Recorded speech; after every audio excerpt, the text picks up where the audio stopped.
Traveler, Paimon. It's been a while. As it happens, there is a letter here for you. One moment. Here. A letter? From who? Dear Diary, I'm Kale. I work as a trainee forest ranger under my master, Tighnari. I'm also studying at the academia. I've been getting better and better at reading lately. Mr. Al-Haytham says that the written word is a crucial medium for exploring the world and understanding oneself. That's why I decided to start this diary. That said, what should I write about? Things are pretty quiet in Sumeru these days. Life is good. Every day is a fulfilling and happy one. When I think back to the days when I suffered from Elazar, or way back to when I was injected with god remains, I am in a much better place now. I hope it stays that way forever. I'll leave it there for now. Master said he'll take me shopping in Sumeru City today, which is great, because I've been meaning to visit the toy seller at the Grand Bazaar for a while now. Kale, time to go. Yes, Master! Huh?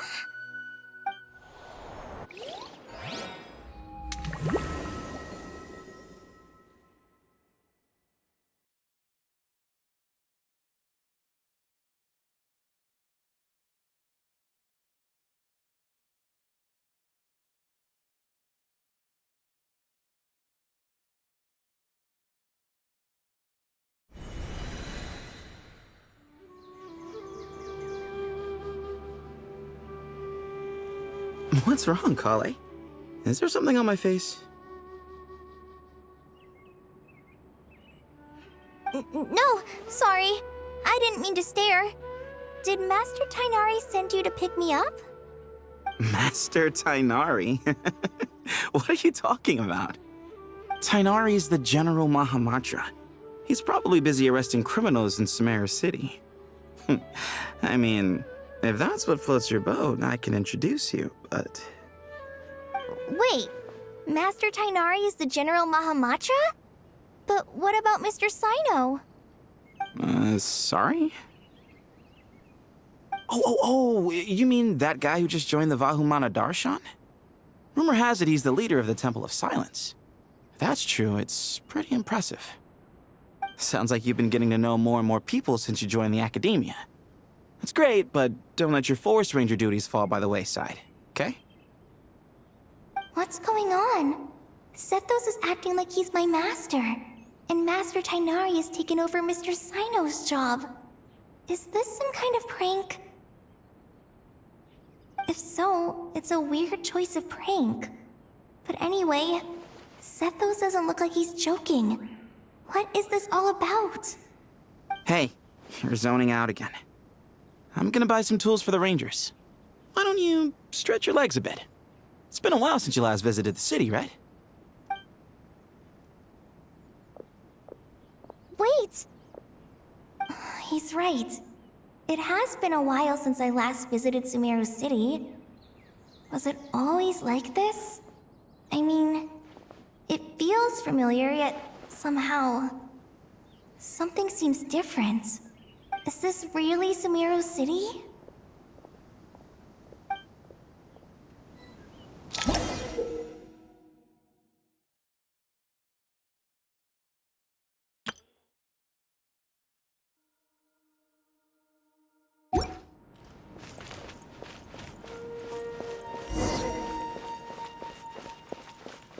Hey, did you see who just walked by? Would you like some fruit? It takes courage to maintain a save peaceful enough money life. to buy back custody? I heard that the sage disappears without... Lord Kabe Bay, did you get a chance to review this month's accounts? Any feedback? You mean the version you sent over a few days ago? Yeah, I took a look when I received it. I was thinking that maybe our profit margin is a little excessive. I visited some of our commercial partners last month. Their earnings are very slim. Are you suggesting that we give up some of our profits for them? Well, since we have more than we need, yes. Making money for its own sake is pointless. Don't worry, I've already planned for it, and the numbers look fine. We can adjust the rates starting from next month. Also, about that designer you hired, I've had to revise his proposal 3 times now, but he just doesn't seem to... Let's cut our losses. Pay him his fee and send him on his way. I'd like you to get Layla on this instead. She was Cyrus's student, and she designed the Palace of Alcazarzare. Seems like a much safer choice. Who's sneaking around over there?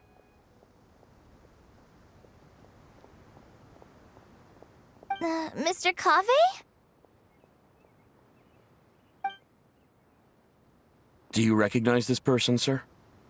Yes, it's all right. We've met. This is Kale, Sethos' trainee. He brought her along the last time I went for drinks with him. What brings you to the city, Kale? Is your master here too? No, this is all wrong! Why is Mr. Cave saying that too? Tainari is my master, not Sethos. This can't be real. I have to ask someone else. There's gotta be someone else out there who still remembers the truth. Hey, wait! Don't run off! How strange. What's gotten into her today? It's like everyone switched places. I guess I'll keep looking around.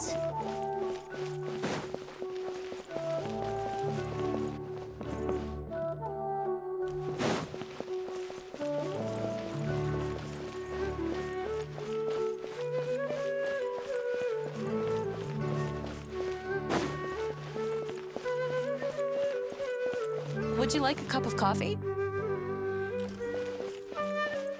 Students are under so much pressure these days. Sometimes.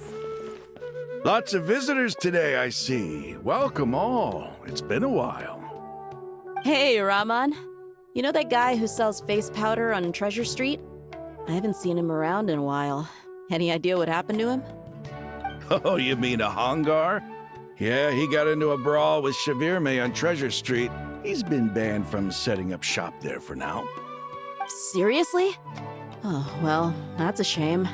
I was planning to pick out some makeup for you. Oh, don't worry about it. The legendary Flame Mane discussing makeup with the Zubair Theater star dancer. Now there's something you don't see every day. Flame Mane? You know, I'm not actually sure when people started calling me that. Maybe the other Eremites thought I needed a fiercer title to scare people off? To be completely honest, I think the title would fit you better than me, Dia. You think? Can't say I've never imagined myself as a merc. If I ever give up the dancing, maybe I'll head to the desert and give the Eremite life a try. You would? Is that so strange? Oh, not at all. In fact, I've actually had similar thoughts before. If I ever get tired of sleeping out in the wild, I think I might go look for a job at the Zubair Theater. I've adored the dance of Sub-Zeros ever since the first time I saw you perform it. If the chance ever came up, I'd love to try it out on stage for myself. Really? If our manager Sataria heard you say that, she'd hold you to it. Probably grab you by the sleeve and never let you go again. Hey, when that day comes, I'll do your makeup myself. How's that sound? Sure.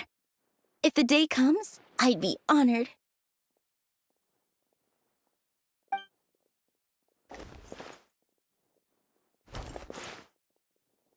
Everyone I know, everything I've ever known.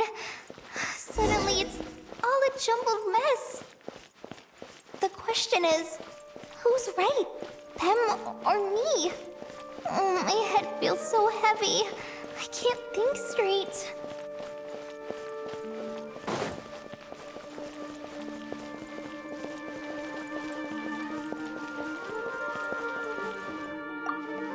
All right, not a single more short. That covers you for this month's rent. What a relief. I was worried the design fees I received this month wouldn't be enough. Well, next time, don't fret. Just let me know and I'll give you a few days' grace. We've known each other long enough for that. Anyway, how are you settling in? I couldn't help but notice that you're staying up late quite often. Yeah, I can't explain it. I just feel more inspired at night. Once I get in the zone, I can race through a whole bunch of drafts, no problem. But what about you? I keep hearing you sighing these days. Is everything okay? Oh, it's just... Don't you think this house is a little small? I guess I should be used to it after living here for so many years. But for some reason, I've been feeling claustrophobic recently. I want to move somewhere bigger. Once I've made enough Mora, I'm gonna buy a huge new house. As big as... at least as big as the Palace of Alcazarzaray. That sounds really expensive. True. I'll never be able to afford it on a scribe's salary alone. I need to find another way.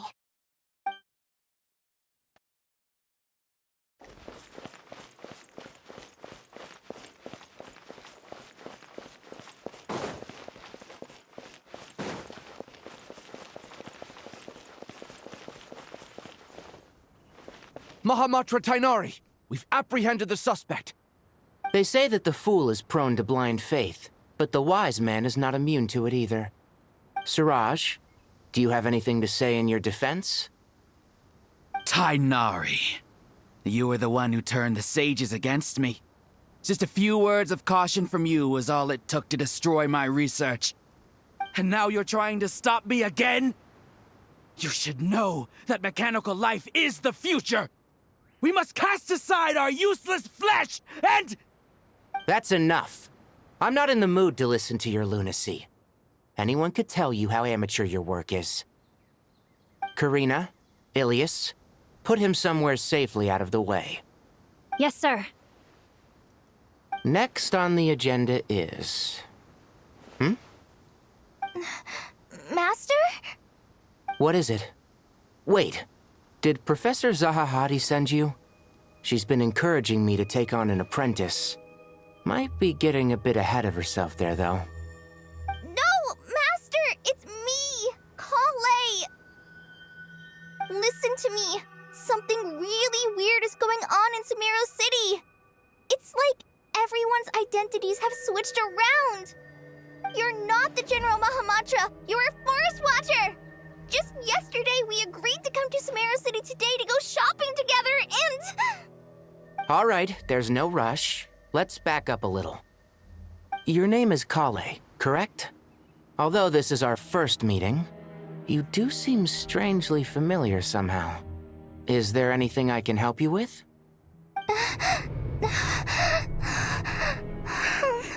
No.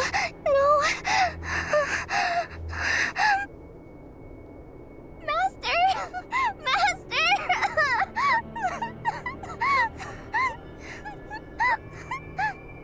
What is it?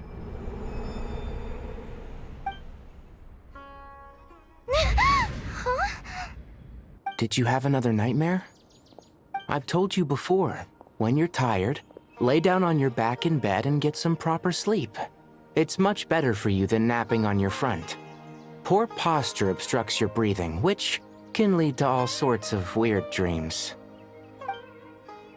Now, we're supposed to go shopping in Sumeru City today, remember? Cheer up. I'll take you to Hushang's. I heard he's got some new toys in stock. Go wash your face, take some deep breaths, and when you're ready, we'll head out. Okay. Thanks, Master Tainari. So it was just a dream.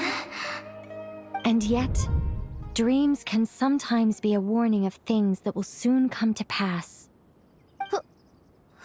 Who said that? That dream felt unusually real, didn't it? Here's my suggestion. Since you're heading into Sumeru City anyway, you may as well tell Lesser Lord Kusanali about everything that happened. And just to be on the safe side, I think you should also inform your 2 traveler friends who once helped save Sumeru. I'd write them a letter if I were you. Time is short. A A storm is coming from beyond the bounds of fate.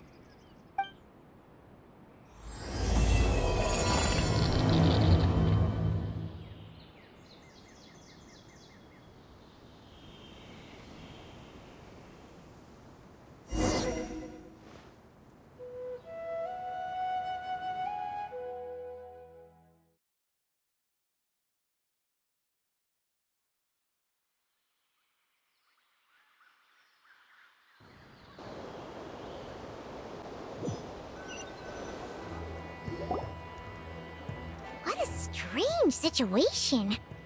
No wonder Kale was in such a rush to write us a letter. Imagine waking up one day to find that everything around you has changed. You might not even recognize Paimon anymore. Oh, that's a scary thought. Let's get to Sumeru and find out what the heck is going on.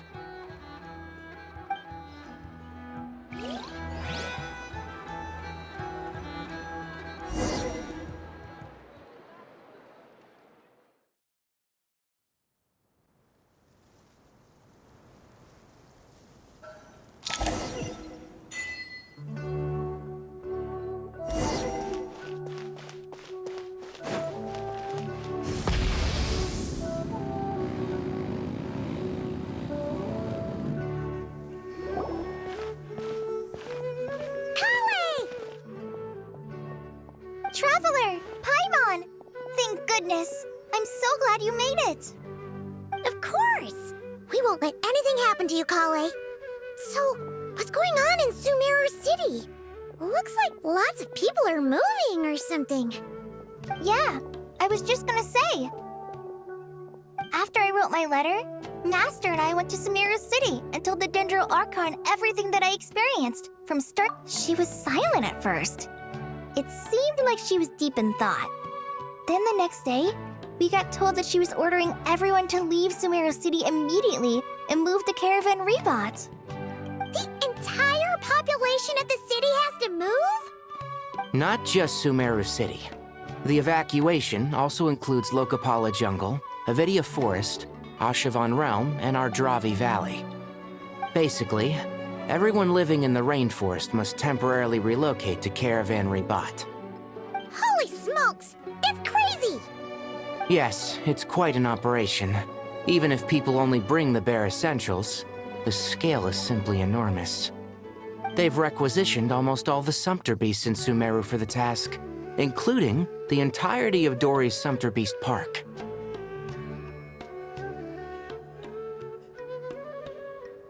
The Dendro Archon said that what Kale experienced was not a dream, but a warning. After our meeting, she immediately summoned the 6 sages to analyze the situation and discuss countermeasures. They concluded that the events seen in the dream are very likely to become a reality, and that an unknown danger is rapidly approaching. Oh, please keep that to yourself. We don't want to cause widespread panic. The official reason they've given is a large-scale renovation of the rainforest ecosystem. People are skeptical, but there haven't been any major incidents. So far, at least. The Dendro Archon seemed really worried when we spoke to her. She said you can go visit her in the Sanctuary of Surasthana when you arrive. She also said she'd hold out until the very end. Tighnari? Kale? You got a minute? I need a hand here. One moment, I'll be right there. As a forest watcher, I've been tasked with assisting with the relocation work. There's a lot to be done, and they need all the help they can get. This will be the final group of evacuees from Sumeru City. While they're away from home, they'll be heavily reliant on outside help. Thank you for coming in our time of need. As you can see, another crisis is upon us. Excuse me, sorry to trouble you, but could you help an old man find his medicine? It's buried somewhere in my luggage. Where's my mom? Where did she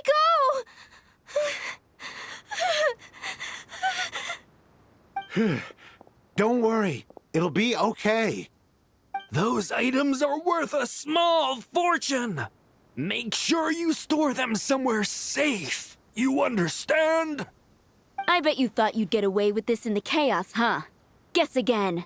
No petty thief gets past me.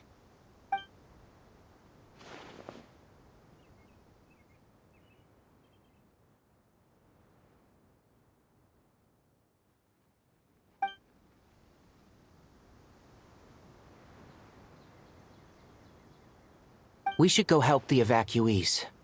See you around. I'm so glad that you believed me and came all this way to help. It means a lot. Please stay safe. Don't worry. We may not know exactly what's going on yet, but as long as we stick together, we'll find a way through this. Goodbye! Look after yourselves! Will do. See ya! Whew. Paimon's not sure how she found the words to comfort Kale because, honestly, she's kind of nervous herself. Let's head to the Sanctuary of Surasana and see Nahida.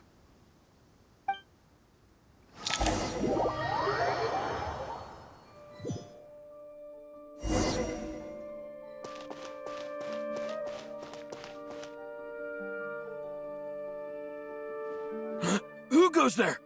No unauthorized access to this place. By order of Mahamatra Sino.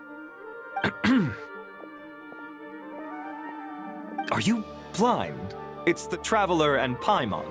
Surely you've seen them before. Huh? Oh, so it is. I'm sorry, I haven't been sleeping well lately. My nerves are a little frayed. The Dendro Archon is in a very vulnerable state at the moment. Mahamatra Sino is concerned that our enemies might choose this moment to strike, so he's ordered us to strengthen our defenses. Just seeing you two again already puts our minds at ease. Please, enter. I'm sure everyone's expecting you.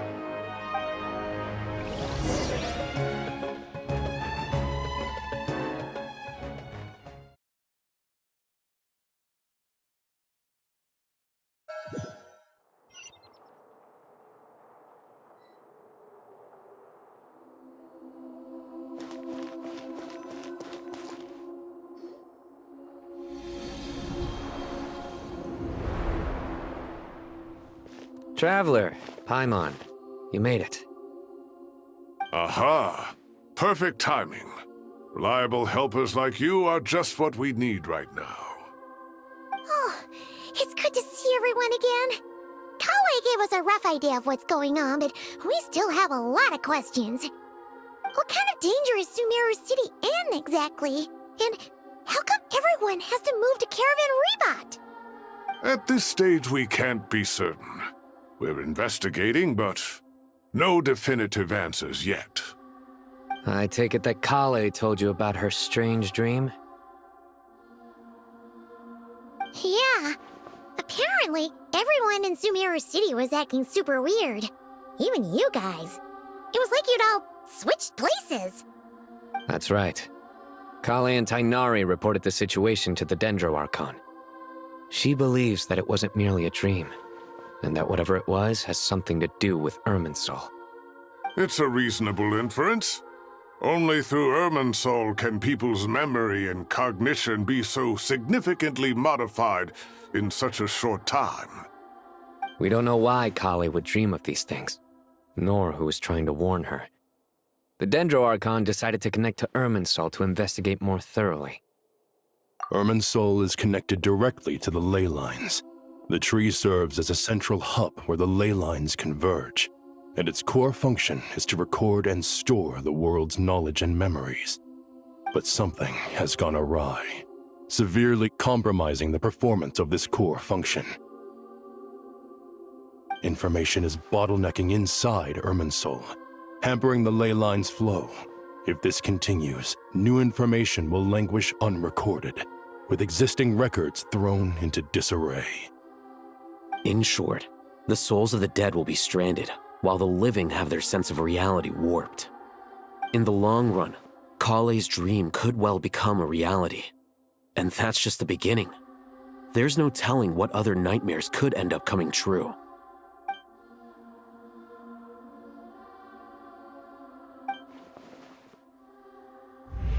I have come this far, to use my death to open the gates of the ley lines to my people.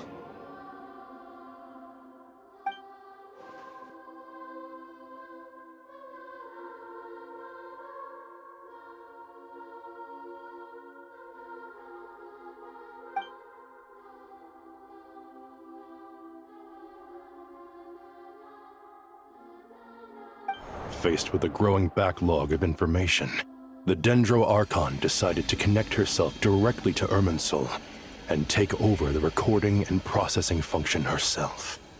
But it is an almost impossible task. Individual brains aren't equipped to deal with the sheer volume of knowledge and memories involved. All that information flooding in at once would instantly fry any human mind. And for a god, even for a god, the suffering must be unimaginable. The Dendro Archon's power originates from Irminsul. Any issue with the tree itself takes a toll on her to begin with. On top of that, she's subjecting herself to the grueling task of processing all that data. It must be torture for her. And despite all of this, she is somehow finding the strength to investigate the Irminsul situation from within and send us her findings. I finished analyzing the latest data. Looks like our working theory was wrong. There's no signs of Irminsul having been attacked from the outside. So it's internal then? Some sort of disease, perhaps? No. I've spent half my life studying the ley lines. If Irminsul malfunctioned this easily, the world would have met its end long ago.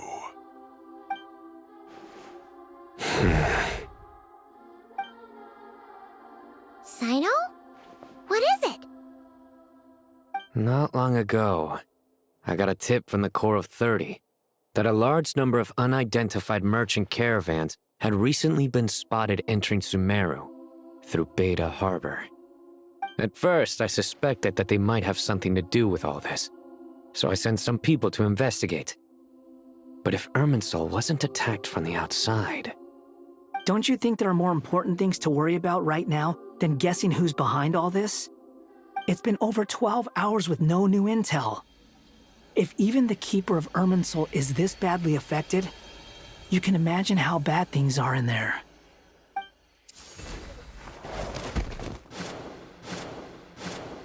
Dendro Archon.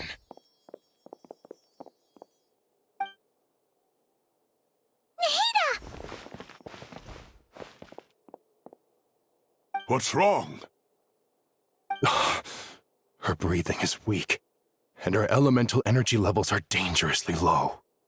Looks like it's time to move to the backup plan. What's the backup plan? Get out of the city and take the Dendro Archon with us. The entrance to Irminsul is directly beneath the sanctuary of Surasthana. That means this is ground zero if anything goes wrong. The Dendro Archon has a very strong connection to Irminsul.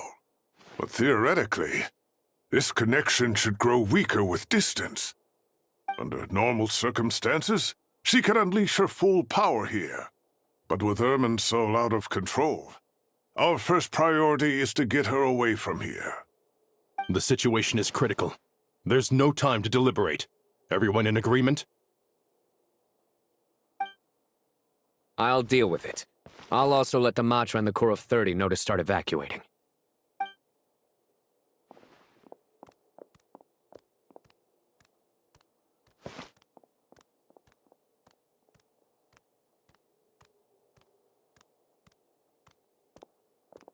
Let's go.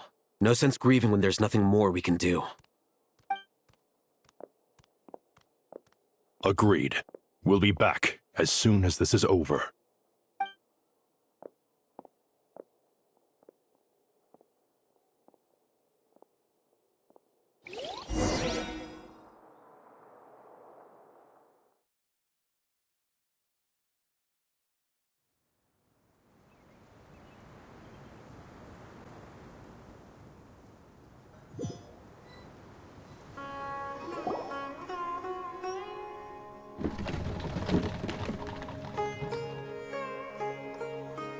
The last group of civilians has been safely evacuated.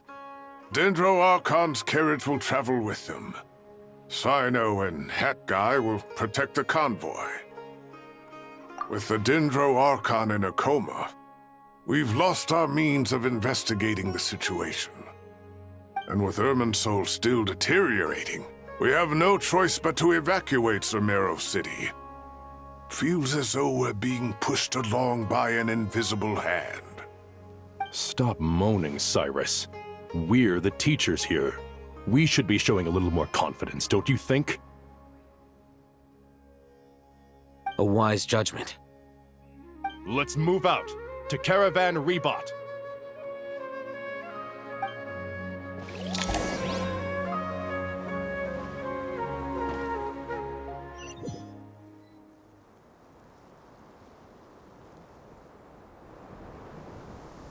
Sir, all units are in position. Good. Everything is going to plan. Interfering with Sumeru City is a necessary step, so do not hesitate. The irminsul situation will not harm you. We need to speed things up here, too. We don't want to keep our client waiting, do we? No, sir. You have my word. Everything will be completed on schedule.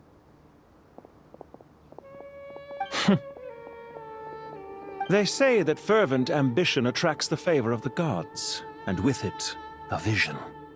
But we appear to be the exception. So, is our ambition not strong enough? Or does it threaten the very foundations of this world?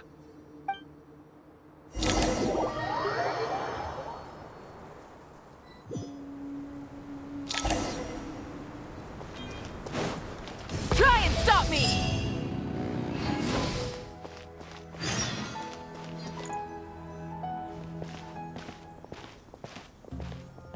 How is the Dendro Archon? Her breathing is steady. I prepared some therapeutic incense for her, but it hasn't had much effect.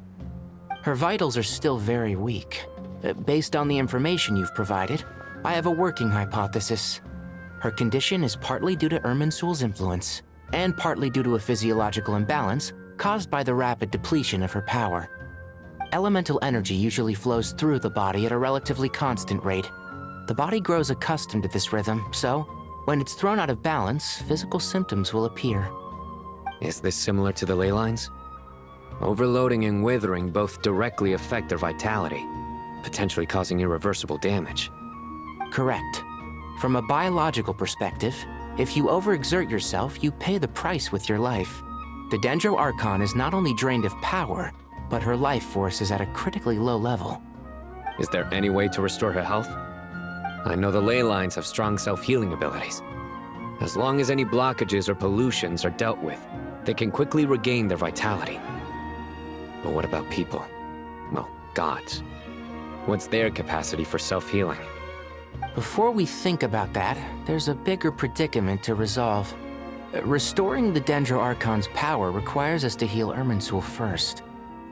But that will be extremely difficult without the Dendro Archon's power. Paimon's already getting lost here.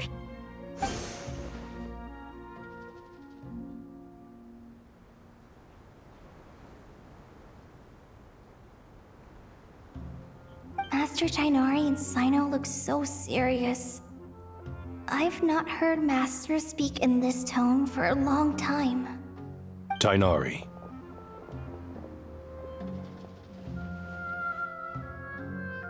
Master Nephis, sages.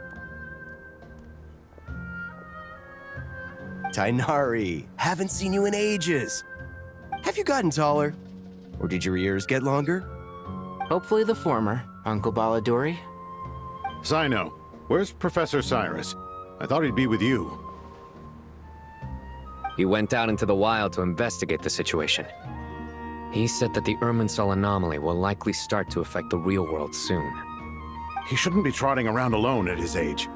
Which way did he go? I'll look for him later. Would someone mind introducing us? Ah yes, of course. Allow me to do the honors. I'm sure we're all familiar with the Traveler and Paimon. They're the heroes who helped foil Azar's conspiracy and save Sumeru. These gentlemen and I are the 6 current sages of the Academia. Balduri and I are part of the Old Guard, while the other 4 took office after Azar and his clique fell from power. We have Sage Elkindi of the Spontamad Darshan, Sage Farnas of Kasharawar, Rataoist Sage Shakir, and finally Harabatot Sage Rusht. Nice to meet you all!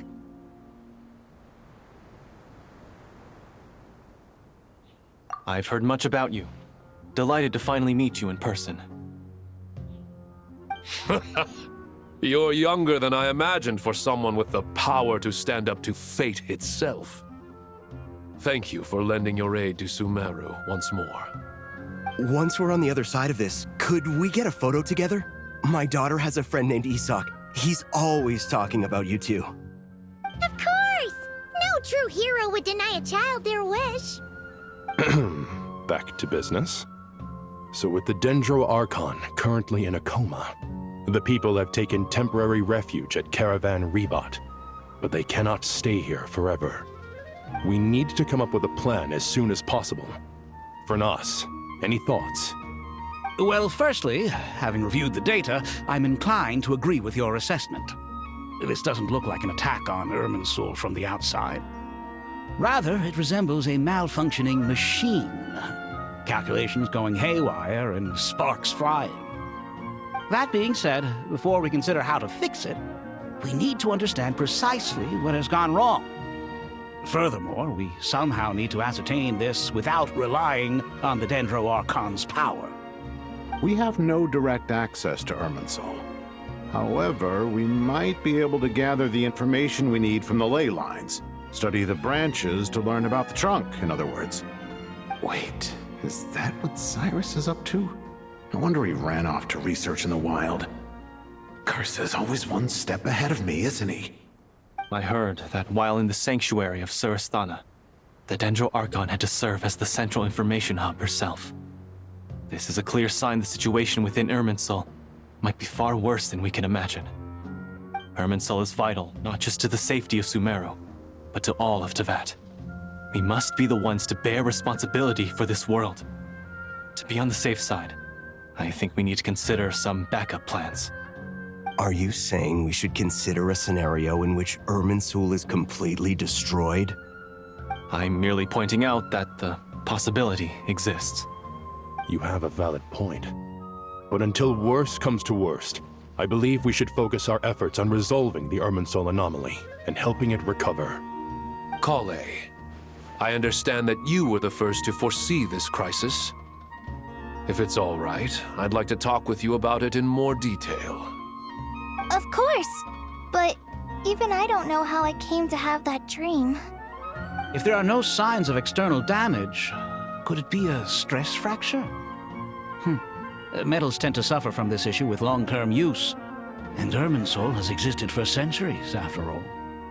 It's possible, but surely a stress fracture would be more likely to cause a complete shutdown rather than chaos. Sages, General Mahamatra, sorry to interrupt, but something has come up.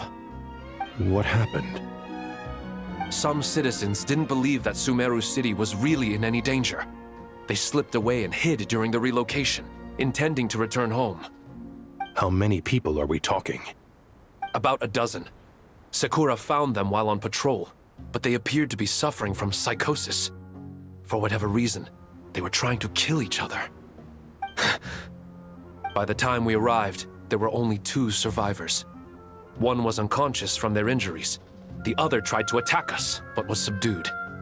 Where did this happen? Near Yasna Monument. That's not far from Caravan Rebot. Master. I know. The Irminsul anomaly is beginning to have effects in the world. I didn't expect it to spread to Yasna Monument so soon. It almost feels like we're being chased relentlessly, with no time to catch our breath. Sir Cyrus said the same thing. He sent me back to report in, while he continues investigating. I'll go join him.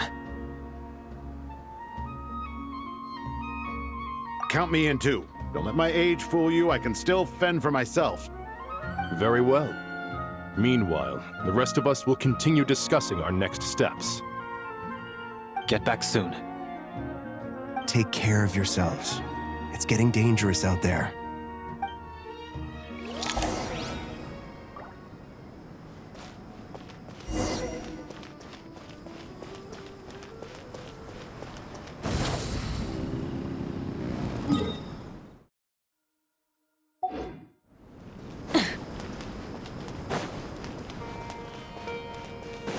Full throttle!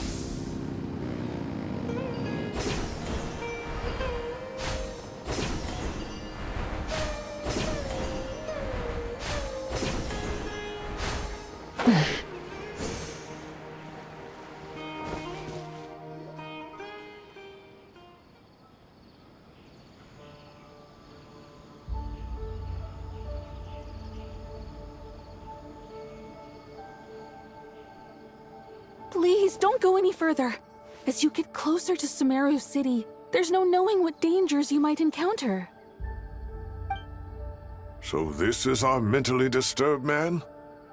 I'm going to gut you all!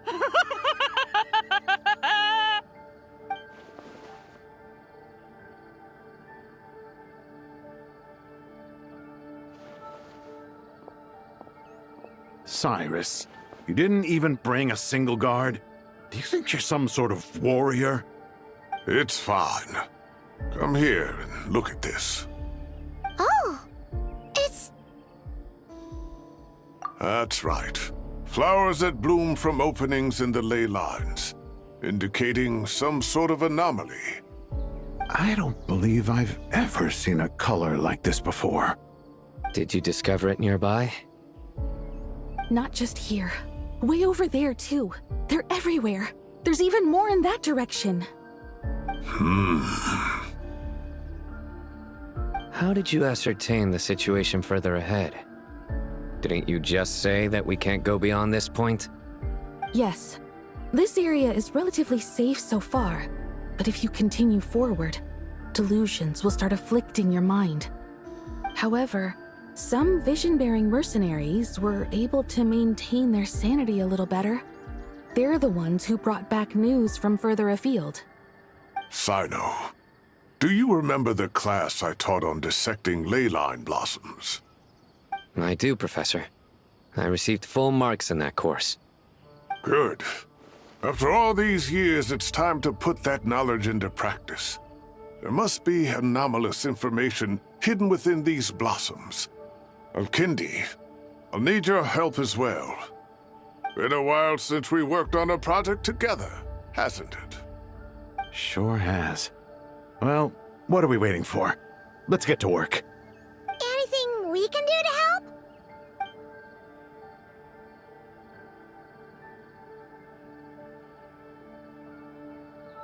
Will you need my help? All right, well, don't go too far. There's too many unknowns at this stage. Let's regroup at Caravan Rebot later. Don't worry if you don't show up. I'll come and find you.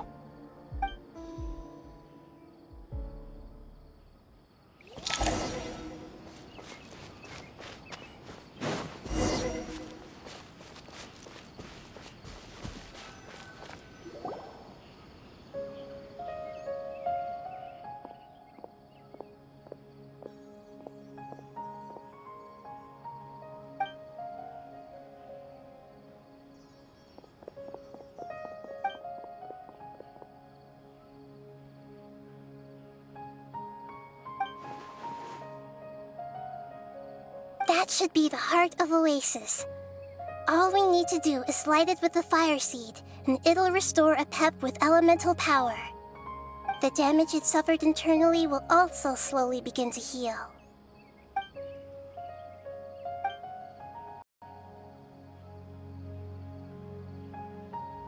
What is it? You thought of something? Really? Then let's get back and tell the others!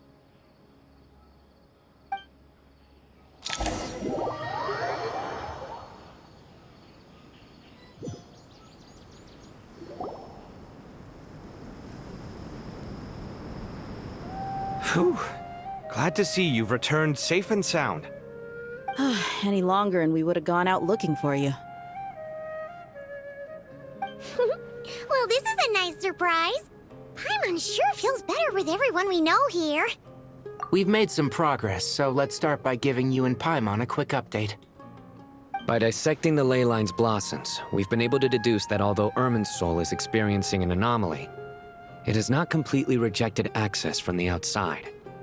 The Dendro Archon has the power to connect to irminsul, but there's also another way. I assume you recall the devices everyone was wearing when you first arrived in Sumeru? Devices? Oh, wait. You mean... The Akasha terminals? That's right. Of course! It's been so long, Paimon almost forgot all about the Akasha. Wasn't it shut down, though? Yes, but although the system isn't currently operational, the technological infrastructure is all still there.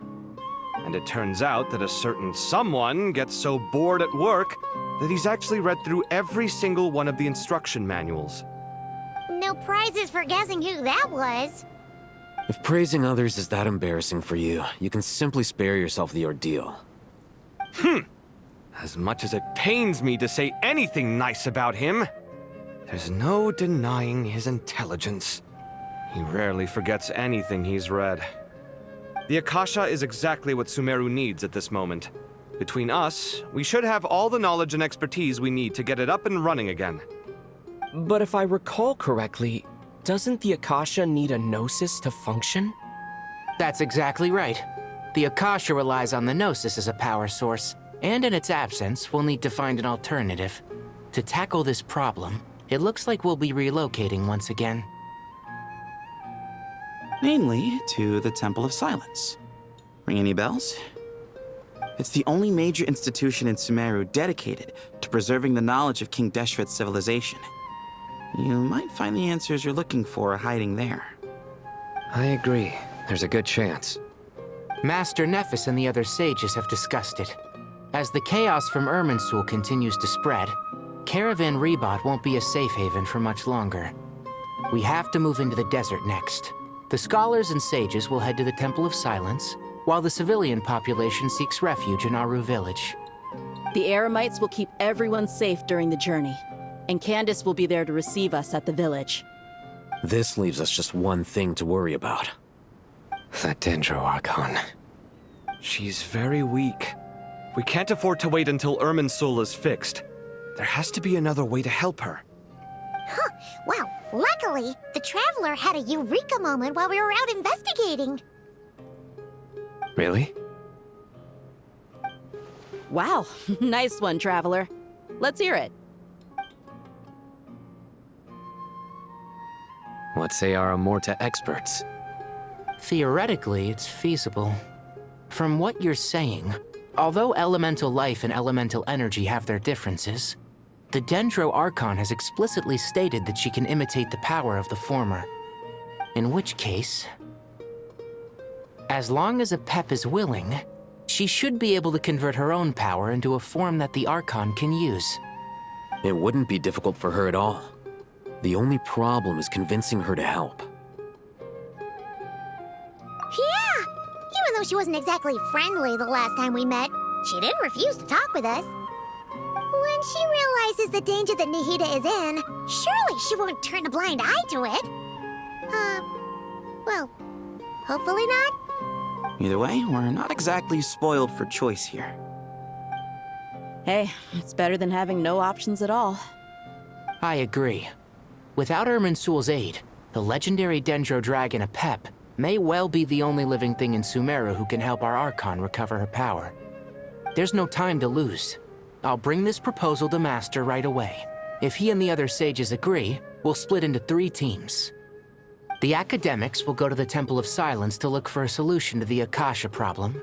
The Eremites will escort the civilians safely to Aru village, and the Traveler and Paimon will take the Dendro Archon to see Apep. There's still a long road ahead, and no knowing if we'll make it. But at least we have a direction now. I'll take it over floundering around in confusion. If there are no objections, then let's proceed. But before we adjourn, I would like to leave you all with some parting words. No matter the distance between us, there will always be an invisible force tying us together. May the bonds forged in the past shine bright like stars and open a new path before our feet. Huh. Is that from King of Invocations? No. This one's from King of Invocations, the sequel. What's the difference? The sequel's much cooler. Couldn't agree more. Well, it was very apropos. Once this is all over, I'll give everyone a copy of King of Invocations and the sequel to show my gratitude. Come on, let's get moving.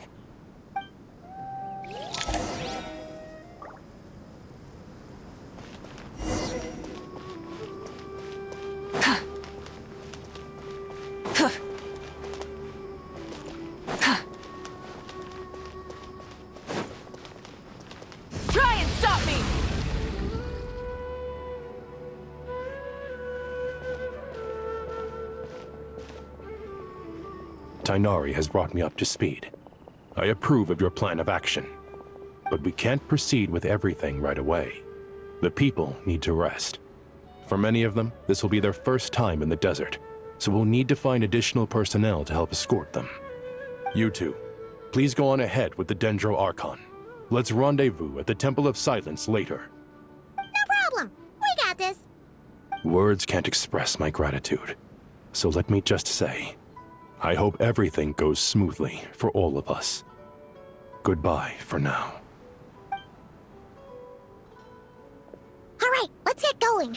If Paimon remembers correctly, the last time we saw apep was in... Traveler, Paimon. Could I borrow you guys for a moment? It'll only take a second. Kale, what's the matter?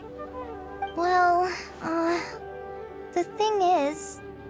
Master Tighnari once told me, after you raise a problem, you should think about how to resolve it. But ever since I had that dream, I feel like I haven't been of any help at all. I tried my best to keep up with the conversation, but there was so much new information, I couldn't take it all in. So, I just wanted to ask, do you have any tips for me there? Huh, Paimon knows exactly how you feel. But fear not, everything you need to know is right here in Paimon's notes. Sumeru chapter. It's got tons of info about all the things we've seen and heard on our adventures. Some parts are a little simplified, but hopefully it all makes sense. You see? Being the greatest guide in Tibet isn't just a fancy title. It takes a lot of hard work. Paimon doesn't always understand the things you're talking about with other people. Whenever that happens, she notes down the confusing parts and goes over them in her own time. This is perfect. Could I borrow it? Sure. Matter of fact, you can keep it if you want. Paimon has another copy. The spare copy was originally meant for the Traveler. Paimon used to worry that one day he might not need a guide anymore, so she wanted to have a gift for him, in case we ever parted ways. But it doesn't seem so necessary nowadays. We have so many more places to see together. One copy will be enough for both of us. Thank you so much. But still, these are your treasured memories. I think I'll make my own copy and then return the original to you. Anyway, that was all. I won't keep you any longer. Have a safe trip. See you again soon. See ya! Alright, time to bring nahida to see apep. Let's hope that old grouch is in a negotiating mood.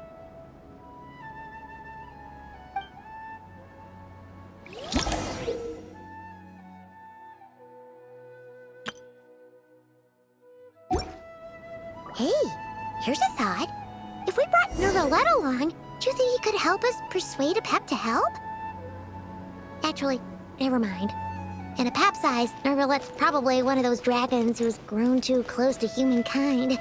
They might end up fighting for all we know.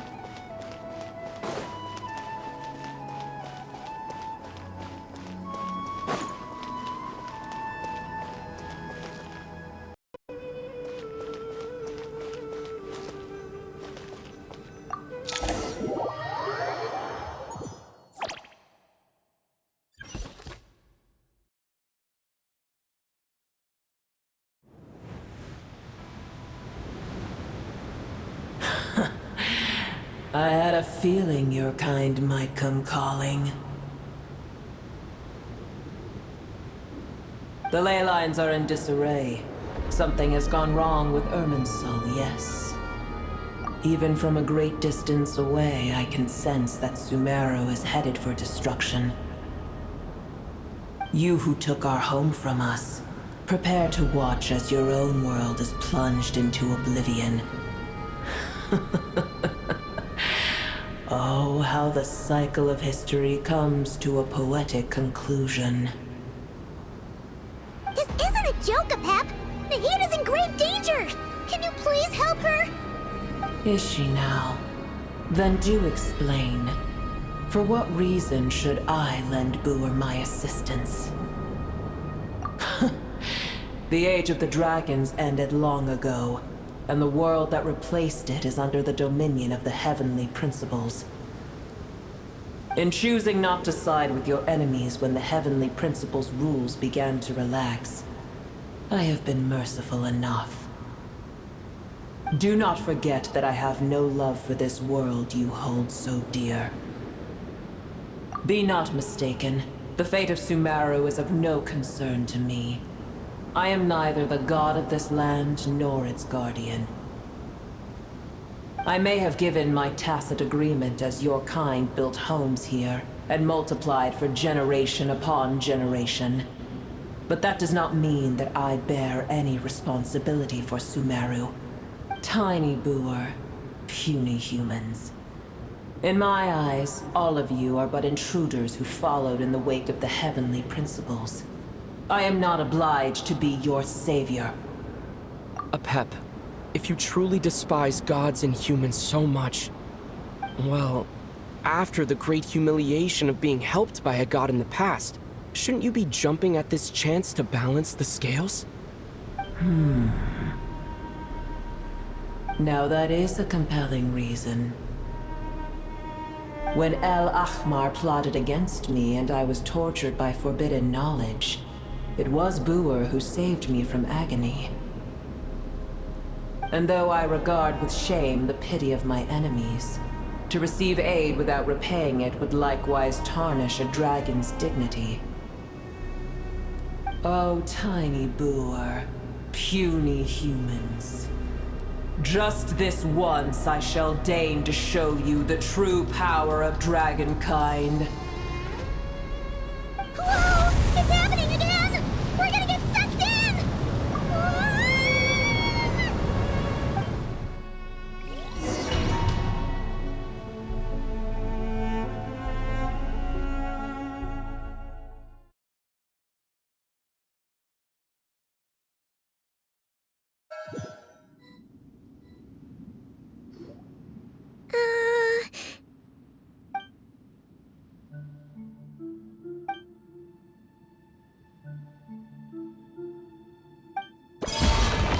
It is done. The heart of Oasis is supplying her with life force as we speak. It shall not be long before she recovers. But I should warn you. Boer's existence is closely intertwined with irminsul.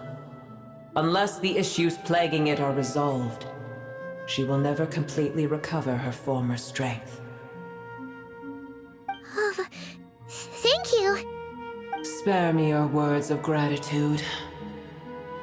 You may also spare me your feigned concern.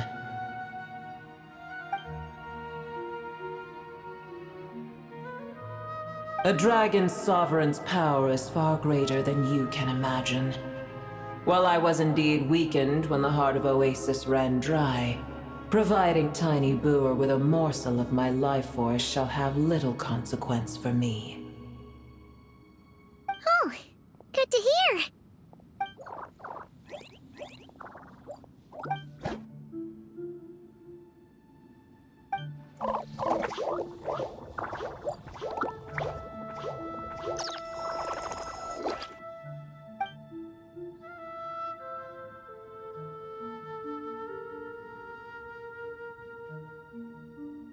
Ever held in high favor, I see.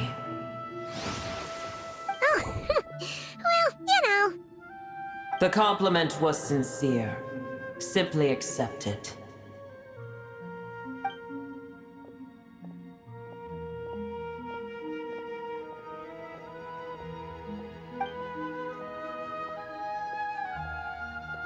I did once. That tree was not planted by the heavenly principles. Irminsul existed before they ever arrived in Teyvat.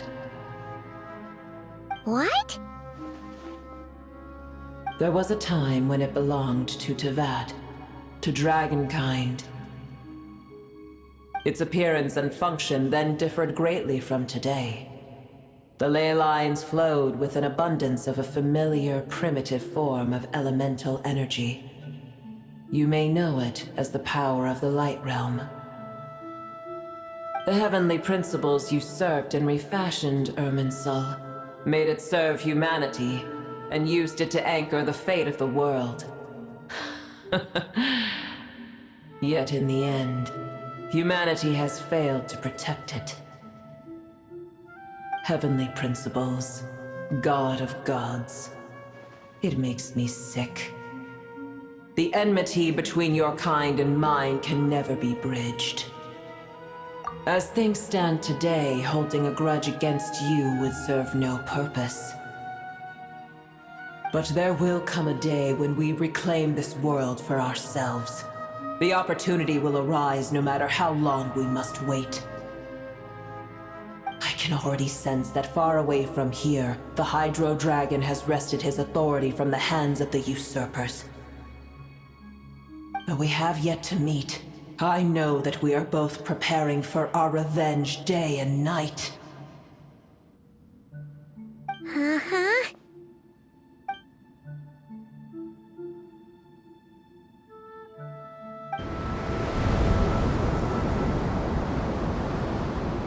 I hear a great disturbance out there. Huh? What is it? Sandstorms come. The Jinn. I see. Another calamity approaches. You both seem restless. Let us part ways here. Boer is safe with me. Once she has recovered, I shall return her to your side. Oh, thanks again. Take care, alright? I told you already I have no need of your feigned concern.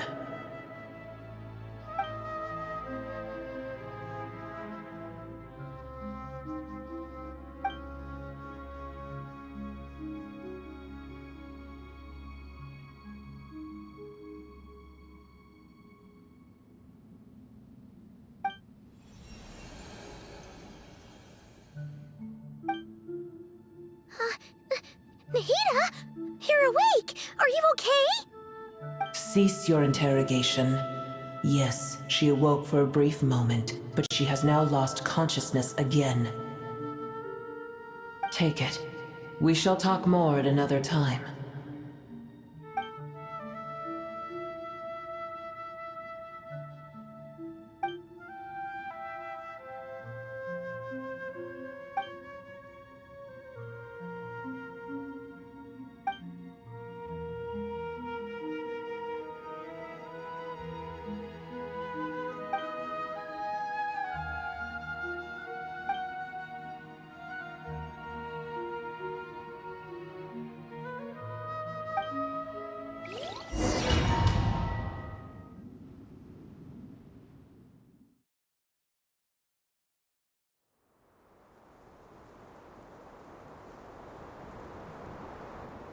Where the heck are we? Did you just dump us in the middle of nowhere? Wait. No. Paimon remembers now. The Temple of...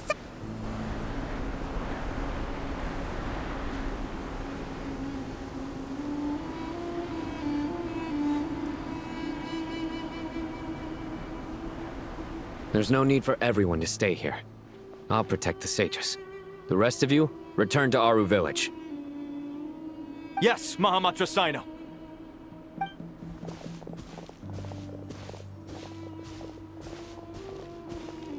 Sino! What's going on? You're back. How is the Dendro Archon?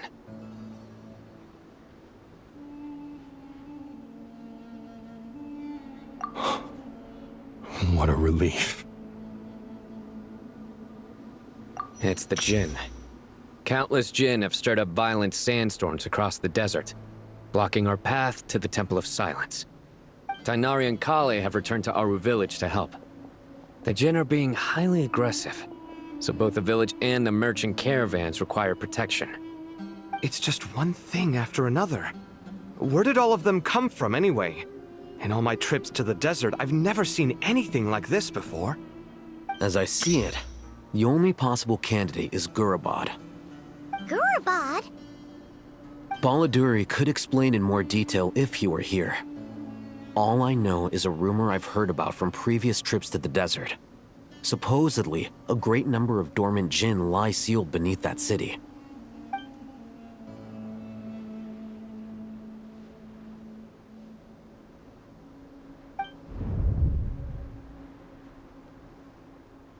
Gurabad is, for me, a fated land. I must therefore return back to this city, where my destiny awaits me still. My master, I am sorry that I couldn't stay by your side for long, and that I could not have more time to get familiar with you. Liloupar. Yeah, we once said goodbye to a friend there. Well, maybe not a friend exactly, but someone we met on the road anyway. She was a strange bottle. If we can find a way to wake her up, maybe she can help solve the situation in Gurabad. Well, be careful. You may find there's more than just the jinn to worry about. You mean, there are other dangers in Gurabad? It's a sensible assumption to make. The moment we arrived in Caravan Rebad, the irminsul anomaly started spreading in that direction. Now we've moved to the desert, and suddenly we're plagued by jinn and sandstorms. To call it a coincidence would be a stretch. Don't worry, we've gotten a lot stronger since our last stint in Sumeru.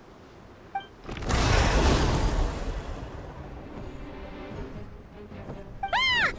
When did they show up? It appears the monsters native to the desert have been stirred by the jinn's activity.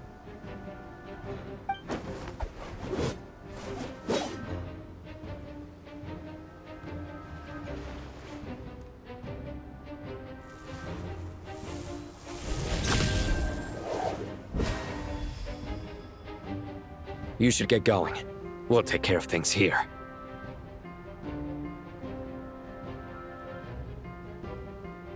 You too. Don't do anything too risky. You got it?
All units at the ready. The Patchouli? They must be using this place as a stronghold! Are they the ones behind all this?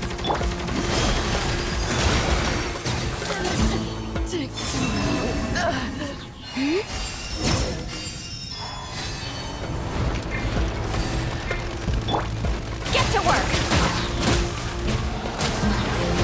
Wrath from the skies! I'm Jin with one hand and Patul with the other? This is pure chaos!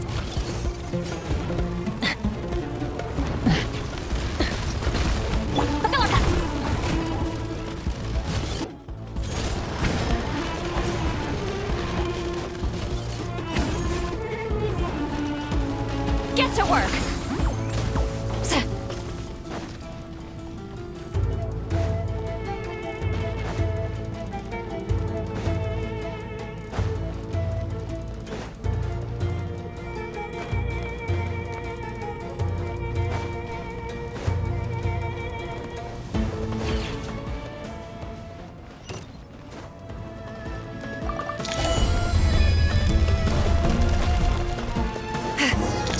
Strange machine? Paimon has a sneaking suspicion that that's the thing wrecking Gurabad and setting all those dangerous jinn free! The target has reached the core zone. Requesting backup. Repeat, requesting backup! Backup en route! Stop him at all costs!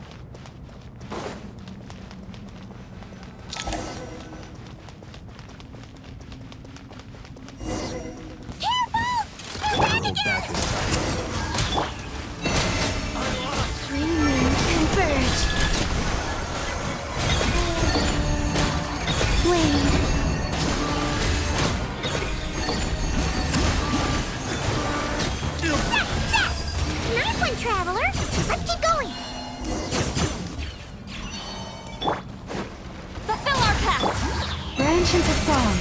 A new moon rises.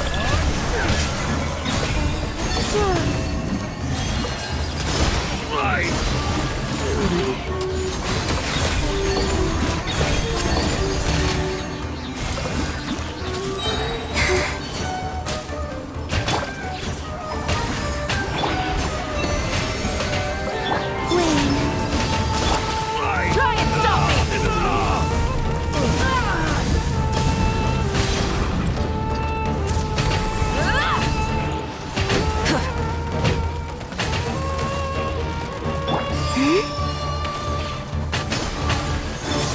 This Hunger Gen's gone kaput. Now we can finally...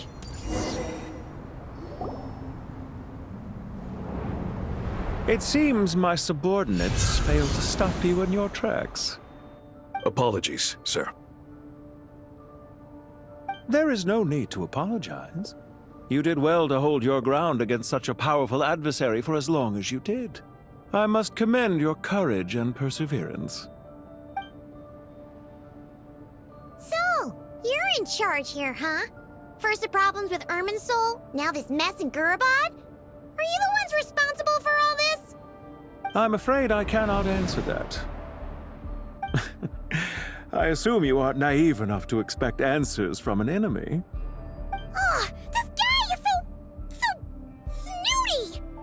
However you want to spin it, you're clearly involved in this somehow. So you can either start talking, or we'll have to make you talk. Let's get him! Traveler? What's wrong?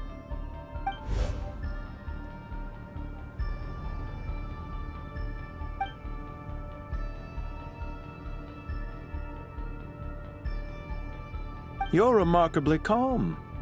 Some would act more rashly upon finding the ringleader all alone. But you keep your cool.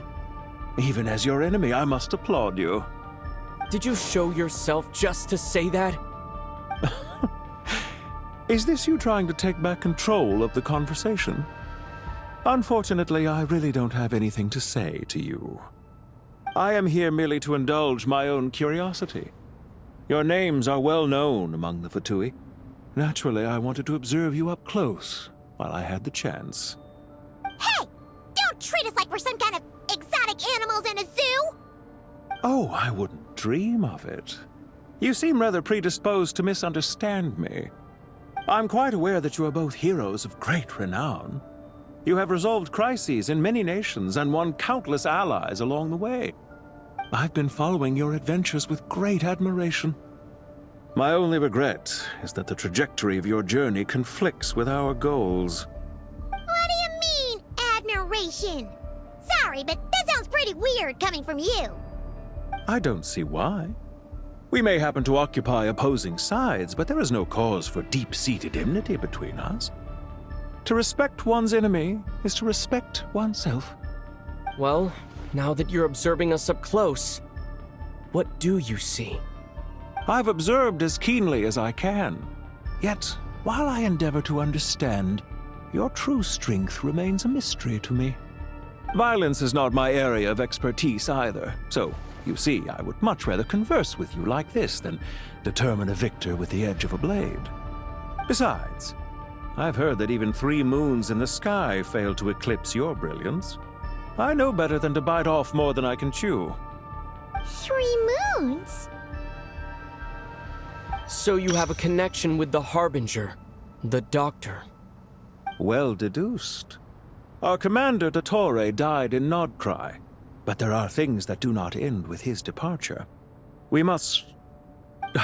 Look at me. I almost divulged more than I should have. What are you after? Revenge for dottore? Or are you plotting something else? I've said quite enough, I believe. There's no point in continuing this conversation, except to say, I've noticed that you seem to know your way around here quite well. A repeated visitor to Gurabad, are we? Ugh. I'll take that as a yes. Then I'm sure you'll have heard the story of this place. The mother of the Jinn, Liloupar, and the tragic tale of her vengeance that spanned 3 generations. It was right here that Liloupar once helped the wise to ascend to the throne. But from that moment on, every king who sat upon it, was corrupted by power. These degenerate rulers lost control over their nation, and with it, the right to occupy that exalted seat. What are you trying to say? I once admired you for your adventures. That is the earnest truth. But it appears to me that your journey serves ultimately to uphold the rules of this world. Are these rules truly just? Does the heavenly principles rule with wisdom or folly? And how can we be sure that the Seven, who wield authority over the world, will not be corrupted? Do you seriously think you're gonna convince us of anything? Convince you?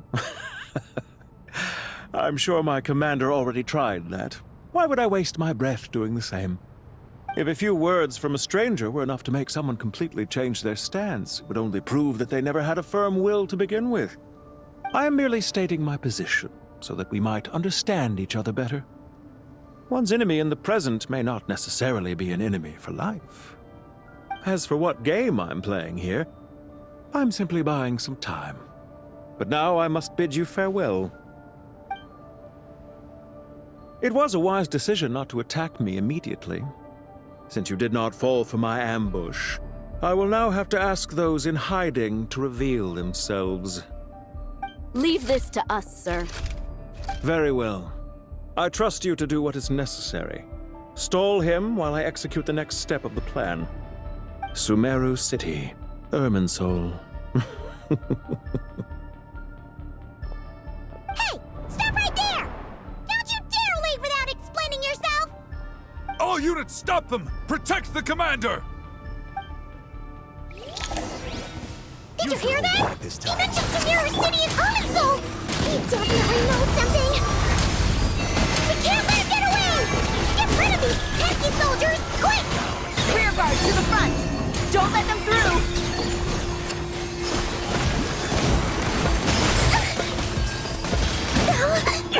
Get that thing in position! Hold on! Just a little longer! It'll take too long.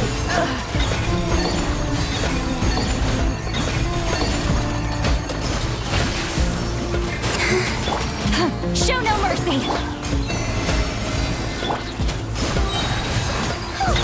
We finally beat them! That mysterious guy can't have gotten far! Let's catch up with him!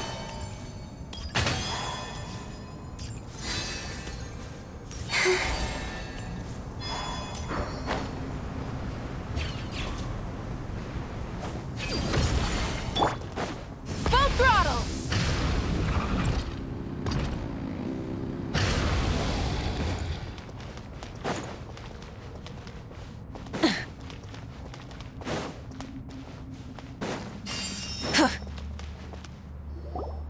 Found him! Over here! You're very persistent. Hey, you! Stop running and explain yourself! What are you trying to...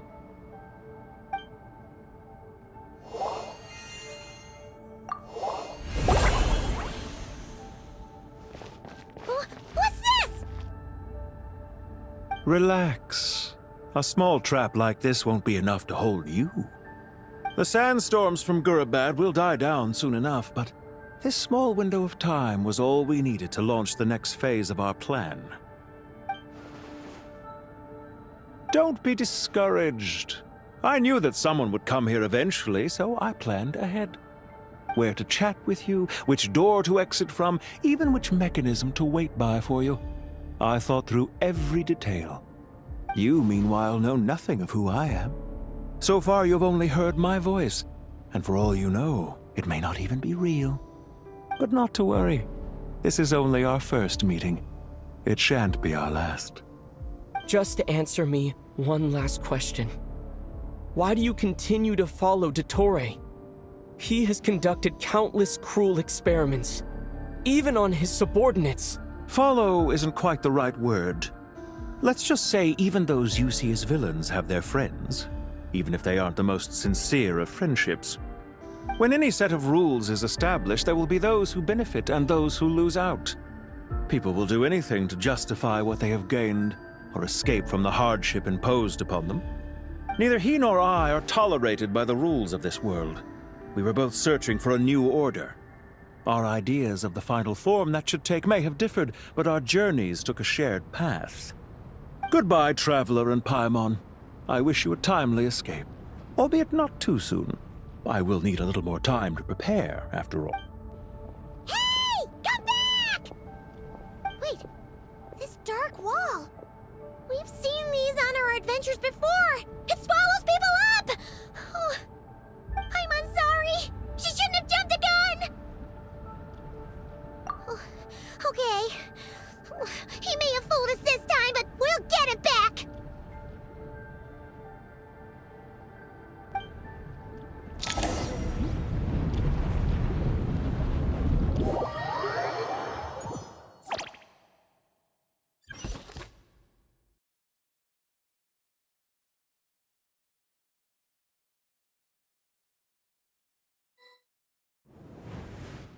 Sino and his team are guarding the north.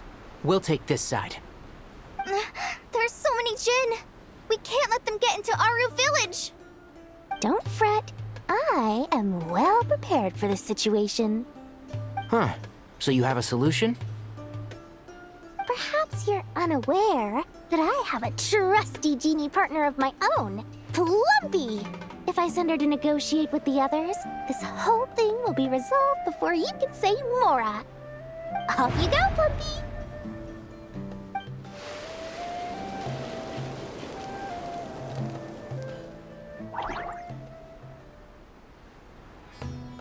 Come on, what's the holdup?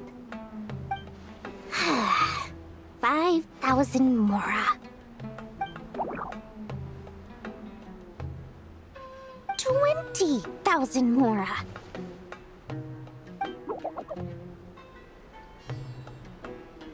100,000 Mora. Final offer.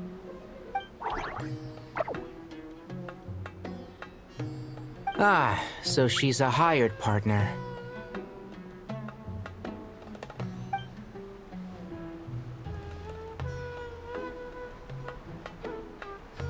Hired partners are reliable too. Plumpy here is a highly skilled negotiator. You'll see. Just a few words from her and...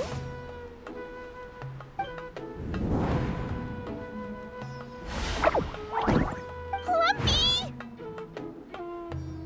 Don't you Jinn have any respect for the rules?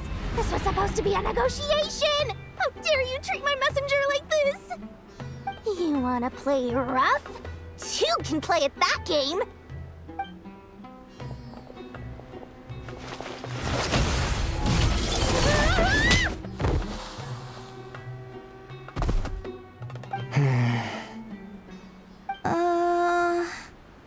Looks like it's up to us now. Be careful, Kale. Yes, Master.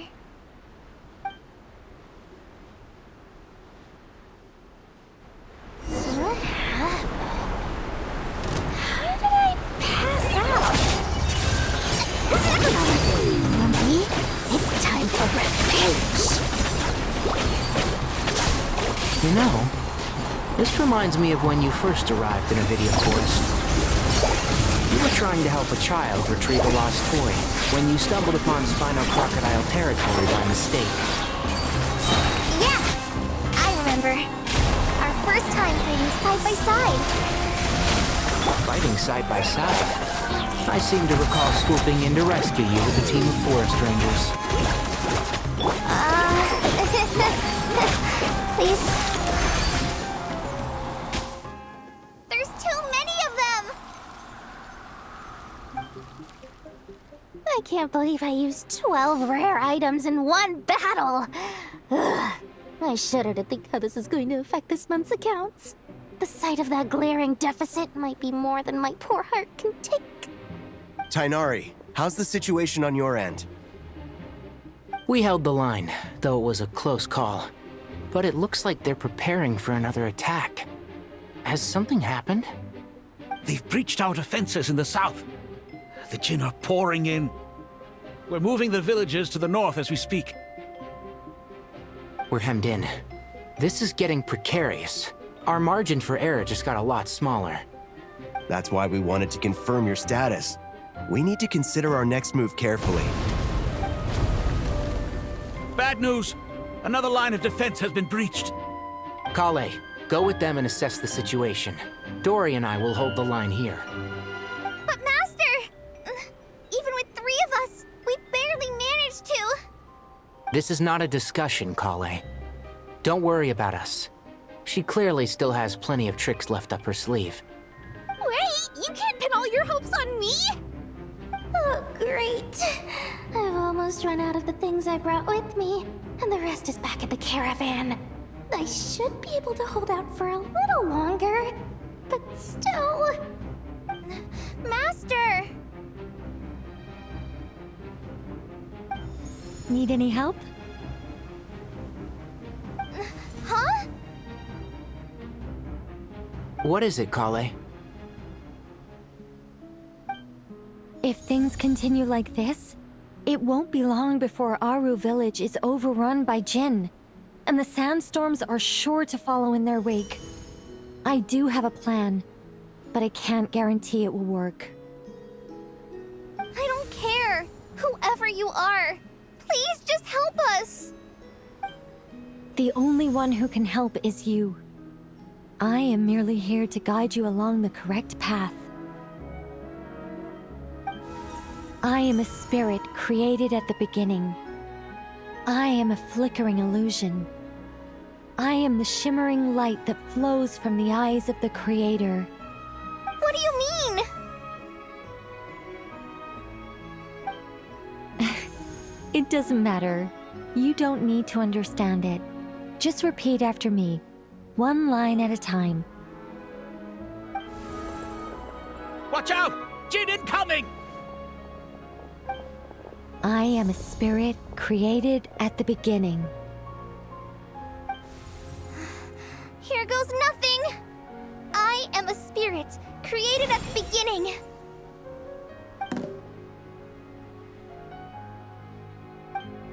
I am a flickering illusion. I am a flickering illusion. What's wrong, Plumpy? I've never seen you so agitated before. But how do you... Do you know what Kale is reciting? I am the shimmering light that flows from the eyes of the Creator.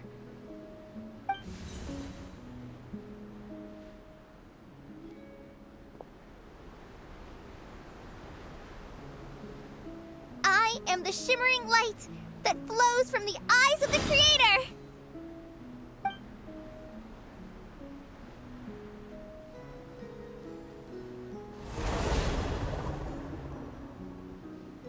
It's a song composed by the goddess of flowers, but very few records of it remain, even in historical texts. All we have is a few fragments. Is Kale an avid historian? Not to my knowledge. The Jinn have actually quieted down. Although... no, it's more than that. It looks like they're showing... submission. Clearly the songs left by the goddess of flowers have a soothing effect on them. At the very least, they're much calmer now. Really? Let me try. I am a spirit created at the beginning.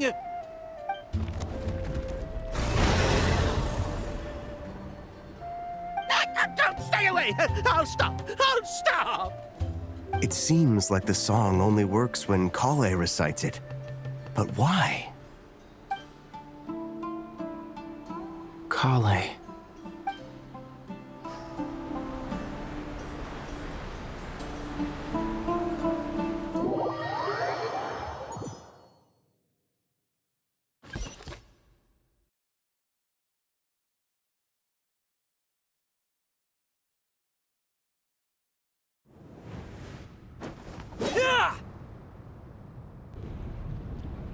Any luck?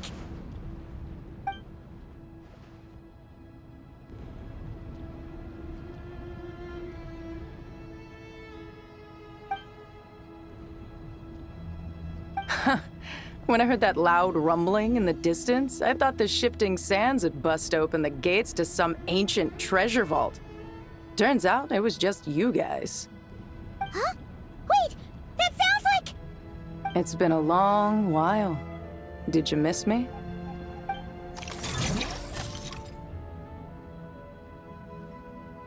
Jeht! Ben! Let's save the catching up for later. First, I gotta get you guys out of there. This should be the right mechanism. Ben, can you handle it?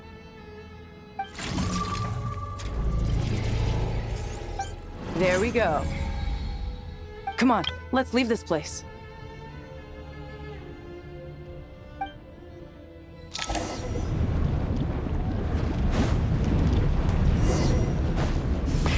Rev the engines!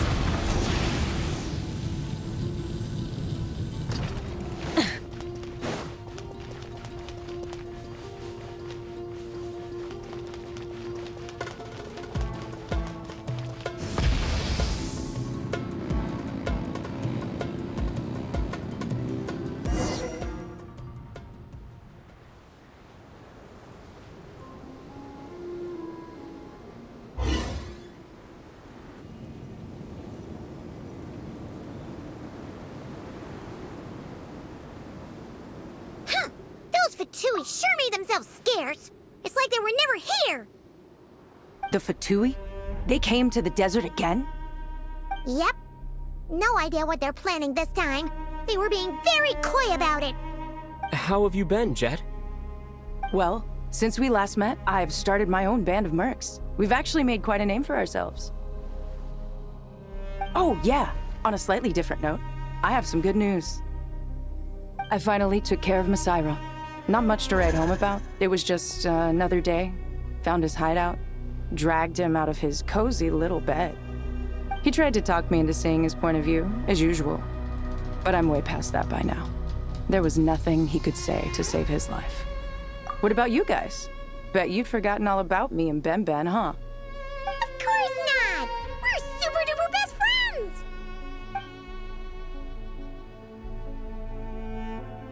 Wow. Sounds like I should make time to visit some other nations too. Anyway, what brings you to Gurabad? Oh, right. I almost forgot. We're here to look for liloupar. Oh, that bottle? Yeah! We need her power to calm the djinn and stop the sandstorms. Here's hoping we actually manage to find her, after all the trouble we've been through. Surely, with everything's been going on in Gurabad, she must have woken up, right? Only one way to find out.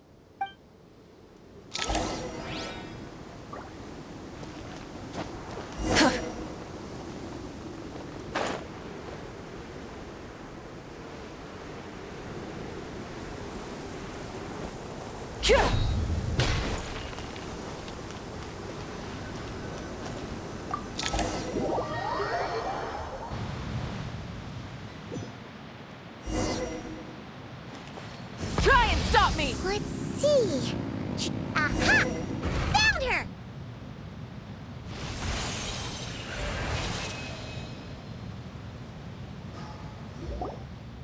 Liloupar!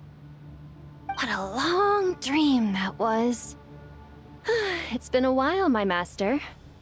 Oh, and you're here too, little wildcat. The four of us back together again. Imagine that. After we last parted ways, I merged with the land beneath Gurabad to suppress the dark calamities stirring in the depths. It rekindled the flame of vengeance within the djinn, depriving Gurabad of any hope of peace. I fought against it for a long, long time, until one day, I sensed a change in a foreign land to the west. Suddenly, the pitch-black abyss fell silent.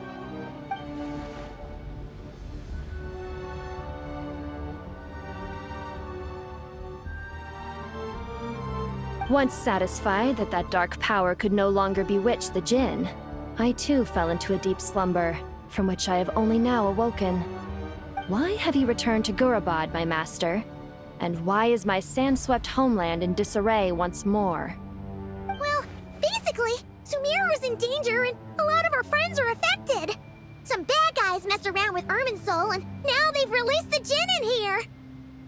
We managed to chase off the culprits, but we have no idea how to seal this place back up and stop the sandstorms. Child's play. I shall quell the djinn and scatter the storms. Thank you, liloupar. No need to thank me, my master. I have granted many wishes in my time, and this was the most trivial of them all.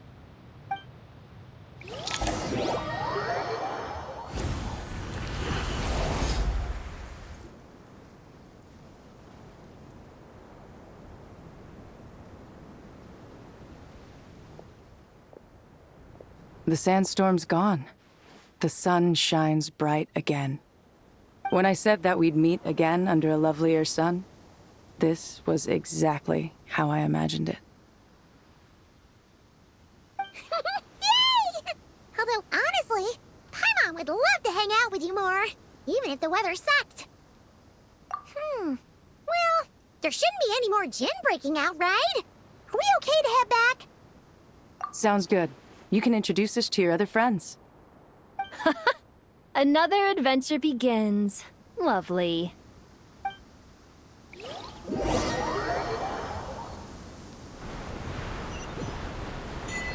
storms have stopped! We should be able to get to the Temple of Silence without any problems now. Time to regroup!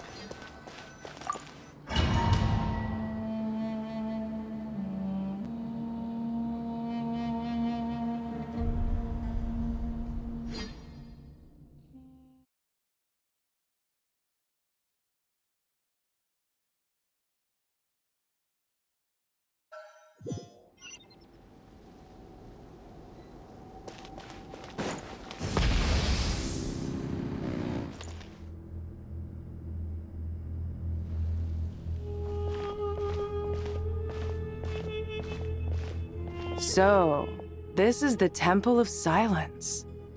I've heard the Nagarjanites mention it in passing, but I never imagined it would be this big. It's colossal.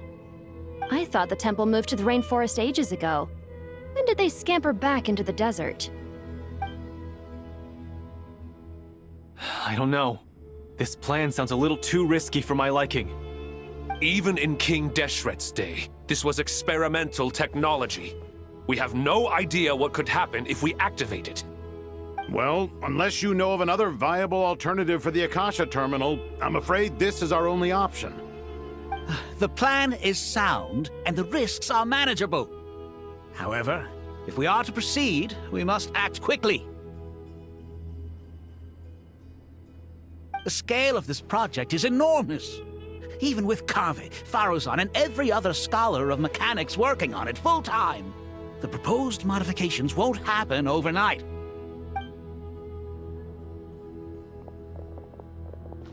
You're back. Everything all right? And who are they? Friends of yours? Pretty much everyone in the Temple of Silence is. This guy's Kaveh, and the one next to him is Alhaitham. Hello, I'm Jeht, and this is liloupar. Oh, a famous name from the history books. Pleased to meet you. A friend of a friend is a friend of mine, as they say.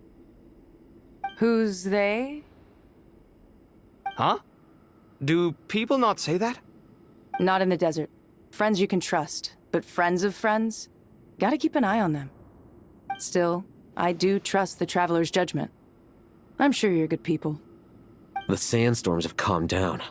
I take it the Gurubad problem is resolved? What did you find?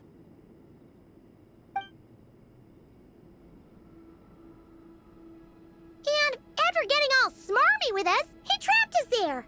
Luckily, Jeht used the mechanism outside to free us, and then we got liloupar to put a stop to the chaos. Wow. Thanks for being there to help them.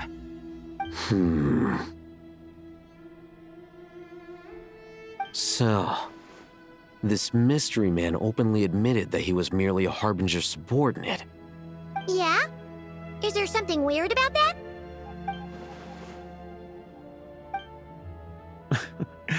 I assume you aren't naive enough to expect answers from an enemy. Well deduced. Our commander, Dottore, died in Nodcry.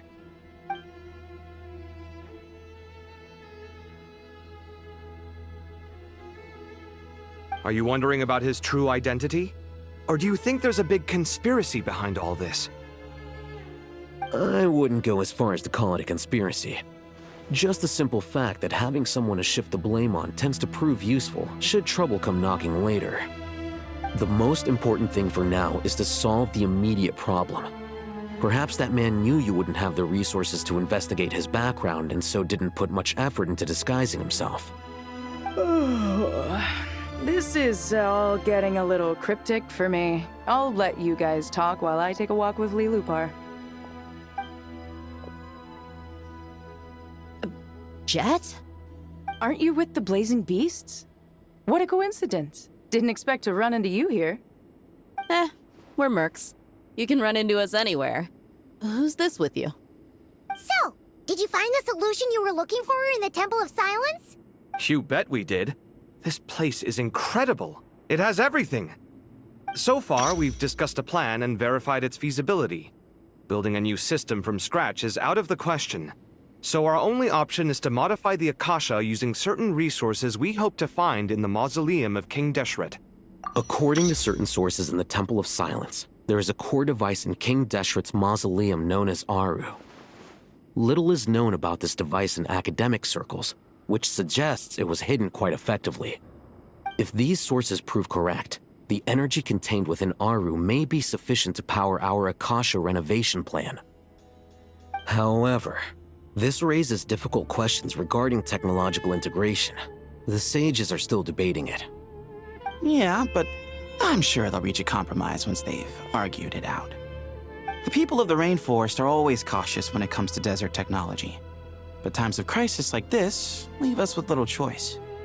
Wait, Paimon has a question. Is this the same Aru we've heard of before? It's sealed off, right? Some sort of prison where the Goat King, Ibis King, and Crocodile King are locked up. Well remembered. Yes, that's exactly right. According to our records, Aru was the most brilliant creation King Deshret ever conceived of. Built by divine and mortal artisans working together. It was a miraculous accomplishment, and it lies hidden deep within the king's mausoleum to this day. That being said, what Aru actually does and why it was built, those are deep secrets we are not privy to. Until recently, I wouldn't have been optimistic that the place even exists.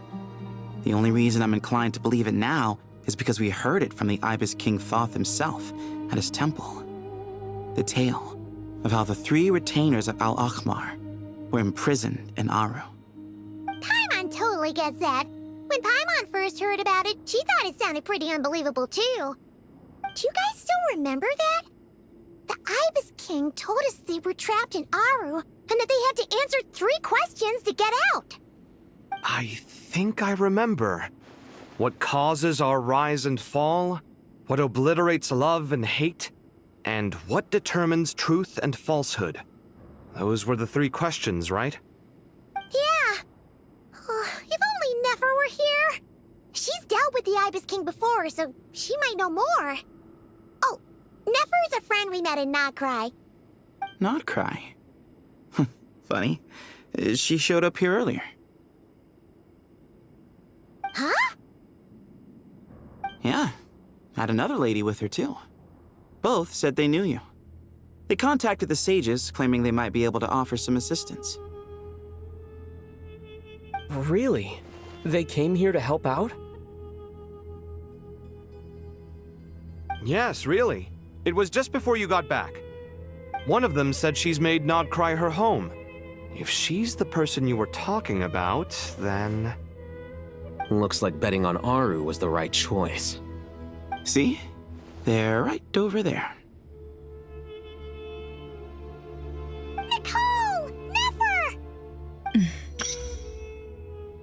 Why, hello! We're here to help.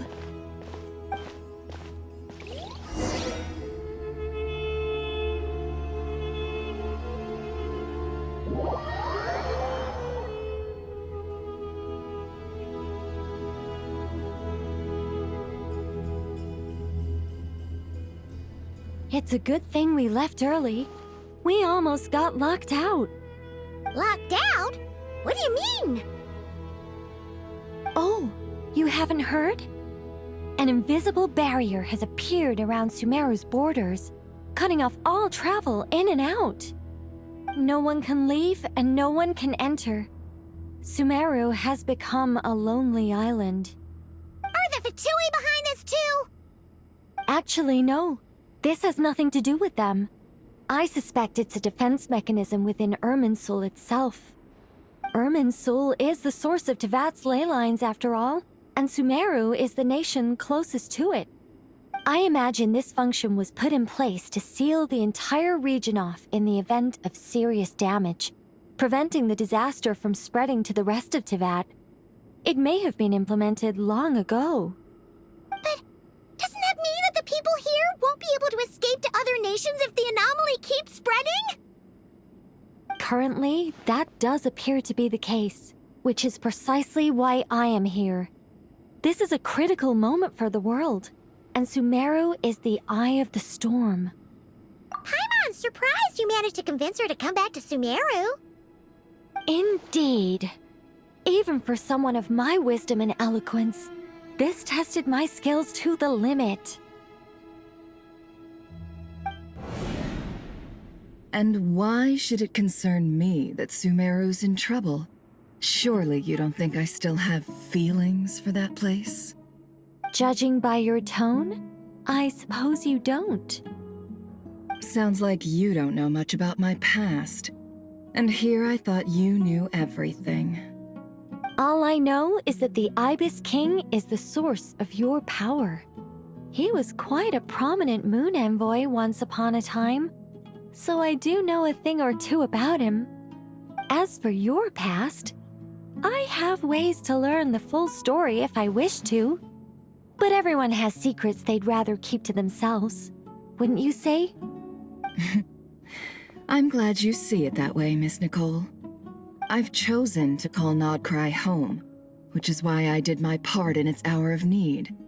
That doesn't mean world savings become a habit with me. I have no particular desire to play hero in Sumeru, thank you. I understand. Human emotions do not appear and disappear without cause. There is always a reason to be found behind both salvation and destruction. Still, if time has taught me anything, it's that human emotions are often complex and in conflict. That's why people change their minds about things all the time.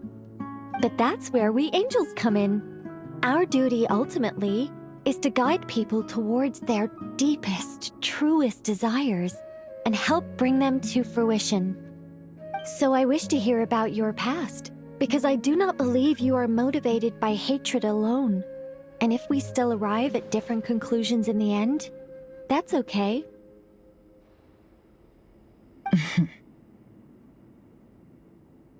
I refuse. Wait, what? But I set the atmosphere and everything. Isn't this supposed to be the moment when we finally open up to one another? Is it? Maybe I'm not so good at reading the atmosphere. You're right, Nicole. There's more to me than just hatred. Had it consumed me, I'd be left stuck in the past forever, never living in the present. But I don't think that your guidance can change my mind. The all-consuming sands, the bloodshed, both deserved and undeserved. Those old emotions cling to me like a shadow. Do you wish to shake them off? No. I hope to remember them forever. Those emotions and memories shaped me into the person I am today. They'll always be a part of me. In that case, would you like to hear my perspective, at least? Sure. It's not every day you get to hear an angel's opinion. A long, long time ago, when the angels still walked freely upon the earth, I found life tedious. Monotonous work, lukewarm relationships. Things weren't nearly as interesting as they are now. And yet, since the angels' demise, I have found myself missing those days on more than one occasion. Human emotions are often attached to a person, a place, or an object. When those things are gone, the memories quickly fade, and the emotions slip away along with them.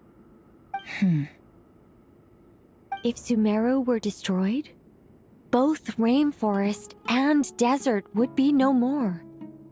With the object of your hatred wiped from existence, it would not take long for the memories buried deep in your heart to slowly fade. Both love and hate are intense emotions, but they are nothing compared to the void left behind when they disappear. Most sophisticated, Miss Nicole. But anyone focused on the future could only ever applaud the destruction of the things they hate. Still, I'm a special case. Someone once told me that human memory is more selective than a Mora-hungry merchant choosing between customers. We all need a reality check once in a while, so we don't forget the truth. As much as I dislike Sumeru, this is no way for it to perish. All right, you win. I'll help you out a little, but I won't work for free. How much will you need? You're not gonna milk this for all it's worth, are you? What do you think? I'll be upfront with you. I don't have much more on me. If that's what you need, I could borrow some from Alice. Or perhaps I could pay in sculptures. The ones I carve are actually worth quite a lot. Just cover my travel expenses. Huh? Is that all? That's all. Given all the people I owe favors to, I can just about justify a trip to Sumeru. Yehoda! Here, boss! What do you need? I'm going back to Sumeru for a while. While I'm away, you'll be in charge of the curatorium. Me? I'm in charge? Whoa! Don't worry, boss. You can count on me! And that was how the ingenious Angel Nicole brought you the perfect person for the job in your hour of need. Hip hip hooray! That was far more detailed than necessary.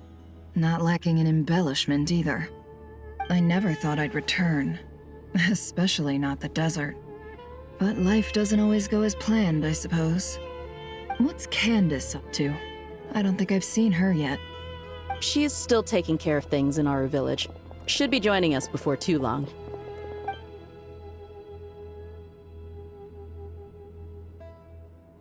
Oh, and sorry. Hope we're not interrupting anything. We have some good news, though. We're planning to go to the mausoleum of King Deshret to look for the legendary Aru, then use it to try and restore the Akasha system. According to records in the Temple of Silence, the mausoleum houses something called Aru's Chute, which can be used to establish connection with Aru. We still have some time before we leave, so there's no rush. By the way, who are these two new faces?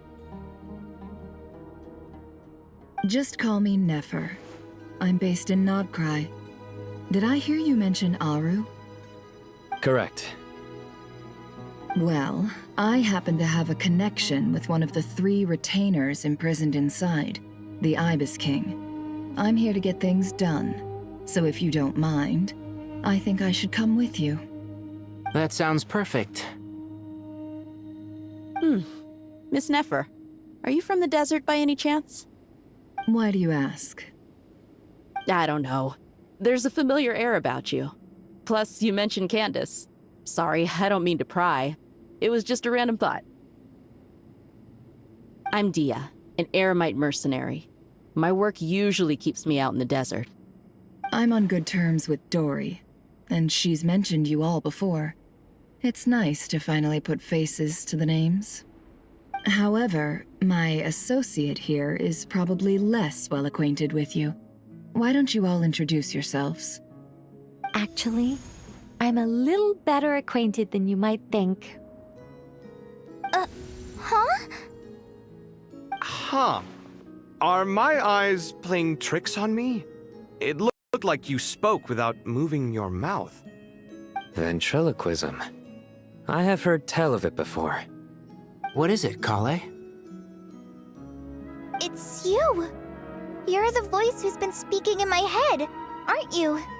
You encouraged me to report my dreams to the Dendro Archon, and got me to recite that magic prayer. Mm-hmm. I have many titles, but let's go with the most pertinent one.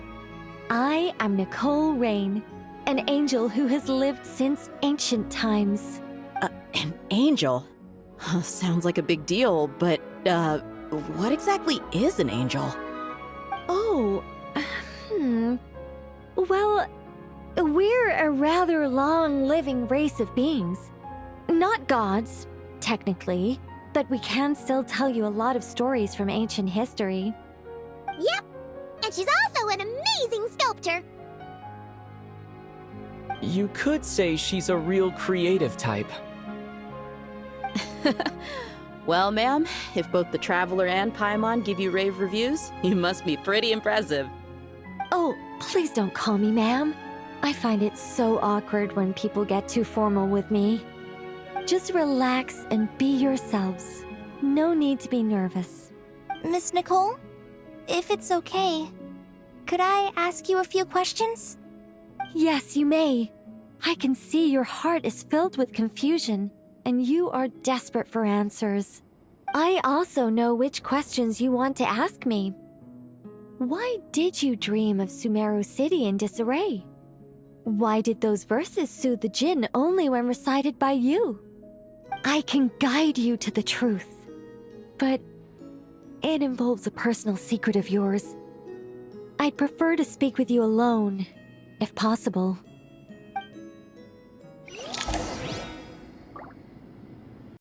And humans are the same. Except we call that light hope.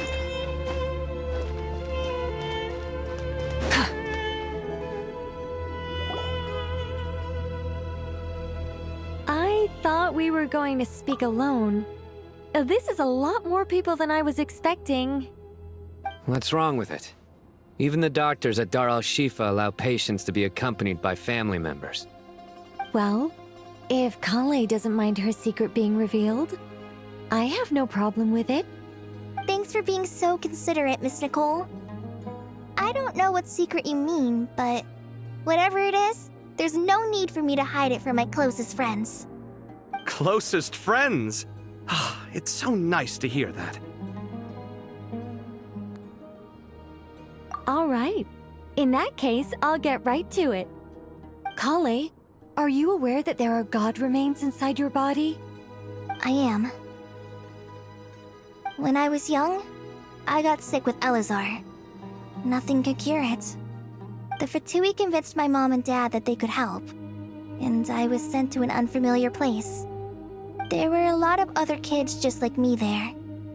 This creepy guy injected us with some strange medicine, which I heard contained god remains. I can still remember the pain like it was yesterday.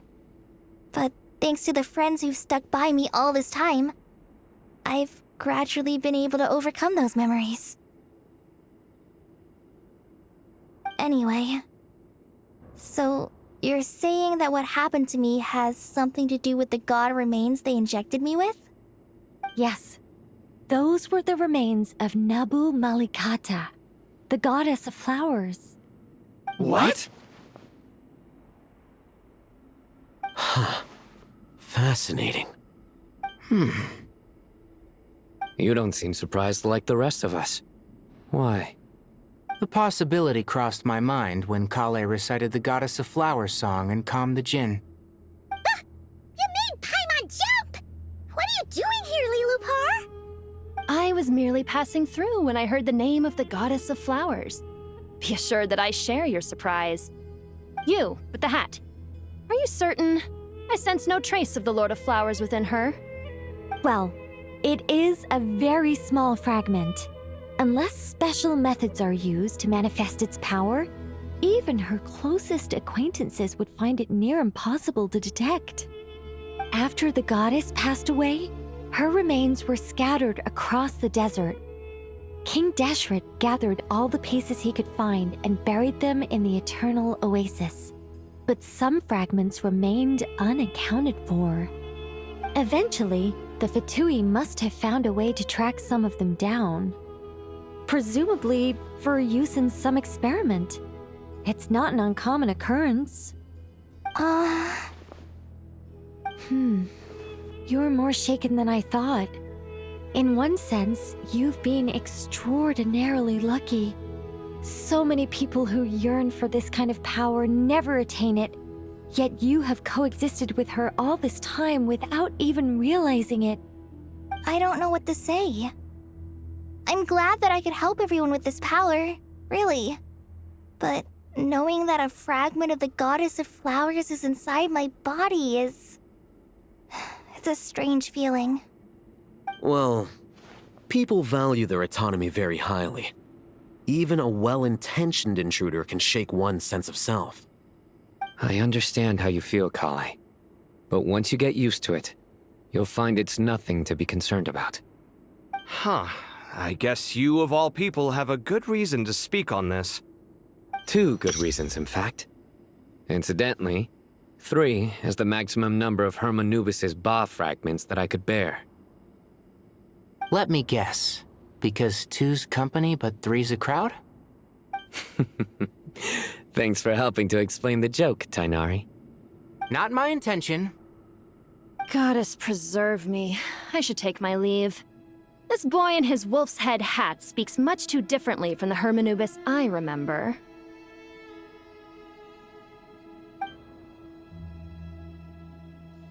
Kale, all I'm trying to say is, no matter how many Hermanubis fragments there are within me, you wouldn't think of me as Hermanubis. In the same way, you are simply you.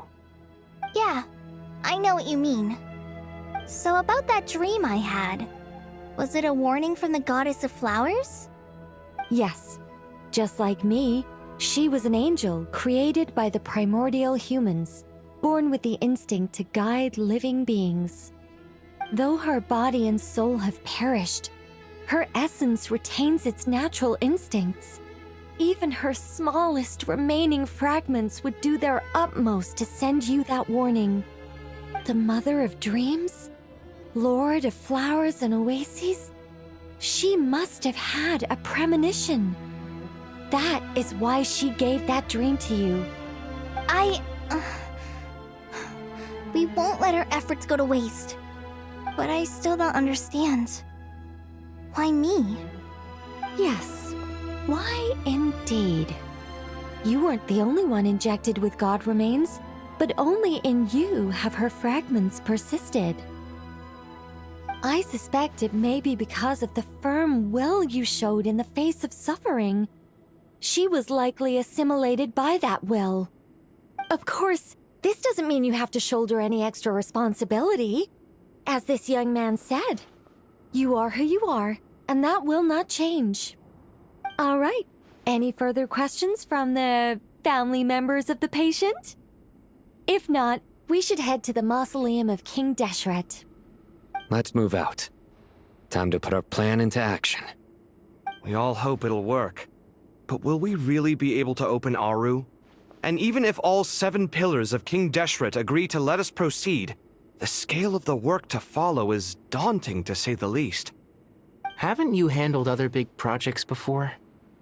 I mean, the biggest project I've worked on to date is probably the Palace of Alcazarzaray, I guess? But this is orders of magnitude beyond that. It's a total nightmare. Look on the bright side. At least this time you're actually here when Sumeru needs you most. You won't have to come asking me for details after the fact. Mock me all you want. But now that I'm here, things will be resolved far more quickly and smoothly than last time. Kave's self-doubt disappeared in an instant. Like magic. Well, this confidence is most gladdening. Now, go and pack your things. We'll head to the mausoleum as soon as you're ready.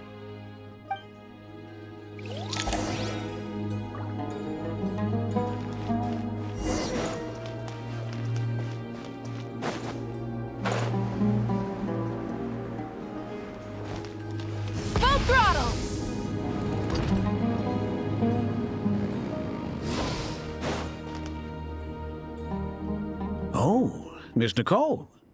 I heard you're a very talented sculptor. Is that true? Oh, I don't know. I wouldn't want to blow my own trumpet.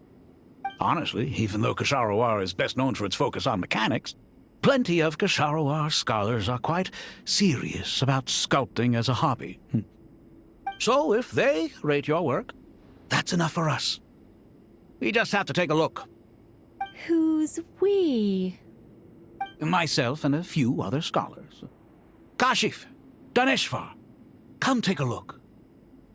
Oh, well, if you insist, I suppose there's no harm in showing you.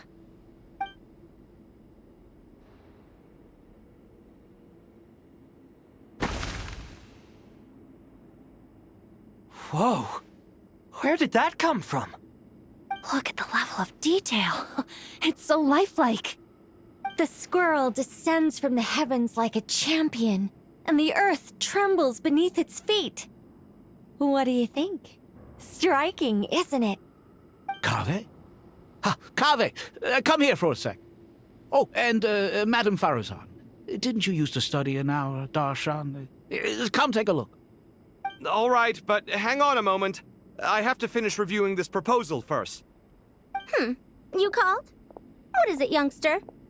This squirrel statue. Isn't it cute? Oh, a squirrel. I wouldn't say cute per se. The realism is what stands out to me. Were you trying to carve a statue of a hero, young lady? Oh, a hero? I suppose so. Actually, I didn't really have a specific theme in mind. I just started working on it, and this is how it turned out. I see. Well, do you tend to read novels about heroes in your spare time? As a matter of fact, I do quite enjoy those. Everyone loves a good tale of daring do, right? Then perhaps this statue represents the heroic tale you long to see deep down inside. Also on the subject of heroism, I feel that if the subject posed with a finger raised towards the heavens, it would lend a greater gravitas to the overall image. I'm sure some would call it cliché or old-fashioned, but not me. I think it would be a perfect fit. It has a certain classical beauty about it. Kaveh! Sorry, Madame Faruzan, I'm a little busy right now. Don't wait up for me. What a pity. That young man has excellent aesthetic tastes. I was hoping to ask him for his opinion. What a genius idea! Why didn't I think of that? Classical beauty is a great direction to explore. That's it. Once I get back, I'm going to sculpt a heroic squirrel pointing its finger towards the sky. Precisely.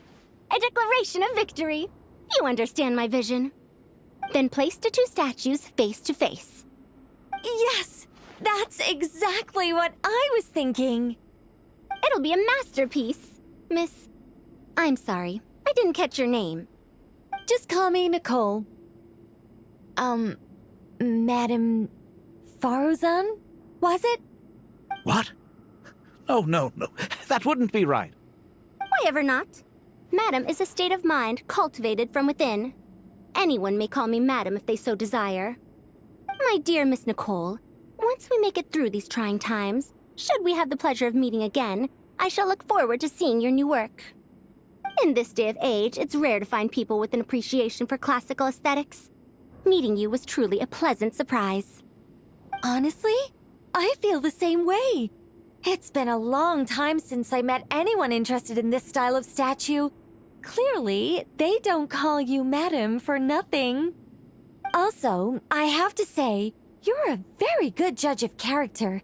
Because when I think about it, I really am someone who likes stories about heroes. That must be why I've quietly kept watch over generation after generation of them. Sorry, keeping watch over heroes?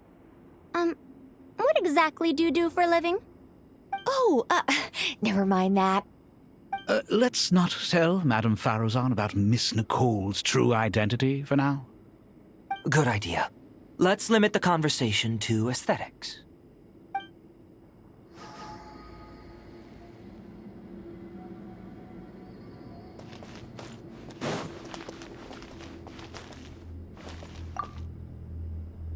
Let's not tell. Good idea.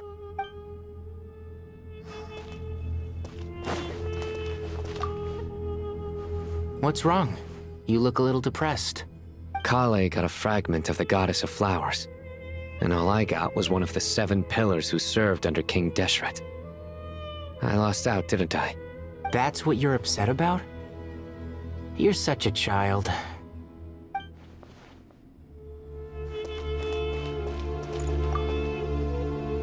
Oh, so many books. More than I could ever read in my life. But I've learned a lot that the textbooks could never teach me.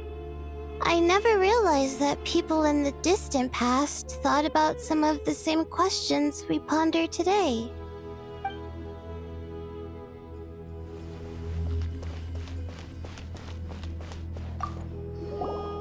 Paimon! Thanks again for your notes. I'm done copying them, so here you go. You're welcome. Just let Paimon know if you ever need help again.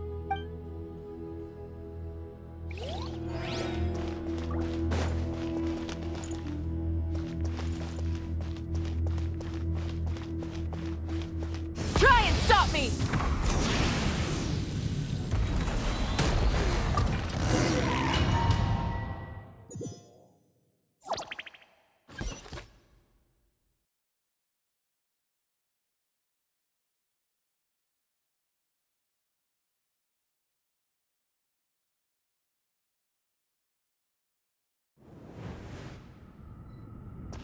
I hope everyone's ready. We'll be arriving at our destination very shortly.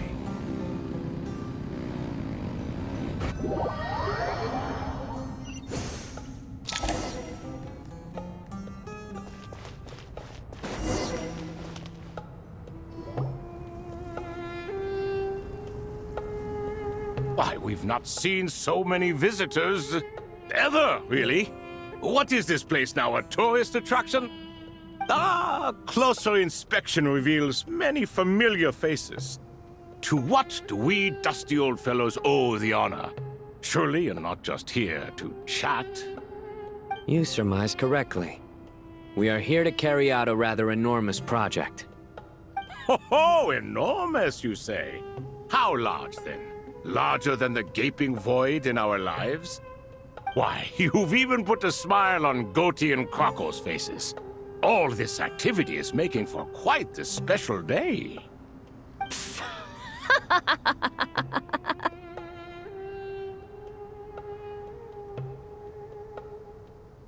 I know that laugh.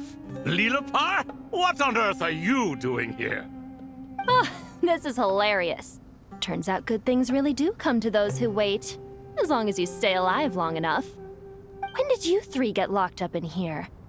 And still you act all high and mighty, putting on a show for the younglings. Truly hysterical. Why, you... Yes, I know. No need to shout. You're right, Liloupar. Goatee, Crocco, and I all have the same problem. But didn't King Deshret seal you away? How did you break free, and how did you get in here? Who knows? Perhaps you can ask my master one day, should you ever get the chance. Behold, the executioners of old. Some have turned into fragments residing in human bodies, and others are imprisoned eternally, leaving not a single shard behind. It's almost tragic, watching lowly prisoners like you act all self-important. Curiosity gnaws at you, doesn't it?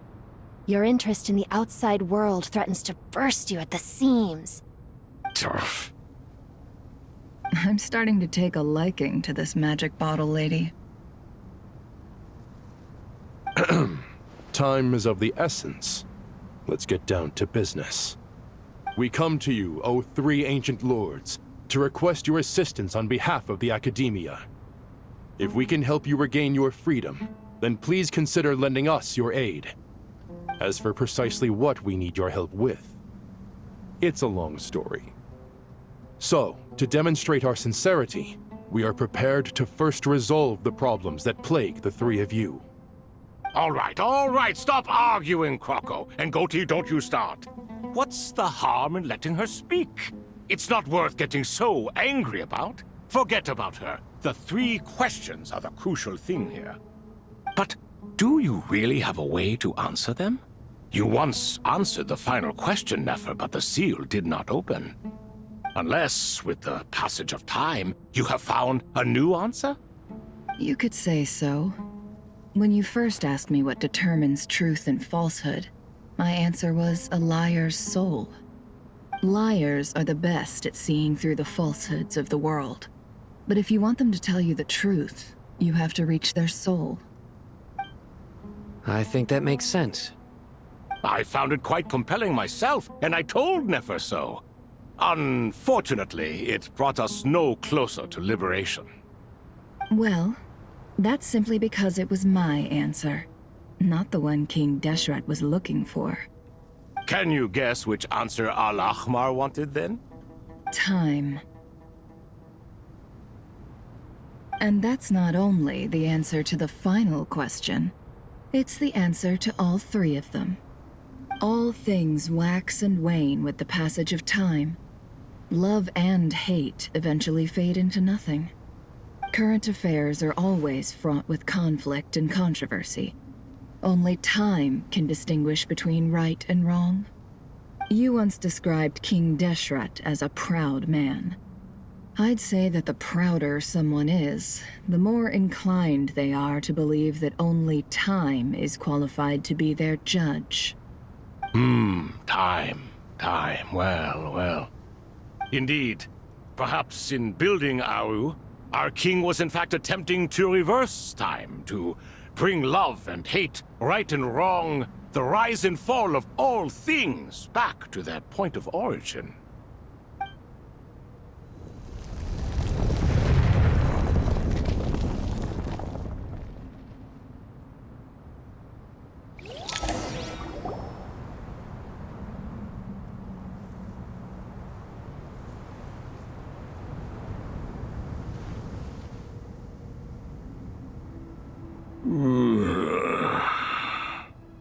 This is the most eventful day I have experienced in a long time.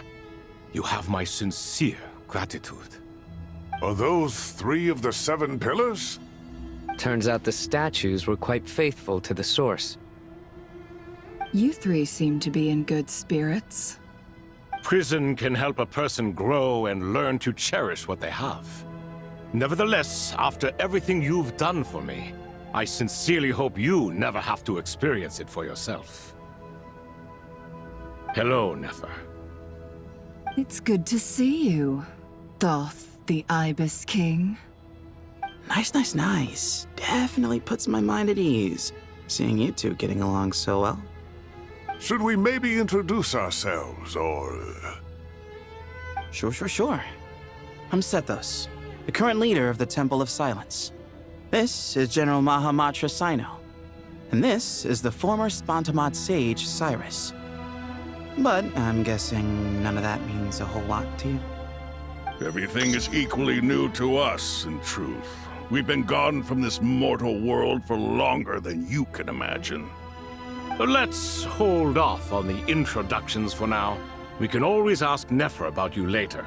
It'll give me something to talk about with my chosen disciple. You're like a helpless parrot. Gods and people of yore are not necessarily welcome in today's world. Self-awareness is one of my finest qualities. I thought I ought to share its fruits with you 2. Is that so? Well, I think we'll take it in stride, just as we did with the 3 questions. Let's not forget, it was my persistence that won you both your freedom. Fair point. I have to applaud your persistence. And I must praise you for your wisdom. Now, state your wishes, young ones. I'm sorry? Why, your tremendous accomplishments deserve a reward, do they not? You must let us do something for you in return. General Mahamatra, what do you think? I won't beat around the bush. Sumeru is facing a crisis the likes of which have never been seen before. And we need your help.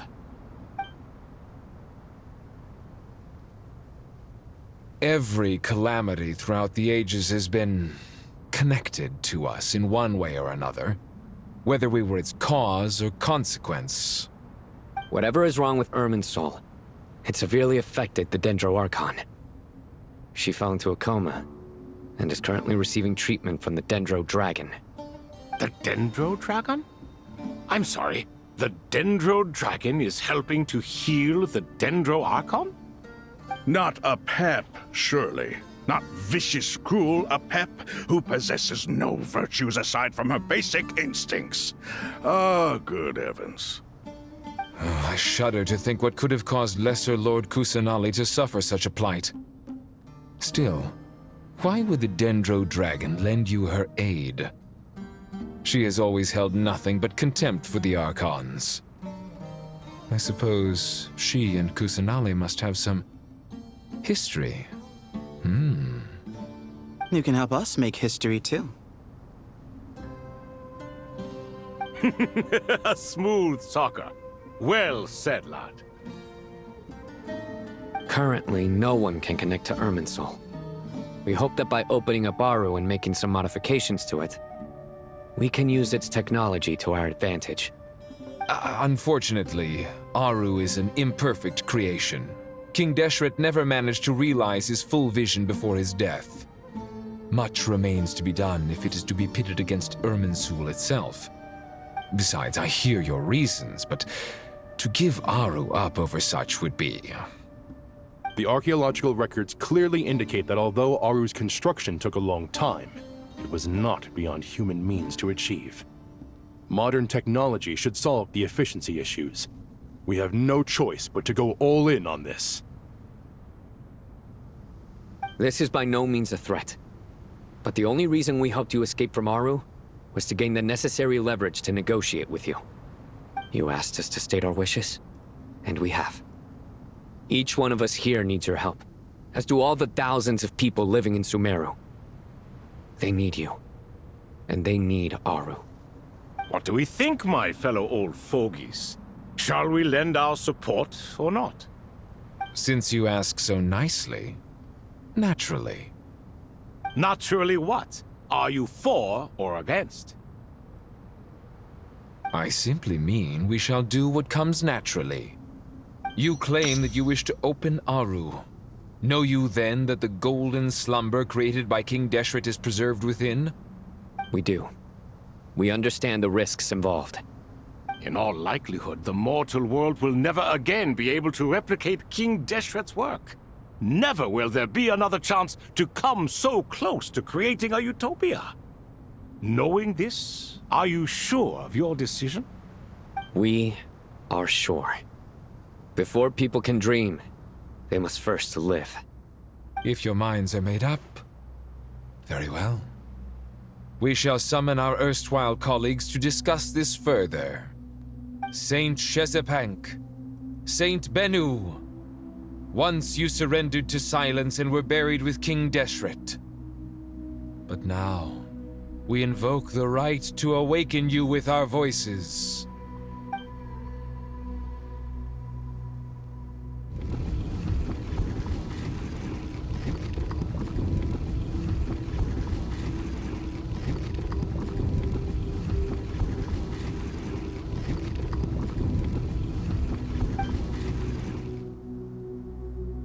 Saint Bennu, responding to your call.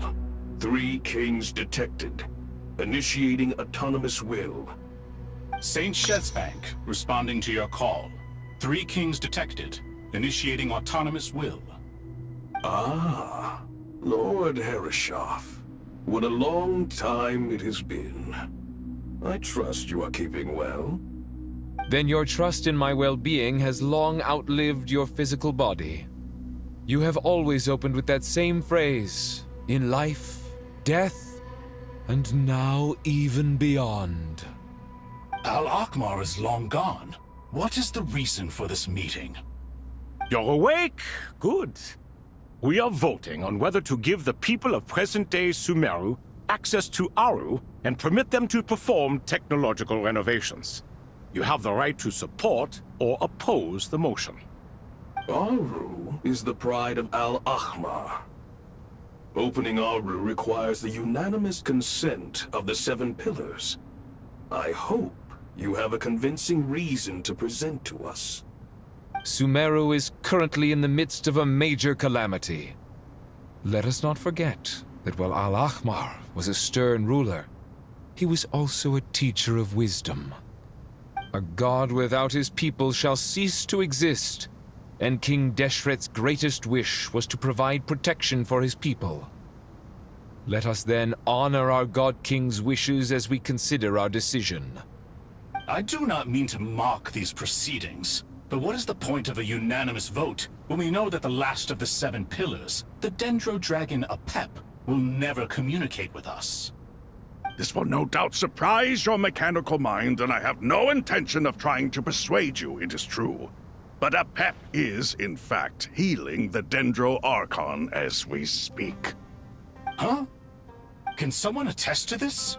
Do we have any proof? I ask the 3 kings. Can any of you vouch for the truth of this claim? Naturally, the Ibis King, Thoth. What?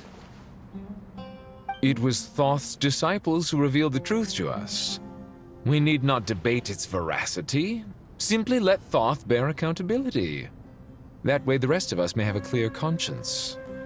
Harishef, you diabolical fiend! I awakened our former colleagues for you, supported your opinion, and backed your decision. What sort of fiend would do that? I miss the days when Hermanubis was still around.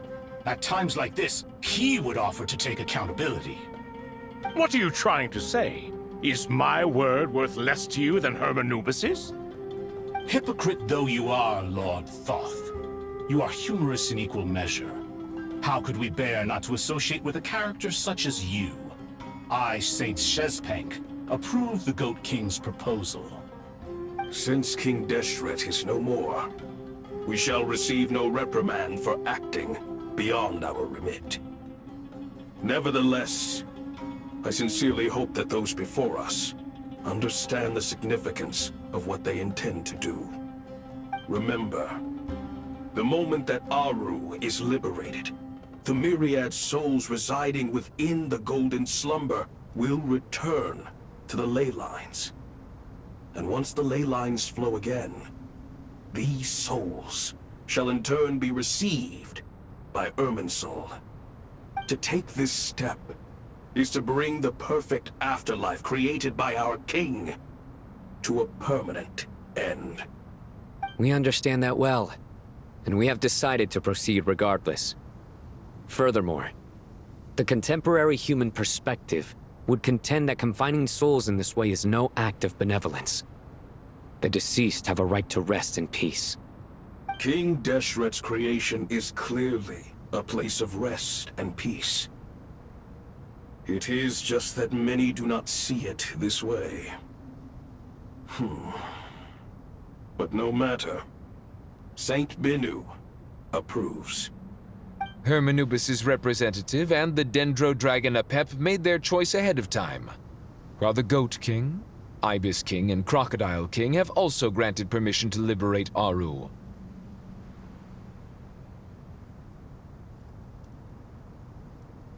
By the grace of His Majesty, guided by his wisdom and will, let the gates of Aru be reopened.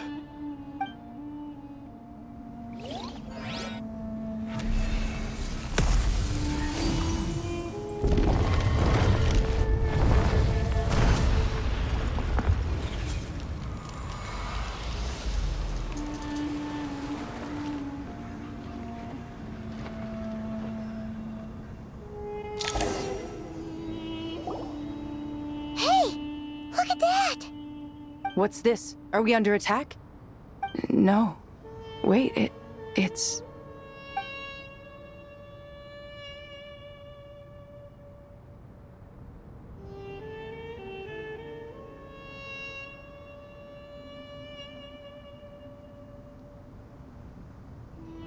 Here you are. Through the sands of time. I see you. Father. Father, Is it really you? It's Jet's father, Jibriel! That's right! He entered the golden slumber, didn't he? I smell blood and sand on you. You've grown. Strong as a wild beast, and without shedding a tear.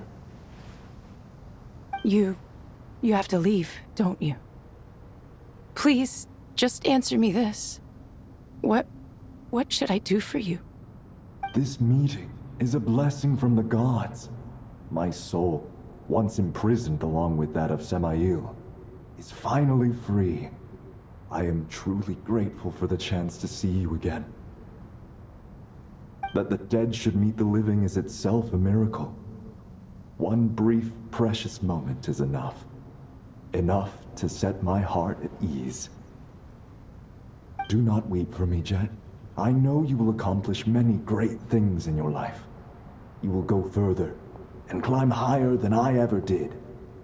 All I ask is that you take good care of yourself.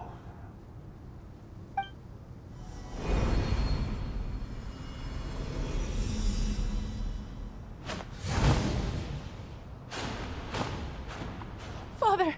Father! Father. Hey, Jeht. Do you want something to eat? Maybe it'll help you feel better. I'm fine. Thanks, Paimon. It was just a little sudden.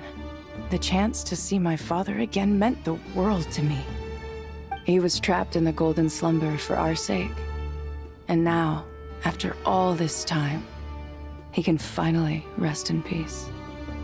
I'm glad. It's a huge relief. You've grown strong, Jeht. More than enough to fend for yourself. Yeah. I'll leave the past in my memory where it belongs. My family, the good times and the bad. Goodbye, Father.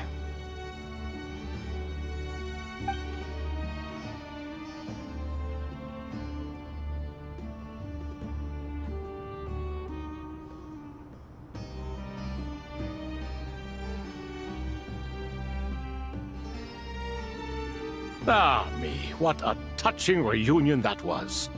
It seems we did a good deed today. We three retainers, once imprisoned for our iniquity, are surely the least qualified to judge whether this deed is good or bad.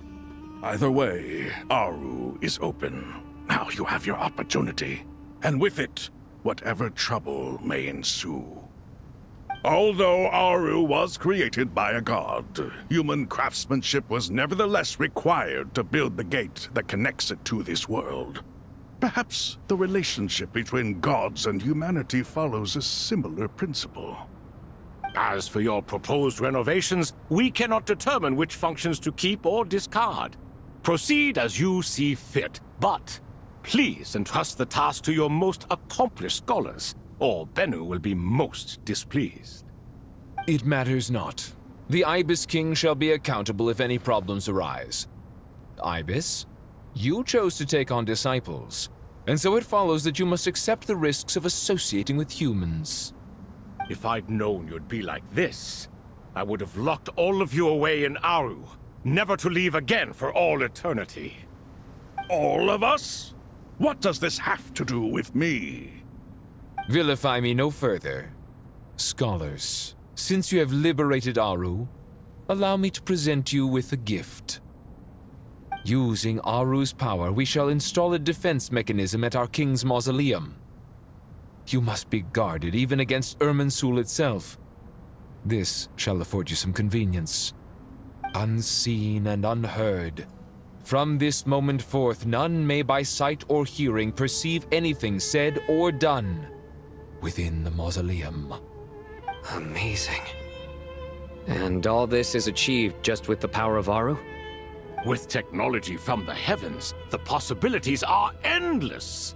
Just because King Deshret did not use it for this purpose does not mean that it cannot be done. So, marvel away. This is the reward you have earned. All right. Well, that resolves the issue of confidentiality.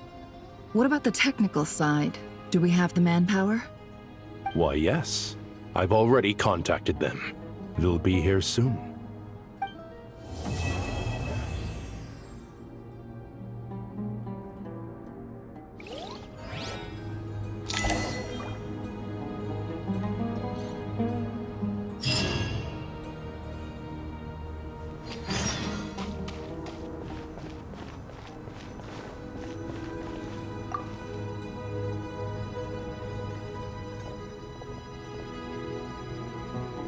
You must be the ones tasked by the Academia with renovating Aru?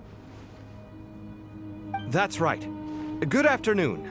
I'm Kaveh, and these two are Termezi and Naisaburi. Hey, I'll hate them. Come and introduce yourself. We've met before. This is Thoth, the Ibis King, and everyone knows these two. Afternoon, gentlemen. I've only ever seen these two in murals. Ah, the paintings in the temple. They show us chatting, playing cards, playing chess. Precisely the activities we most enjoy, funnily enough. No, only you enjoy playing chess. We were just humoring you. I wouldn't go that far. Back to the matter at hand. A preliminary assessment by the Academia indicates that this project requires expertise in various disciplines, including the deciphering of ancient texts, mechanical engineering, the restoration of ancient ruins, and elemental theory. The most capable minds in their respective fields are here before you. If there are no objections, we'd like to begin our work. The artisans who built Aru for Al-Ahmar gave their very lives to create this splendid work. Follow their example by giving your utmost devotion to this project. I didn't know that. We'll do our best, of course, but we certainly won't be sacrificing our lives. Such brazen words. Humans these days are a far cry from their ancestors. What little respect you show for King Deshret. No, that's not what he meant. Please, don't mind him. He shares your sentiments, just not your, penchant for hyperbole. Assuming that's what you were going for? I just think it's important to manage expectations. Forgive my lack of courtesy, but we simply can't sacrifice our lives to the gods on completion of the project like people in the legends of old. Here's a first draft of the project proposal for your perusal. Please let us know if you have any requests. Normally, I'd have made it look a lot more visually appealing, but we were really pressed for time on this occasion. I hope you'll forgive me if it's a little rough around the edges. Naturally. If my fellow ministers deem this meager display of respect sufficient, I suppose I can consider agreeing to their proposal. Why are you so preoccupied with the ostentatious displays of respect to Al-Ahmar? We should be trying to make things easy for them. You never know. We might have to rely on these young people to look after us in our old age. Exactly. This is Aru's mainframe. Be reminded to use it with great caution. We certainly will. Thank you for your assistance. You may attempt to lay out punishment should you so desire, though I'm afraid it would be futile. You and I both know that certain components of Aru can only be operated by humans. King Deshret always believed in humanity. Still, the reason that Aru's modules are designed that way is not so much because he trusted them, but more because he was wary of you. Is that true? No wonder human artisans helped to build Aru then. He actually required human assistance to create his greatest work. Naturally. Have you noticed that the Goat King keeps giving superficial responses? It's like he's just going through the motions and leaving the real debate to his colleagues. He understands the art of perfunctory speech. That's what earned him his position as the Minister of Ministers. It seems the rumors about King Deshret being a poor judge of character are baseless after all. Excuse me for being blunt, But it sounds suspiciously like you're putting yourself on a pedestal and mocking me. You're mistaken. And while there's nothing strictly wrong with making every conversation about yourself, it's not exactly a positive tendency either. You? Whatever. I knew it'd be like this working with you. All right, let me past. I need to look at this console. It's your job to activate it after all. Let's begin. Everyone, please proceed with the external checks and preparations as per the procedures outlined in the engineering plan.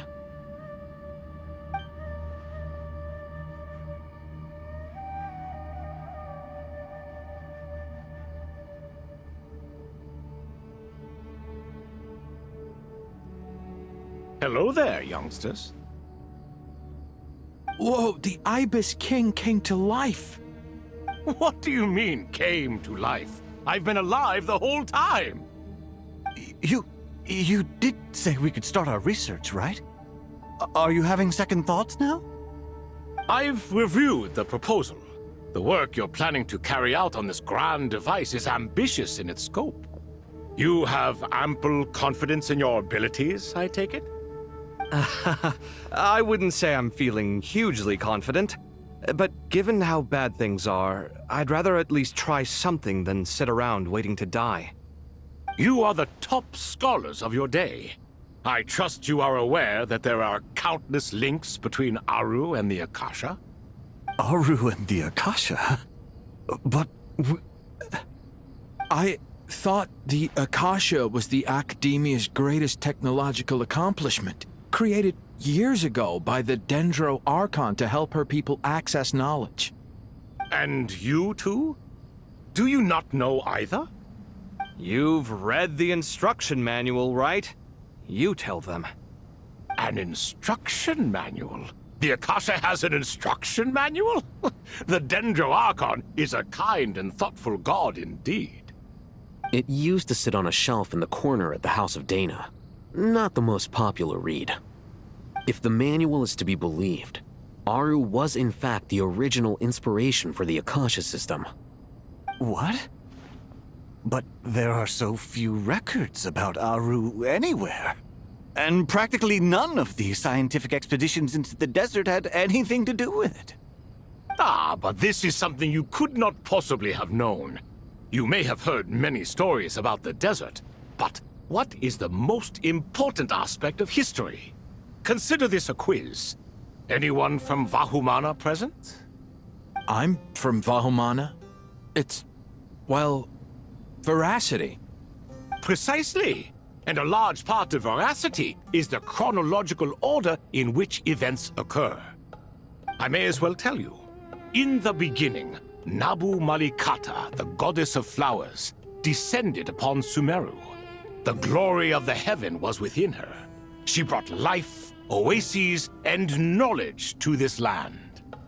Then she created the Jinn, enlightened them, and ordered them to serve her. Two other gods also walked upon this land where wisdom flowed in abundance, and the three met beneath the great green trees. It was the first and greatest alliance.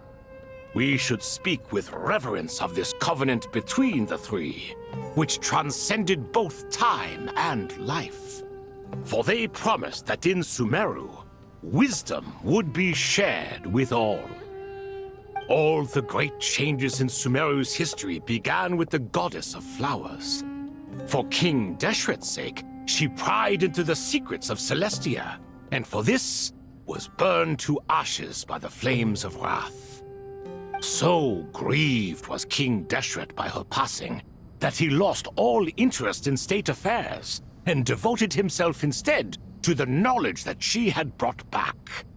It was after learning of the technology from that floating island in the sky that he first conceived of Aru. And so, the Akasha was inspired by Aru, while the basis for Aru itself came from Celestia's technology.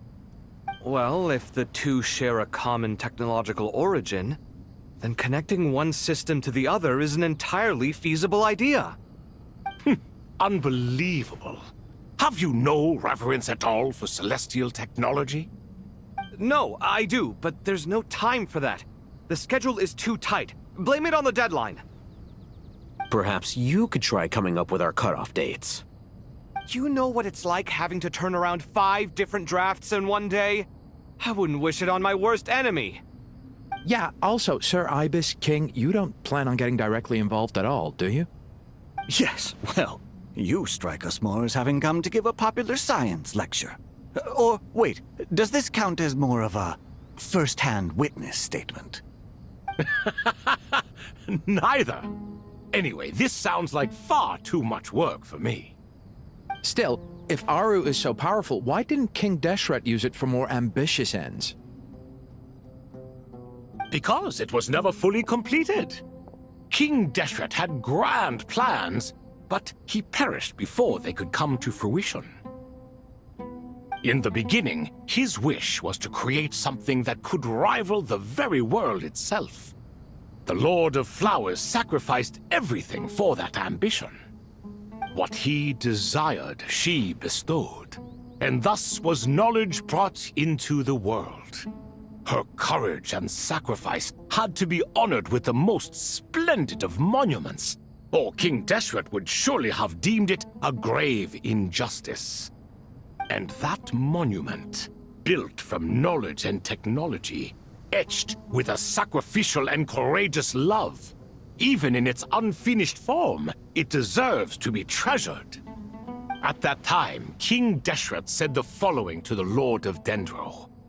Since we share an eternal covenant, I shall never be your enemy. Hence, the fruit of wisdom from the heavens is not to be devoured.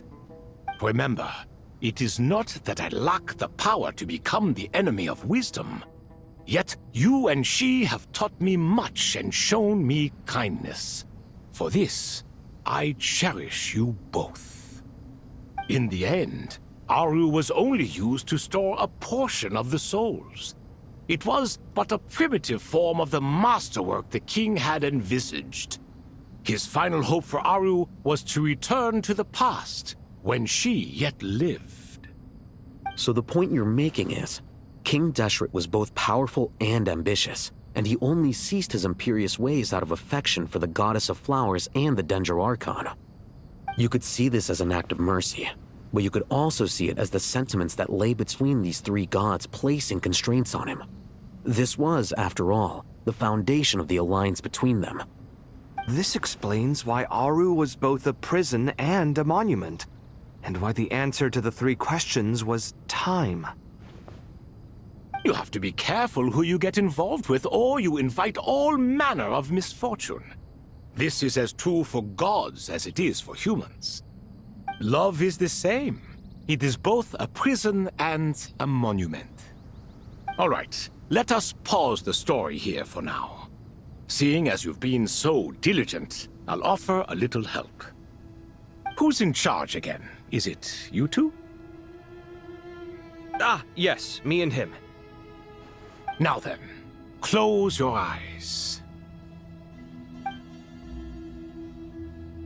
Wisdom hides in the space between the tangible and the intangible. It is to convey the incommunicable through the simplest of mediums. By the power of King Deshret, I shall grant you a glimpse into the unseen secrets that lie at the threshold of existence.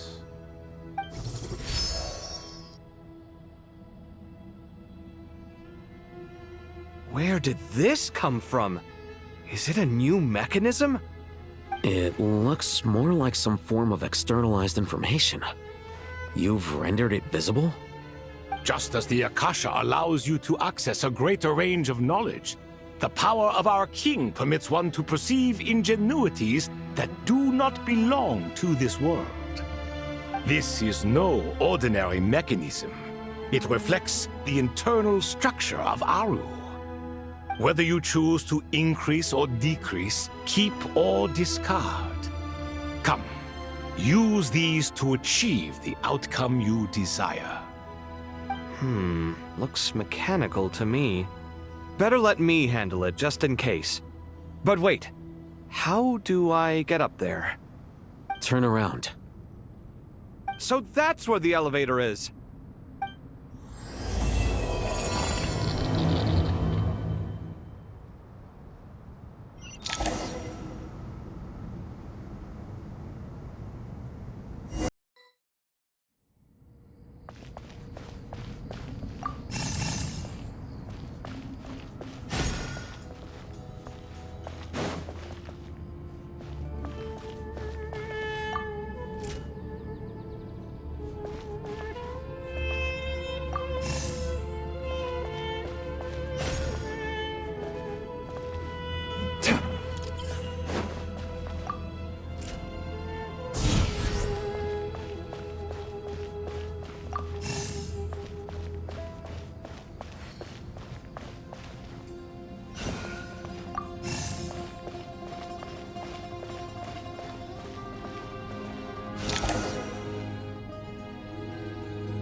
Obelisks were used to record important information in the ancient desert civilization. Hey, Alhaitham, there's some writing here I'll need you to decipher. I've sent it to your screen. Do you see it? Got it. It's a little blurry, but I should manage. Take a look and tell me what it says. Oh, and I'll send any other similar text directly to you from now on. Let's start with this one. It's a variant of an older script. Herein lie verses written for the Yellow Sands. Looks like cultural information from the age of King Deshret. If so, I suggest you delete it. Words thrown together merely for fun. I had no idea Aru kept a record of this. Well, as long as you're certain that this is strictly private information, that's fine. It is unimportant. All right, well, I guess I'll start now.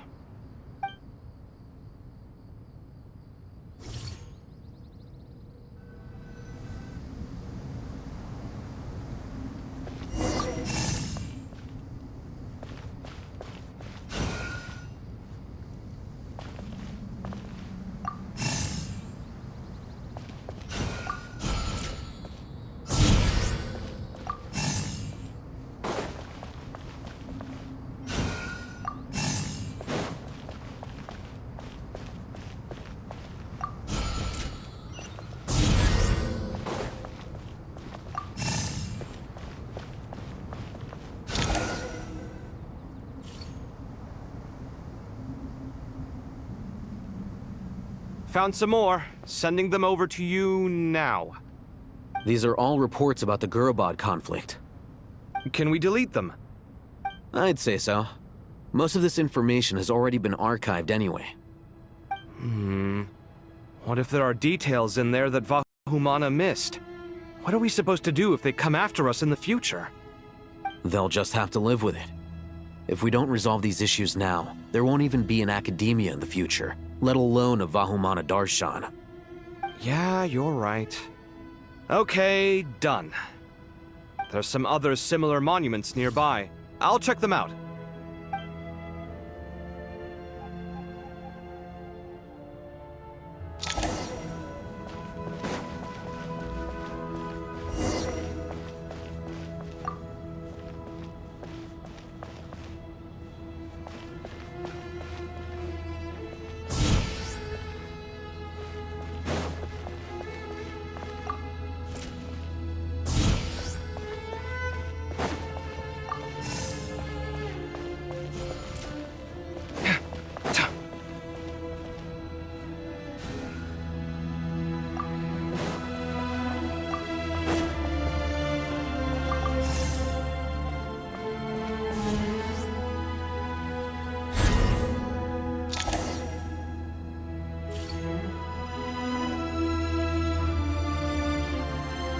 Another monument. Hold on.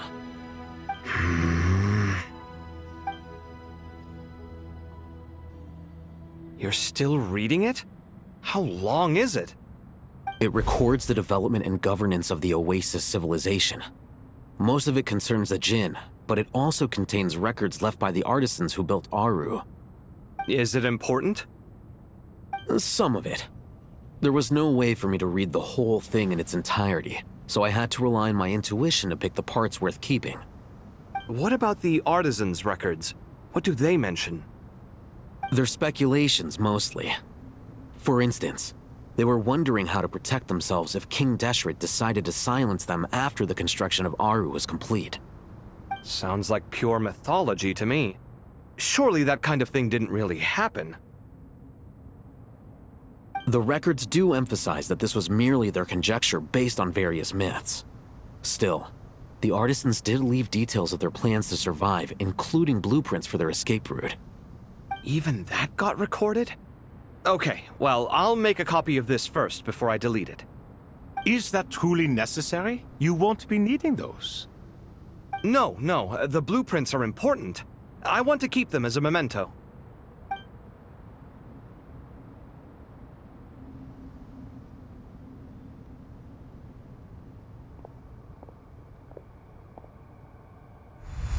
I think that should just about do it. It meets the requirements of the contingency plans, so we should be good. I gotta say, it's the strangest feeling, this cross between reality and the intangible. It's like drifting between life and death, or in and out of a dream, using my own hands to manipulate illusions that are forever out of reach. Chasing dreams in the most literal sense. Definitely a novel experience. What happens if my spirit just floats away? That won't happen. Anyway, I wouldn't celebrate just yet if I were you. There's likely to be a phase 2 of this project. All right. I'd better keep my wits about me then.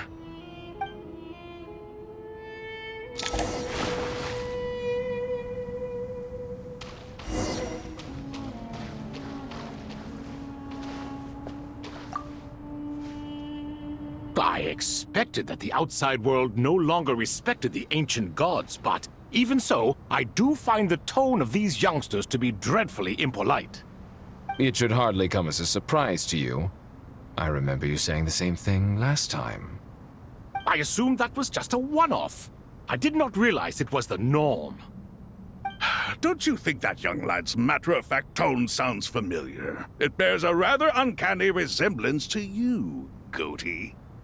Surely a sign that he is a man of rare intelligence. Oh. The rest of them, though, much better. The blonde-haired one, for instance. So sincere. That's the kind of kid I can respect. Oh, really? Well, what about your disciple, Nefer? She's about the furthest from sincerity that a person can get. And now you hit the crux of the issue. Thoth is spouting lies again.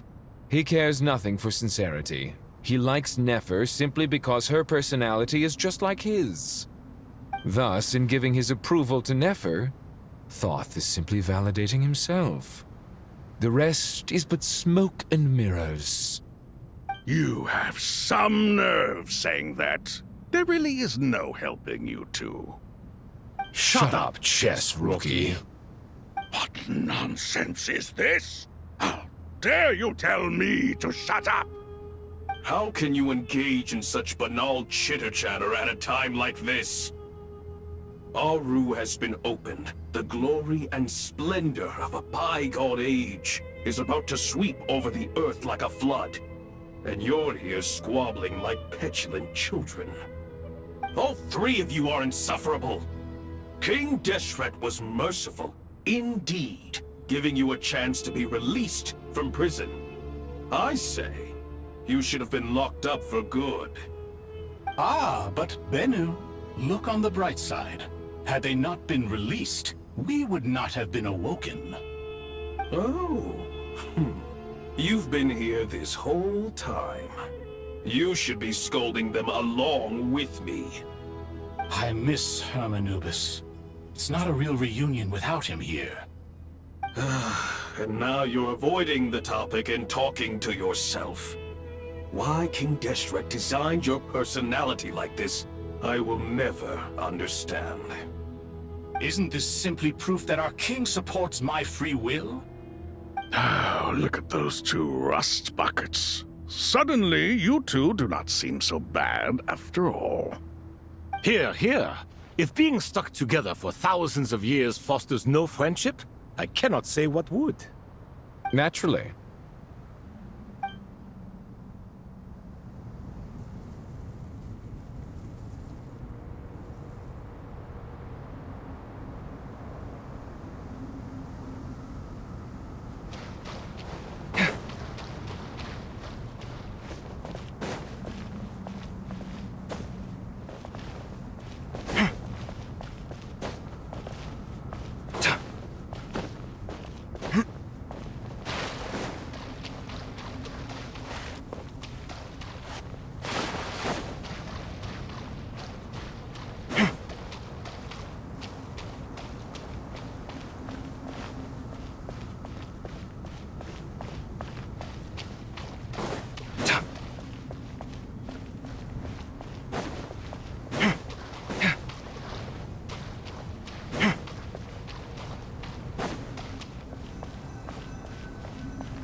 How's it going?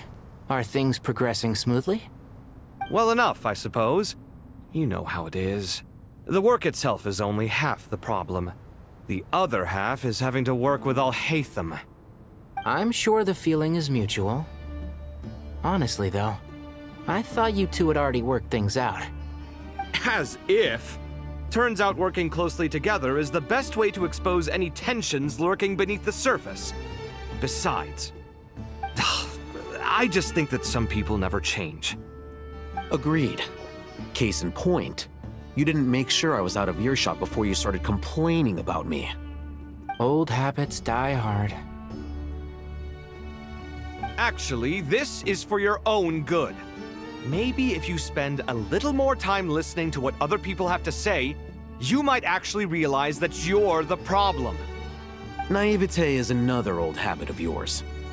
I had assumed that you both volunteered for this project, like us forest rangers. But now I'm getting the sense that wasn't the case. Definitely not. We were assigned to it by Lesser Lord Kusanali and Nephis.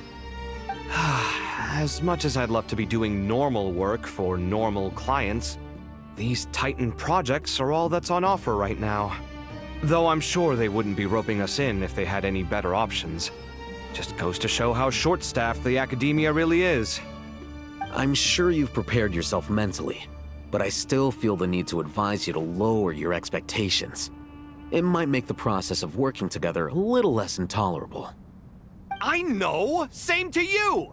But if you already understood that, you should also know not to say the quiet part out loud.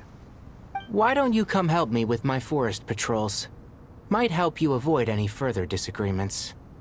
Good suggestion, but unfortunately, differences of opinion will always exist.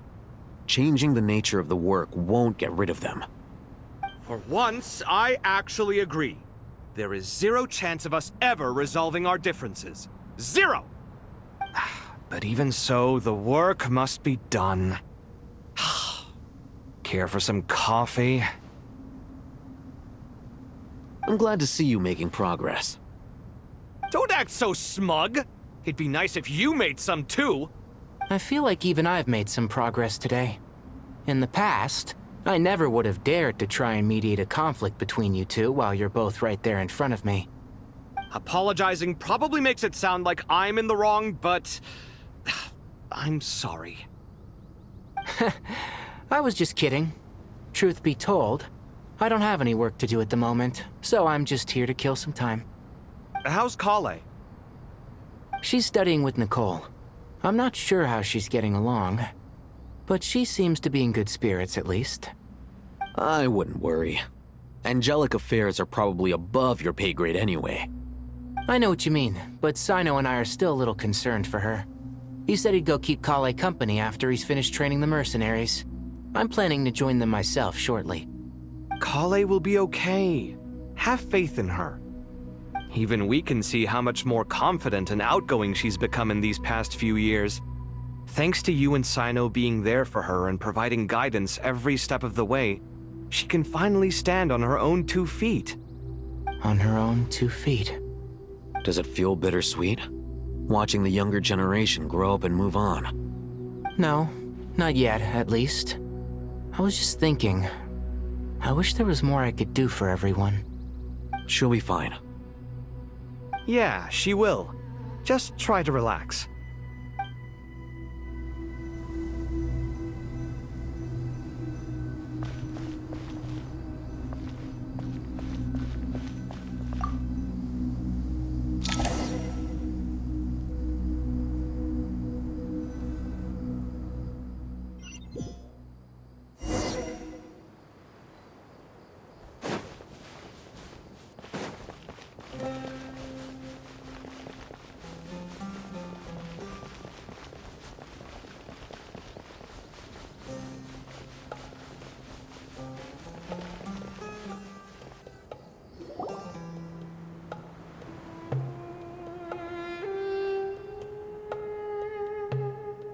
Traveler from afar, do you worry for the fate of Sumeru as well? Whoa! It's so big the Crocodile King! Greetings, Crocodile King. Please be at ease. I'm just here to chat with you about Lesser Lord Kusanali. Sounds like you really care about her. Yes, although to be exact, it is a mixture of both concern and curiosity that I feel. Speaking of Nahida, Paimon was wondering how she's doing. Wait a moment.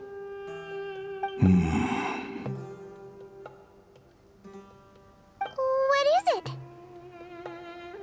I tried calling out to apep, but there was no response. This can only mean that she is focusing all her energy on taking care of Lesser Lord Kusanali.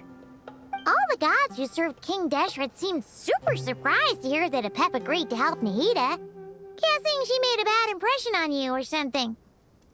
Are you aware of the history between her and our king?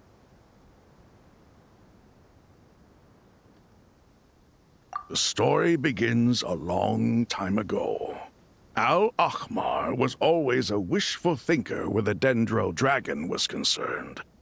Without consulting her, he decided to list her among the 7 pillars, and declared his own power to be far superior to hers. That was when our king was at the height of his power. Ibis Goti and I were no match for him, and so we chose to submit and serve as his ministers. But not apep. No, she never thought much of him. To apep, Al-Ahmar's pride and sense of superiority were nothing but ignorance and hubris. In fact, they fought numerous times, but usually the battle ended in a draw. In the end, King Deshret coveted the power of Celestia, only to end up corrupted by knowledge. His final act was to trick the dragon into swallowing him whole, leaving her to bear the torment of his sins. The Dendro dragon stands for the glory of a bygone era. She hated Al-Ahmar and what he represented. All the gods, all the power they wielded. And so, her willingness to help the Dendro Archon through this crisis comes as a great surprise indeed. It makes one wonder whether, perhaps, the Dendro Archon assisted her in the past. Yep, Nahida did her a huge favor.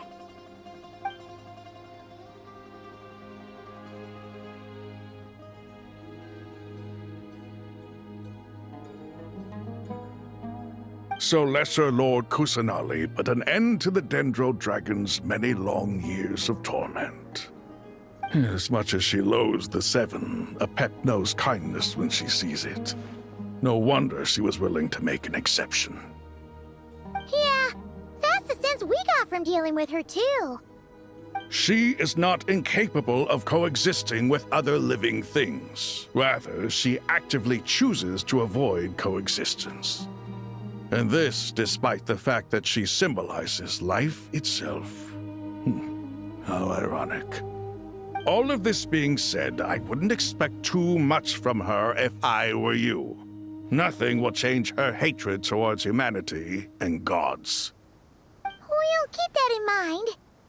Anyway, how much longer do you think Nahida needs to stay with apep? For all we know, the Fatui might still be in the desert. Just to be on the safe side, why don't we grab anyone who isn't busy right now and go look for her? I'm alright, Paimon. Huh?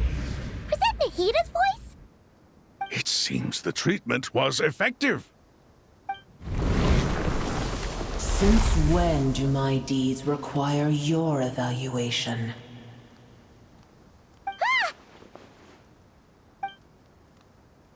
Here will do just fine. I had no intention of taking you any further.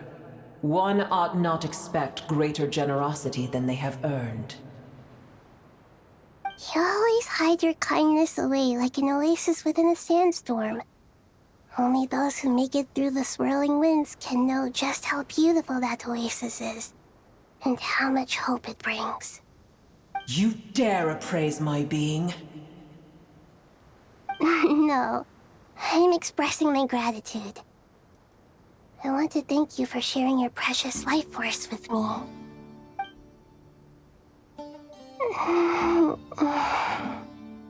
Awake already? You are more resilient than I thought. Pep. I feel much better. Thank you.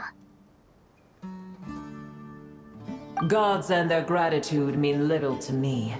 I would rather you give me your assurance that the situation with Irminsul and Sumeru's ley lines will be competently managed. If I suffer any ill effects from the ley lines, you, as the god of this land, will be held responsible. And you would not enjoy being held to account by me. I understand what you require, but I would assume this task even if you did not demand it. Sumeru is my responsibility. I must resume my duties as soon as possible. A farcical notion. God of Sumeru, I hope you realize how unextraordinary your strength is. And yet, maybe it is precisely what defines me. A god of wisdom is not meant to rule by force. Then hold steady. We go forth. Well, I'll be. Is that apep? Do my eyes deceive me? Of all places, the Dendro Dragon has decided to visit the mausoleum of King Deshret? I see that after all this time, El Ahmar's menagerie of ministers remain as vile as ever. It's a pleasure, Dendro Dragon. Had you arrived but a little sooner, you might have attended a meeting of the Seven Pillars. What a nauseating thought.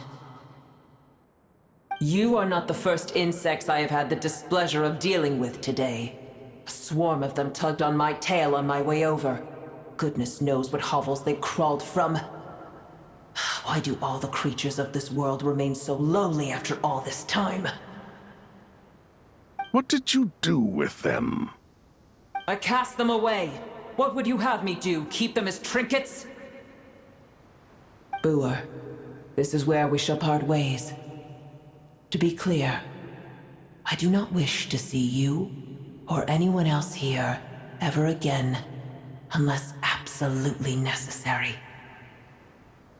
Then I wish you peace as you return to your dwelling place.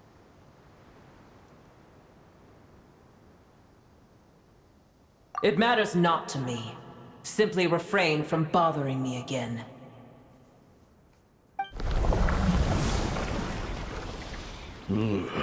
A force to be reckoned with. At times like this, I feel glad that she has no interest in any of this. Hold on, just hold on, okay? We're almost there. We made it. Huh? Wait, that voice! It's... Uh-oh, I'm gonna fall!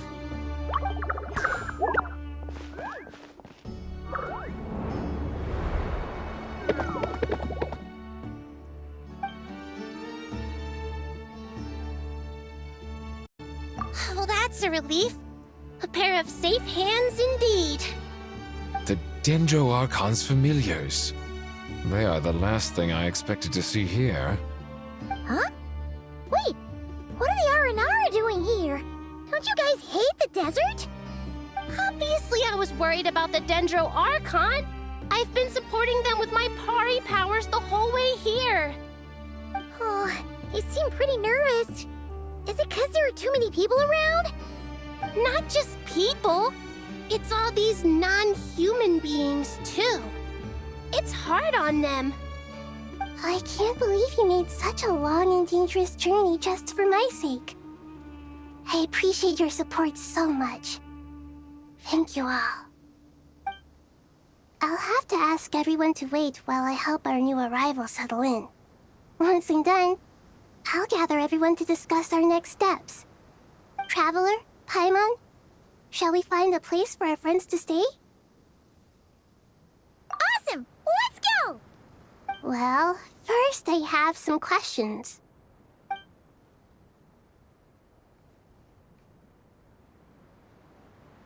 Okay, I think that covers everything. Thank you. We can get going now.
Hello, everyone.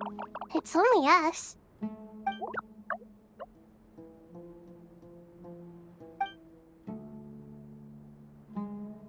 It must be very tough for you coming all the way out here, especially since you don't like the Voluka.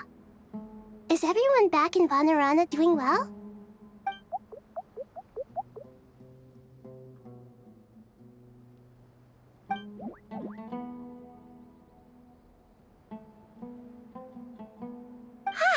Everyone's here. Good. Are you okay? You look like you were about to pass out back there. And you're forgetting who I am. Don't underestimate me. Oh, excuse me! Are you comparing me to Paimon?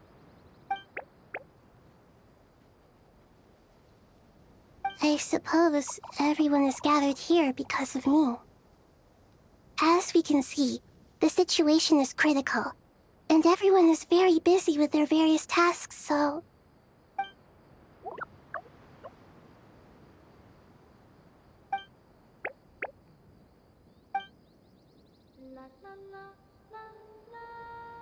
I can't thank you enough. Right now, we're focused on restructuring Aru, processing excess information, and helping restore everyone's confidence. I'm sure you'll find it all very straightforward. I can help too. Just let me know where I'm needed.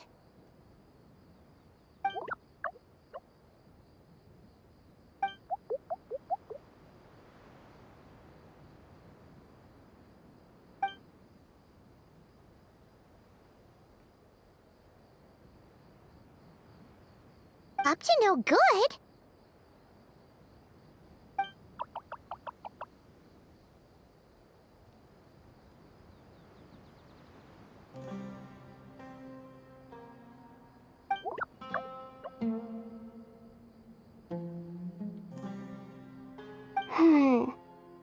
That definitely sounds suspicious.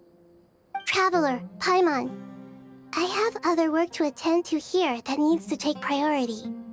Could I trouble you to investigate the situation Arabalika spoke of? No problem. Leave it to us. Thank you. I'm counting on you. There's one other thing. If you are to work alongside the people of Sumeru, you will need to make yourselves visible to them. Is that acceptable to everyone?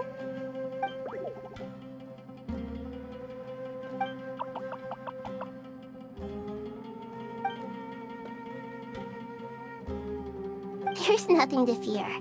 No one here will hurt you. But if you do feel afraid, don't worry. Just call my name and I'll be there.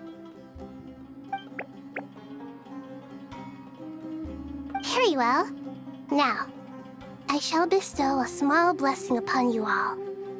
Whenever people see you and interact with you, from the moment their gaze meets yours, they will experience the most beautiful of dreams.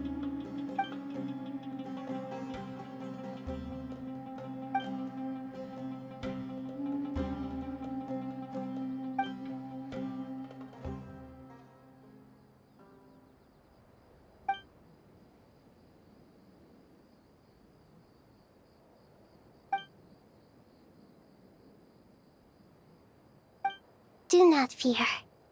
We will face it together. This too shall pass.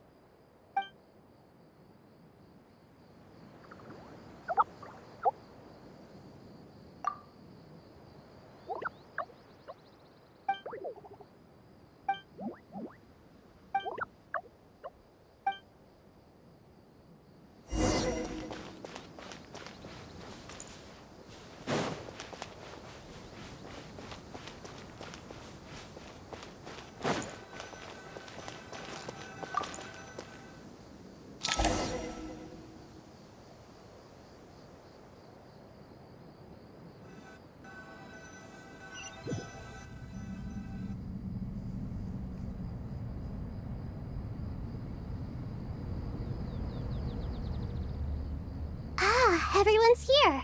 Wonderful. Dendro Archon, you're back. Are you recovering all right? You mustn't push yourself too hard. I'm doing very well. Thank you for your concern. I see. Using the power of Aru to reboot the Akasha and gain access to irminsul. It's a sound plan, although... I regret to be the bearer of bad news, but with the state that irminsul is currently in, it's impossible to access via traditional means. Even the Akasha won't change that. Alas, we had feared this may be the case. What about non-traditional means? Non-traditional means? Are you saying... Desperate times call for new measures.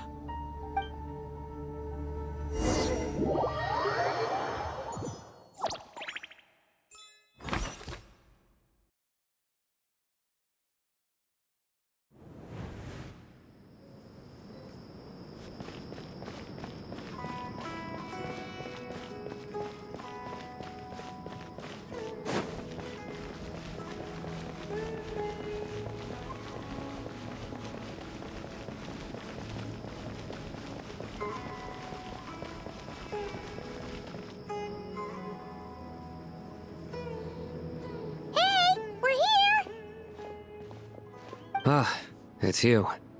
Is there a situation?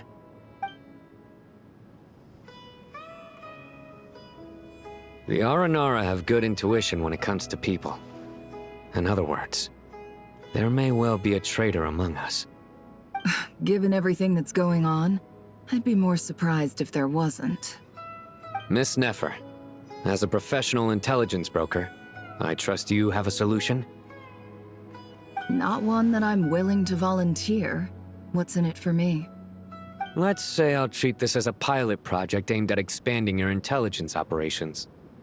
Whatever business you're in, an avenue to demonstrate your abilities could never hurt. I like the sound of that. Glad we're on the same page. Given that you rarely set foot in Sumeru, practically no one at Caravan Rebot knows who you are. I take it you've read the files on everyone in the area? Yes. I also skimmed the list of evacuees, and am more or less up to date on where everyone stands. Any initial suspects? Limiting the scopes to males whose recent activity could be viewed as suspicious. I've identified 3 names. The Aranara saw 2 people talking, but currently we only have 1 suspect. The other person was probably just a messenger, and in all likelihood has already left Caravan Rebot. Everyone is heading for the desert per the evacuation order. Anyone willing to turn back at this stage is almost certainly with the Fatui. There's no way it was a spur-of-the-moment decision to act at a time like this. This spy must have been planted long ago. We need to smoke him out from wherever he's hiding. Sounds like you have the beginnings of a plan.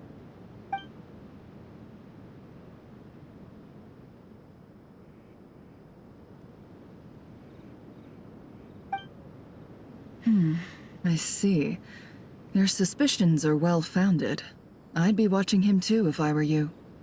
So far, we still lack solid evidence that he's been bribed. He hasn't made any recent purchases that would indicate he came into some cash. Then let's get closer to him to confirm before we make our move. I can handle it. I'm not based in Sumeru, so barely anyone at Caravan Rebot knows who I am. And you're certain you've never encountered this person in Nodcry? I'm certain. Besides, it's extremely rare for me to have had any direct contact with Sumeru mercenaries besides Jeht. There's no way he could have seen my face before.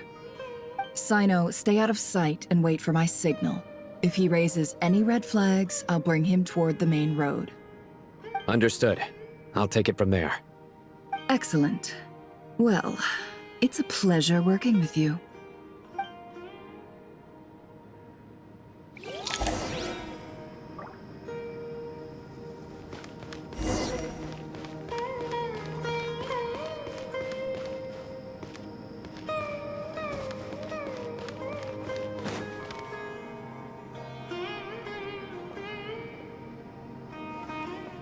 Darker skin, scars, frequents the desert and has ample combat experience. Nothing unusual about how he dresses or acts. What's that he's looking at? A coin. Interesting. Could that be how his contact paid him?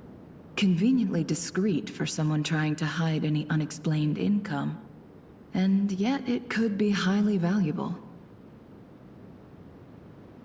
Sorry to bother you.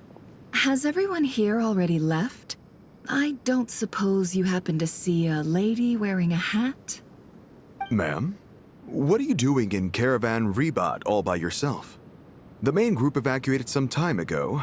Didn't you pass them on the road? My friend and I lost some of our cargo along the way. I didn't want to miss out on potential business, so I told her to go on ahead and meet the client while I retraced our steps. I didn't think it would be so late by the time I found it. And then there was a terrible sandstorm. I guess I must have taken a wrong turn, because I didn't see any large groups on my way here. Forgive me for asking, but just to be on the safe side, could you describe this friend of yours? Sure. She has blonde hair, and she was wearing a hat and a white dress. You'd definitely know if you'd seen her. Yes, I think that does ring a bell. Ah, my apologies. During this exceptional time, the Corps of 30 are under orders to be extra cautious when dealing with unknown people, whoever they might be. I understand. Well, sir, is there anything else you need to know? If not, I'd better try and catch up with them. Hey, wait! They left a good while ago now. You'll never catch up with them on your own.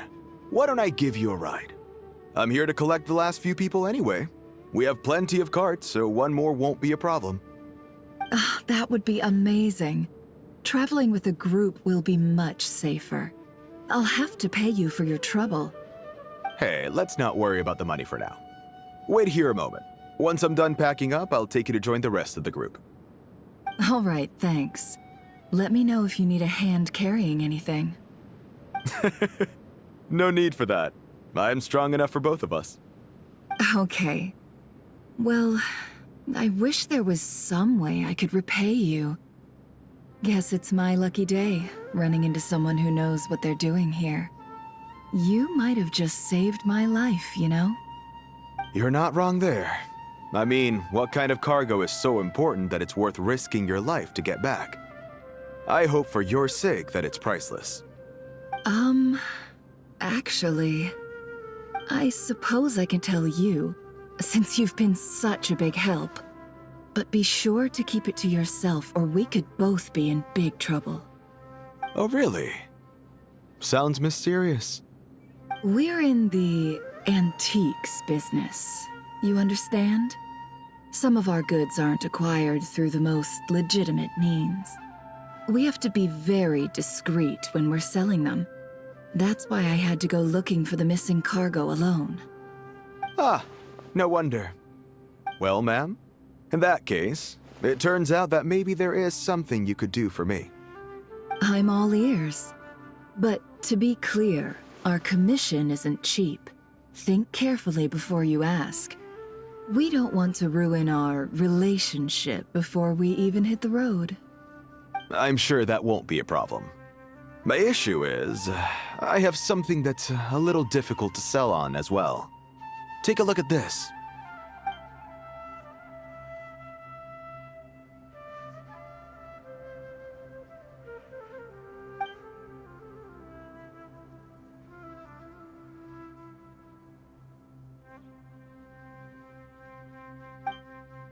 Pure gold. That's quite something. How'd you come across it? Dig it out of some ancient tomb? If you look hard enough, there are many treasures to be found in the mausoleum of King Deshet. It has no distinct Snezhnayan markings. That'll be why he's going with that story. And he clearly doesn't want to arouse suspicion, so he's on the lookout for an opportunity to make a quiet trade. Surely you have an existing business partner. Won't they take it off your hands? I hope I won't be attracting the wrath of my competitors by helping you sell this. The shop I used to work with is having cash flow issues at the moment after losing some money. I'm under enough pressure as it is without having to deal with them. On the off chance anything went wrong, I'd never get my money back. I understand. Gold is the last thing that traders with cash flow problems want to see. Well, in that case, I think we can work something out. As it happens, I'm just about done packing. Shall we make a move? Sure. Let's walk and talk. This evacuation was a huge operation. They needed a few people to stay behind and tie up loose ends. And I ended up being one of them. You're lucky you ran into us in time. I certainly am. I don't know how this happened. One thing led to another, and look how it ended up. I just hope our client doesn't get spooked and cancel their...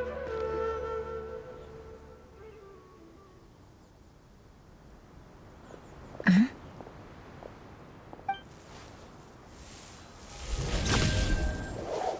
Hands where I can see them. General Mahamatra! No, wait! What are you doing?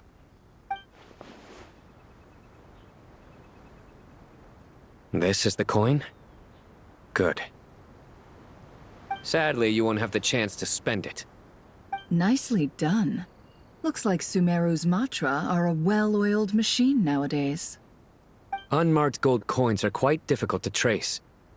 Thanks to you, we have secured the evidence. Here's what's gonna happen.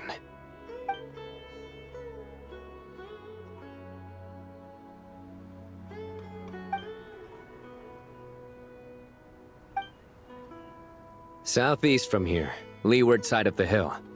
That's where he's meeting his contact. Great work. Candace tells me your interrogation skills are highly effective. Hers are quickly catching up. She's improved a lot in recent years. Looks like it's over to you for the next step. Because I'm quickest on my feet? Because you know how to trail a target. Plus, it'll be easier to monitor their activity from the air. Fine. I'll be quick. One more thing. The Traveler just brought a message from the Dendro Archon. Once you're done with this, we're to meet up at the mausoleum of King Deshret. Got it. Will do. Are you sure you'll be okay on your own? Gee, I don't know. Maybe you should come with me. Okay. Then Paimon's coming with you. Really? You do know this is a stealth operation, right? Meaning, you have to be quiet?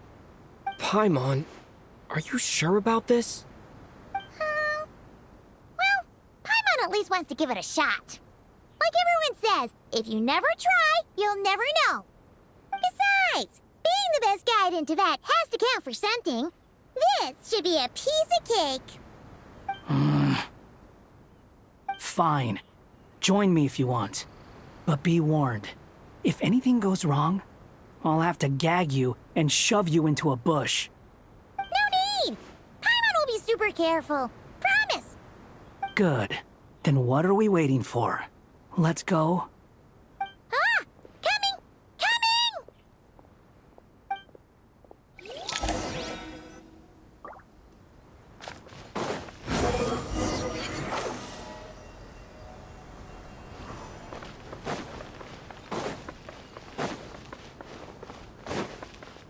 Behold!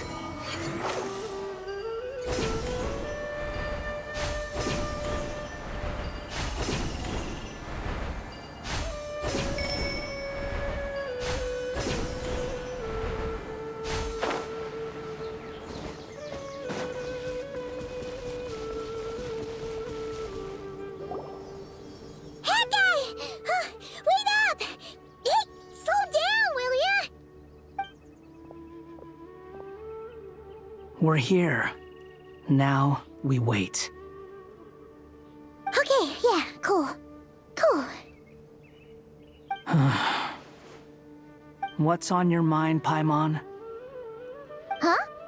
Oh, nothing? I thought all you cared about besides being a guide was food and sleep. Why the sudden urge to go on a dangerous mission? What's that supposed to mean? Paimon's been on plenty of dangerous missions before. But never on your own. You hardly ever leave the Traveler's side. Just saying. I'm kind of at loose ends right now. So if you did want to share, I suppose I'd have to listen. If not, suit yourself. Makes no difference to me.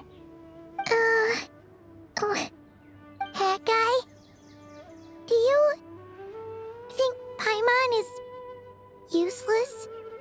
What? Where's that coming from? When we were in Notcry, Paimon suddenly realized something. Even though Paimon's with the Traveler every single day, whenever we face real danger, she can't do anything to help.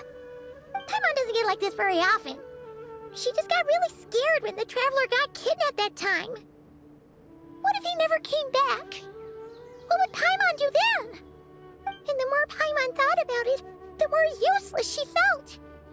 But Paimon doesn't want to be a burden. Paimon wants to be a friend who's actually useful. Does that make any sense? You know, that feeling of just being completely useless and... Oh.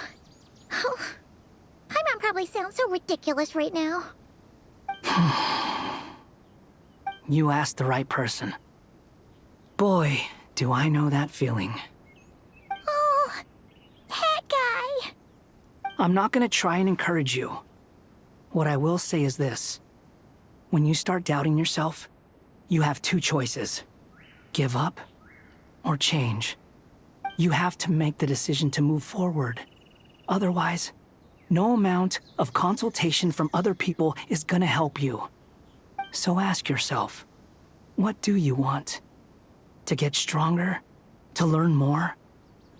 Whatever it is, go do it. You won't have any regrets if you can at least say that you tried. Oh. All right.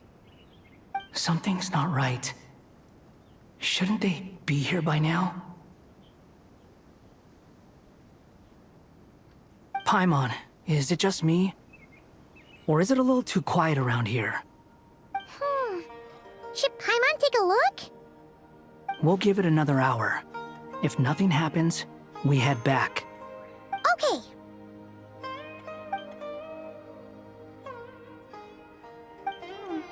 How strange. We've been here for ages. Where the heck are they? Have we been stood up? What is it? Did you think of something? Something feels off about this whole situation, but I can't quite explain why. We know for sure that the guy Sinocot had something set up, yet somehow his contact is a no-show. So, either the handler got caught, or, more likely, they decided to cut our guy loose. And how would they know to do that? Wouldn't they at least send someone here to check things out? That's the problem. They couldn't possibly know what's happening here. Unless... This feels all too familiar. Come on, let's head back.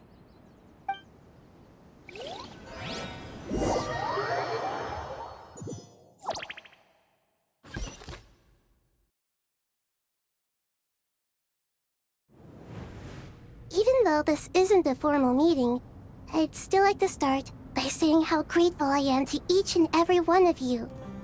Thank you all for coming here and standing by our side.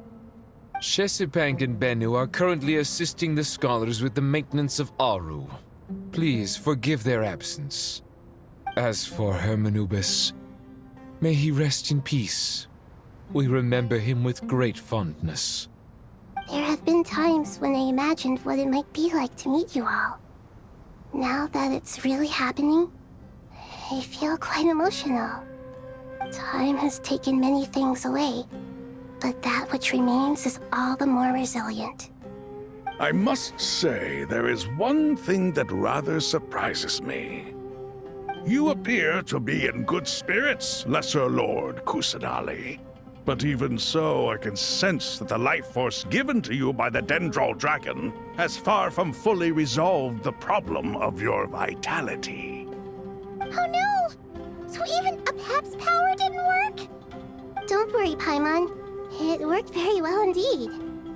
The issue is how closely I'm tied to irminsul. Until the problem with it is resolved, there is no way I can fully recover. Sumeru has undergone tremendous changes during her absence. When gods pass away, inevitably, people's faith in them grows weaker. You must have sensed it already. Your power is not what it once was. Regrettably, this is true.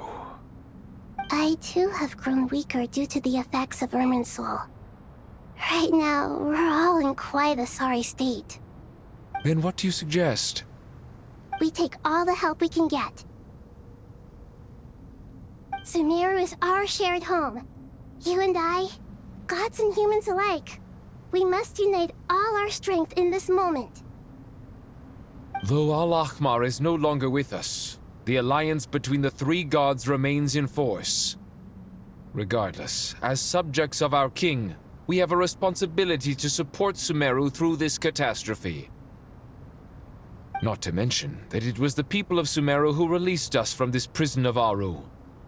Times have changed, and the people of today possess greater wisdom than those of the past. You really know how to give a rousing speech, Koti. Now then, let us learn more about your plan. The brightest minds of the Sumeru Academia are busy opening and renovating Aru. They claim it has something to do with irminsul? Correct. Irminsul has existed in Teyvat since the very beginning. But during the Age of the Dragons, it did not possess the significance it holds today. After the heavenly principles arrived, The power of the Light Realm was divided into elemental energy, and irminsul was refashioned as a device that records and preserves all information. Since then, everything in this world has been inextricably linked to it. As the Dendro Archon, I have a duty to protect irminsul. To Sumeru, it is both a national treasure and undeniably a major threat. Tevat has seen many upheavals in the last few years. The most recent of these was a major crisis in Nagcry, which forced Sumeru to be even more vigilant than usual. I made sure to monitor all the pathways through which an outsider could potentially transmit themselves into irminsul. But despite my efforts, a major problem still arose within. I still believe that someone has actively invaded irminsul. But rather than taking any of the pathways I referred to, the intruder chose instead to utilize the most direct route, and the only one that cannot be protected against, by entering irminsul through death. I see what you mean. You cannot simply stop all deceased souls from returning to the ley lines because of a potential invasion that could occur at any time. That's right. As important as it is to guard against external threats, I couldn't allow myself to stop the souls of the departed from finding peace. Please, understand how difficult this predicament was for the Dendro Archon. Defense has never been an easy task. After irminsul was invaded, my authority was quickly restricted. Soon after that, the tree began denying access to any connections. I'm sure you feel responsible, but you are not to blame. No one can predict every possible disaster. There will always be trials and tribulations for the world to endure. But the people of Sumeru should not have to endure this. We must find a way to break through the lockdown and connect to irminsul. And this is why you need Aru. Yes. The only thing in Sumeru capable of rivaling irminsul in terms of overall function and performance is Al-Akhmar's legacy, Aru. All I managed to do before falling into a coma was make some minor adjustments to irminsul. Using Aru is a last resort, and a move that comes with enormous risks. The Scholar's initial plan was to borrow Aru's power to reboot the Akasha, then use the Akasha to connect to irminsul and investigate. Unfortunately, irminsul has suffered far greater damage than they first thought, rendering that plan futile. To rise to the challenge, we had to resort to more extreme and far costlier means. This has led to a number of new contingency plans. To reclaim irminsul, our brightest scholars have made further modifications to Aru with multiple goals in mind. I thank you all for giving them your blessing in this endeavor. Human wisdom has clearly improved over the millennia. You have not only our support, but that of the Jinn, the Aranara, and the Pari. Together, we will do everything in our power to save irminsul. By the way, when you spoke earlier of an intruder, it almost sounded as if you knew who you were dealing with and what they were capable of. Well, since you ask...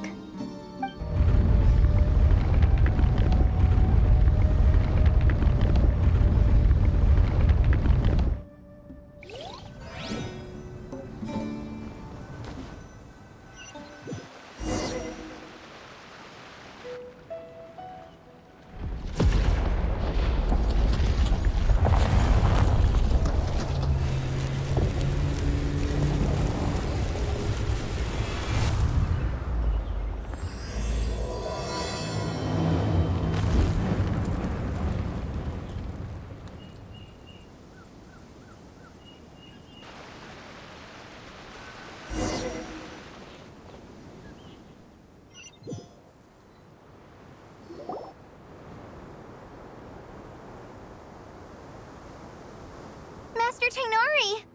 What is that? Is this irminsul? How did this happen? What's going on inside? Luckily, we managed to evacuate everyone.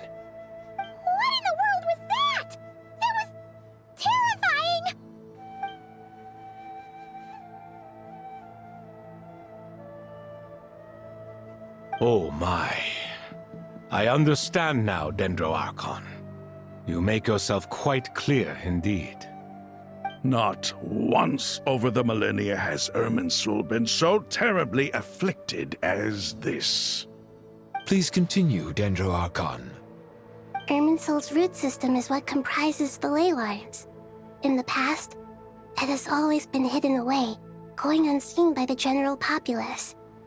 But now, an evil intruder is making it reveal itself.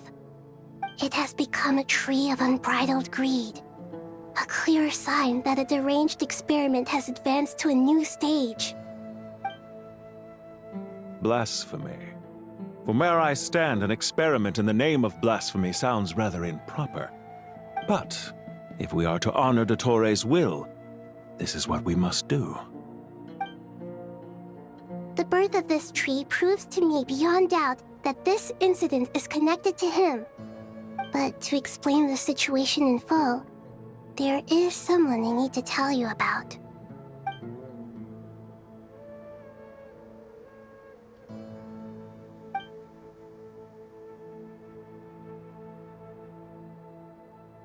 Zandik. So it was him. I saw him in the desert once. A man of supreme arrogance. So this is where it has taken him. But didn't dottore die and not cry? How is he still able to do all this? He must still have loyal followers amongst the Fatui.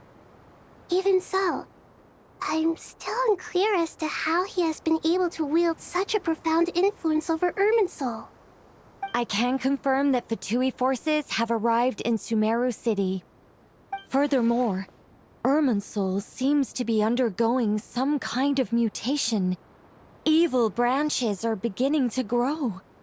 Things that do not belong to this world are slowly but surely materializing. Sorry, I couldn't think of any other word to describe it. They don't seem to be fully formed physical entities yet, after all, but they are gradually becoming real.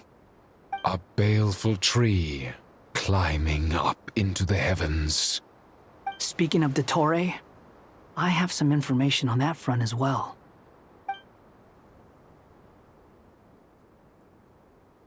I didn't think it was wise to state this out in the open. But my theory is, the mole wasn't cut off after he was caught. They wrote him off from the beginning. You mean, the Fatui never intended to follow through with him? Then why plant a mole at all? It's hardly a conventional strategy, and the rationale behind it is pretty twisted. But as it happens, I know someone who works exactly this way. And when it comes down to it, his goals are very simple. He just wants to confuse people, so they can't figure out what he's up to. He's been a collaborator of Dottore's from the outset. That fact alone confirms that dottore is involved with this somehow.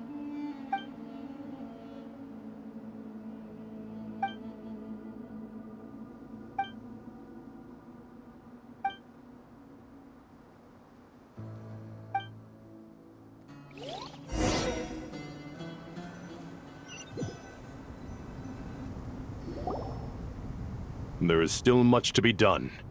Everyone, please remember our core strategy. As per the discussions, the following groups must act immediately. Mr. Alhaitham and Mr. Kave, the next phase of the Aru renovation project must begin right away. Godspeed to you both. We'll give it everything we've got. The plan looks feasible, but the implementation will require certain resources. General Mahamatra Sino and his team will help to procure the materials required for modifying the terminal. No problem. I've already spoken with Sethos and Hat Guy, and they've agreed to assist me. This kind of thing is best left to the fleet-footed, right? Hat Guy? If it's efficiency you're after, we're the right people for the job. Following up on the elemental energy amplifier we discussed, Ms. Dory, I assume you're the one most familiar with the status of this project. Aside from the Dendro Archon, of course. Yep, that's right. Leave it to Lord Sangamabe. Got it. Well, I'd like Madame Farazan, Kale, and Nicole to support Dory on the technical side. You can count on us. Will do. Rest assured, I'll take good care of Kale. Dia, Candace, and Nefer, you'll be in charge of negotiating between the various parties. I trust you remember our goal. You bet. We can handle it. Good. I believe that covers everything. Tighnari will provide ad hoc support as needed, if that's okay. Poor Tighnari. Must be tough being Nephis' student. Getting bossed around all day, every day. Hey, don't try and drive a wedge between us, you old rascal. All it says to me is that Master Nephis has faith in everyone's abilities. While I'm nominally here as backup, I doubt there will be many situations where my help is needed. Exactly. Finally, Traveler, you and I will head to the border between Sumeru and Natlan. Once that task is complete, I'll be asking some of you to accompany me to the Eternal Oasis. The Eternal Oasis? I thought that was just a legend. So it does exist after all. Regarding your trip to Natlan, under normal circumstances, a meeting between our two nations would be a far more formal affair. Unfortunately, Sumeru is all but completely cut off from the outside world at present. So regretfully, we won't be able to give the Pyro Archon Mavuika the grand reception that she deserves. My apologies for the inconvenience. No point putting too much pressure on yourselves. That goes for everyone. Right. Especially you, Dendro Archon. I'm sure you're still feeling quite weak. Don't worry about me. The Dendro Dragon's life force will sustain me. Plus, we'll be there every step of the way. Nahida will be just fine. Yes. I believe in myself. And I believe in every one of you. Well, time to get going.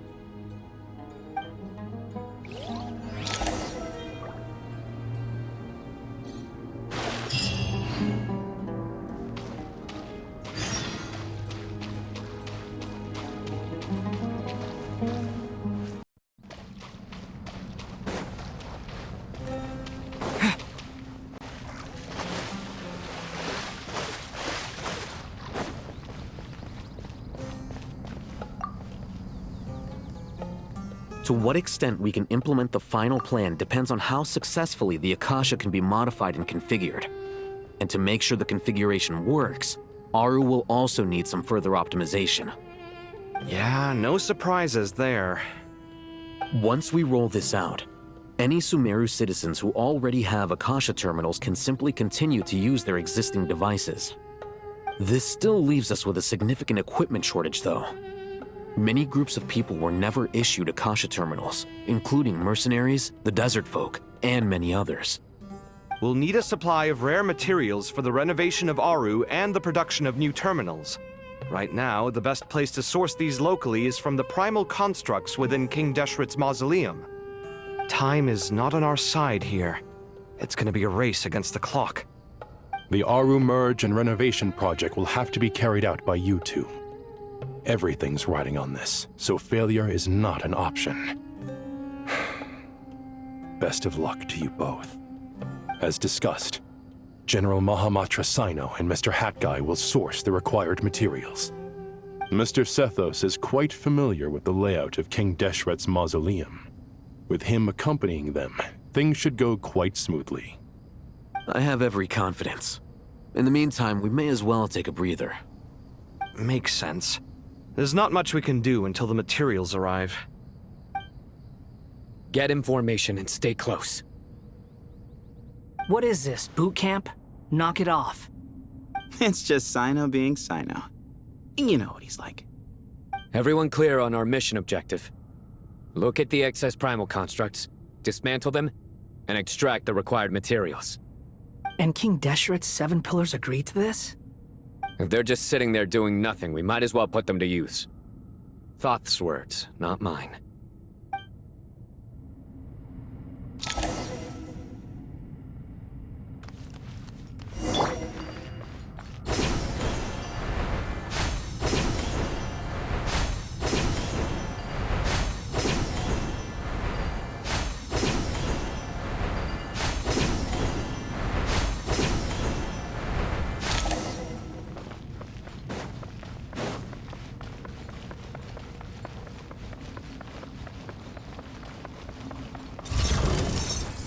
Aegis wisdom! Excuse me? Unsightly insects! That's far enough! The wind rises.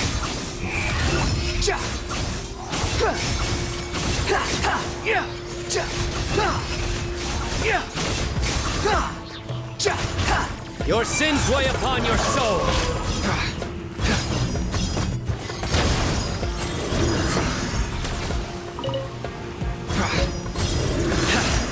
Guilty!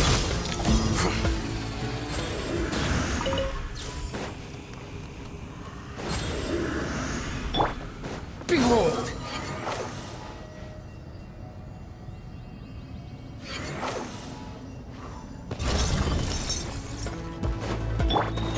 Give me some space. Nowhere to run!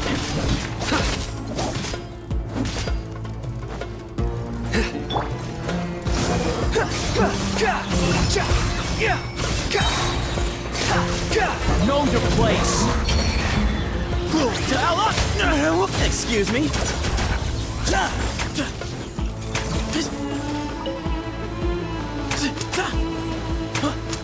Way ahead of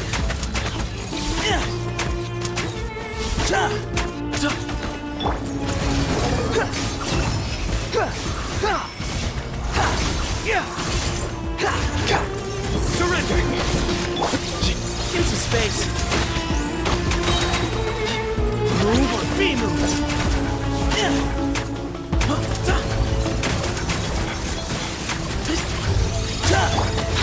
Follow me.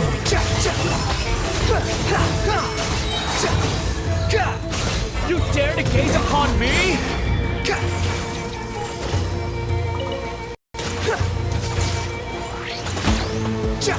The wind rises.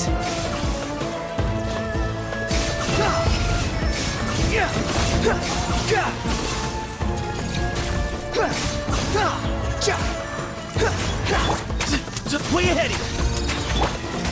Futile. Nowhere to run. Judgment is upon you.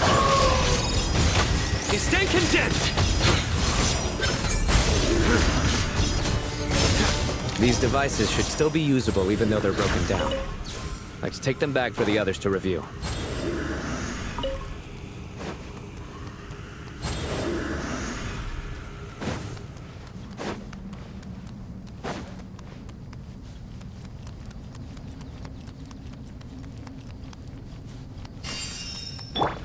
Behold!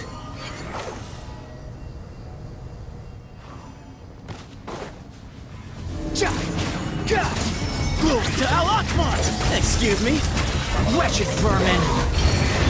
The wind rises.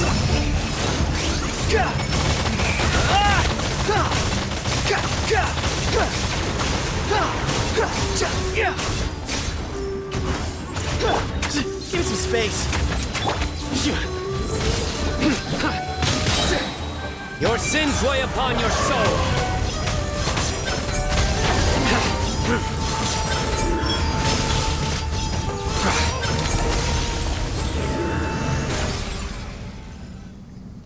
How many do we need again? Enough to make an Akasha terminal for everyone who doesn't own one. I remember you telling me how revolutionary these Akasha terminals were. You've used one before, right? The Academia declared the Akasha to be the most powerful and comprehensive wisdom dissemination system in history. That should give you an idea of how powerful it is. Certainly sounds impressive. Neither Hat Guy nor I have ever had an Akasha terminal. Well, if it all goes to plan, that's about to change.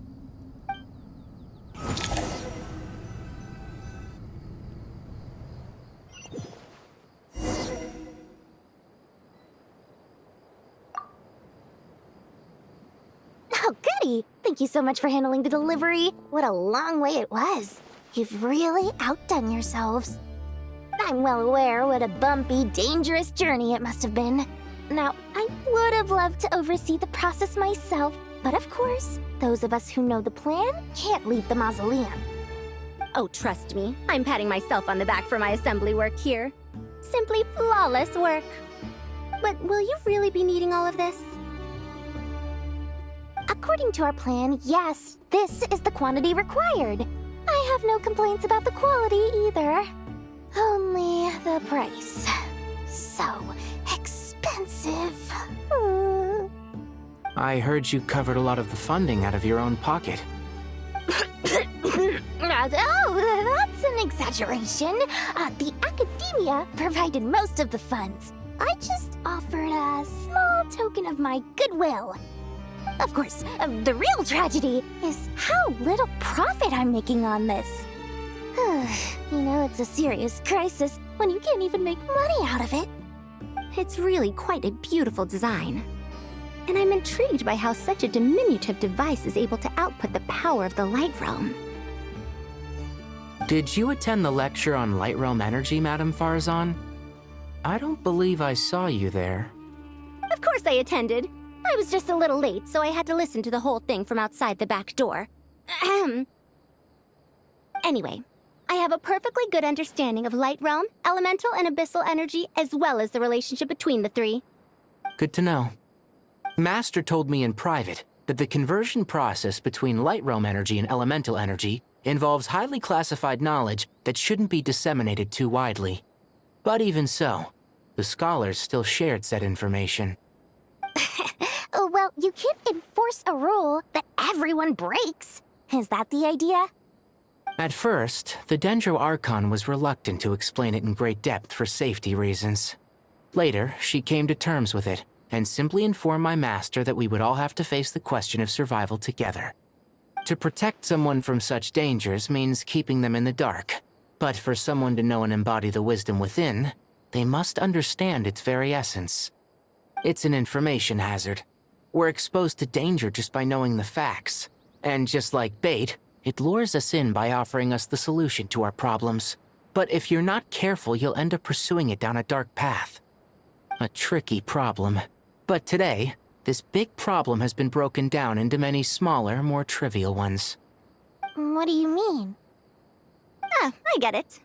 For instance, you and I share secret knowledge, while she and I take on the risks of life, death, and fate. Something like that? Hey, what?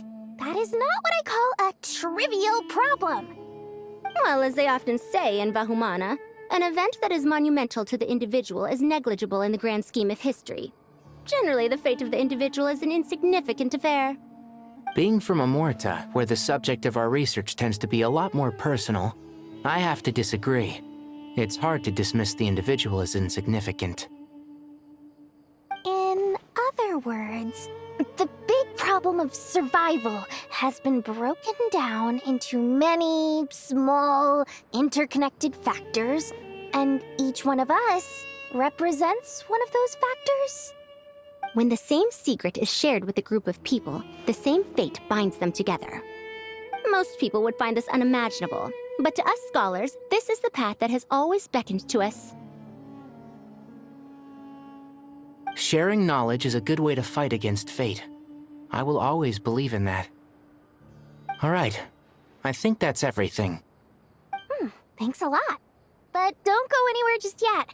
I'll still be needing you to calibrate the equipment.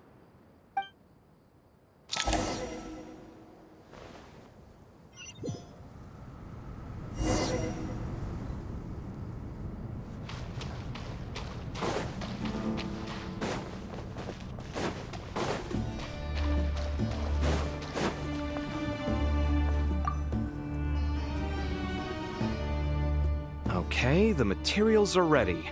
We can proceed with the next phase. Alhaitham, how are you getting along? Most of the information in Aru is written in ancient desert scripts. Some of this is written in a tribal language, while other parts seem to be a variant of an Oasis script, based on the glyph forms. Oh. Not lost to history, I hope. Some are. All we can do is infer the meaning based on the rules of related languages. Although, this section actually fills in some of the missing historical record. I'm transcribing it so we can bring it back to the academia. After Aru started up, 2 more lines of text appeared here. Can you read them? Humans may not read what is written by the gods, except by not reading. Victory should not be easy to attain, for it symbolizes divine wisdom. Knowledge must not waver, for it has external borders. Is this a clue to solving a puzzle? Or is it being symbolic? You can't read it unless you don't read it. Victory is wisdom. Knowledge is confined by borders. Wait, I think I've got it. It's a metaphor, isn't it? It's talking about... A chessboard.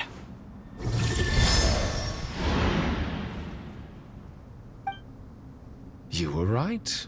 The youth of today are skilled at solving riddles. Have the secrets buried in the desert not been unearthed over the years all the same? Since Aru is a place reachable through wisdom, this day was bound to come sooner or later. I've always been against overly cryptic sentences. Don't you get tired of reading and writing all that? Ah, it's you three. Just in time. We've been delving deep into Aru, and now this board has appeared. I've heard this was how you'd while away your free hours. You must be quite the experts by now in that case. It is true. King Deshret's chess games are some of the most well-loved of all his wonderful creations. If you have ever been to Safhe Shatranj, you may well be familiar with the chess pieces you see here. Is this chessboard supposed to be another visualization of the interior of Aru, then? Naturally. Visitors, everything is ready. Only by completing the challenge on the board in accordance with the rules will you be permitted to overwrite Aru. 1 second. It's not dangerous, is it? Dangerous? Why, yes, of course. I should be the one to go, then. Wait for me here. Sounds like the self-confidence of our present company has rubbed off on you. Don't be ridiculous. I'm your upperclassman, and that means I have to look out for you. I appreciate the sentiment, but a game of chess typically requires 2 players. Besides, I'm sure they won't let things get out of hand. Keeping things relatively safe is in your best interest too, isn't it? Fair enough. I mean, you guys are controlling the difficulty, so please don't go too hard on us, all right? Ah, but Bennu said he wanted to put some respect into these whippersnappers. All right, all right. Thank you. Obviously, we'll still try to be careful. This doesn't seem like ordinary chess. Is the goal to defeat the opponent? No, you must enter the board and pass the trials we have placed there. Ready? Let's do it.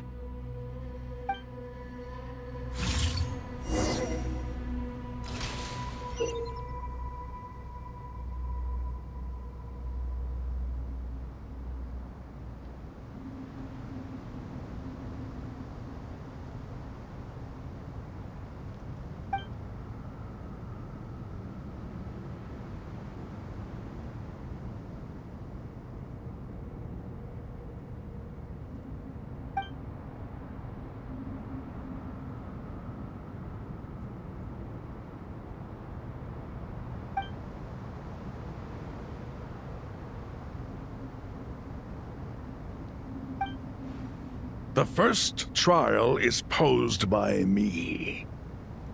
I don't think this is gonna stop us. Ah, but the key to this game lies in working together. Otherwise, you will be deemed to have broken the rules.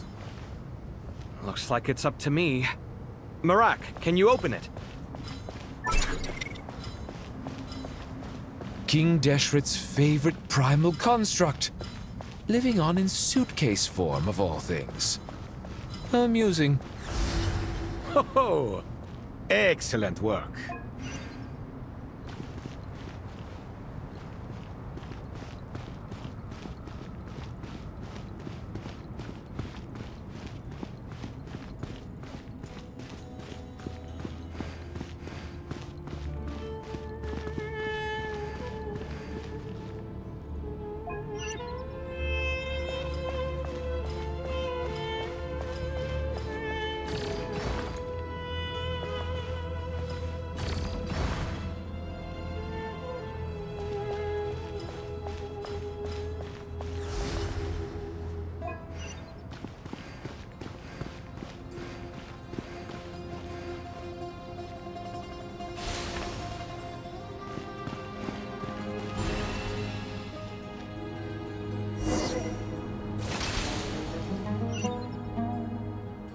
Now is the time for my trial. Now, don't be nervous. I'll make it nice and easy for you. Really? Thanks in advance. We appreciate it.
Strange time to catch up on sleep.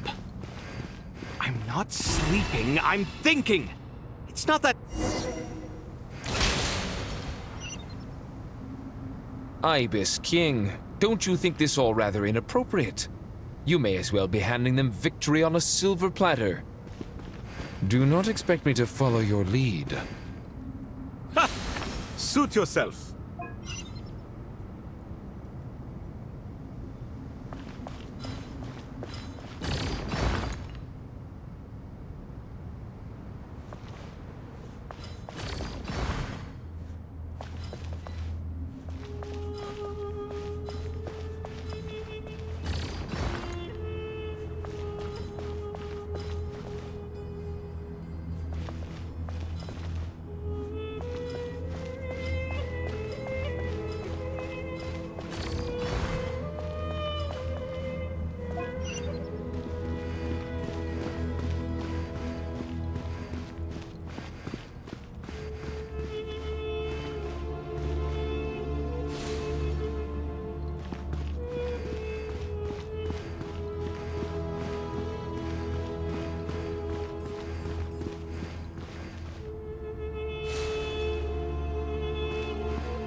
Alhaitham, what are you thinking?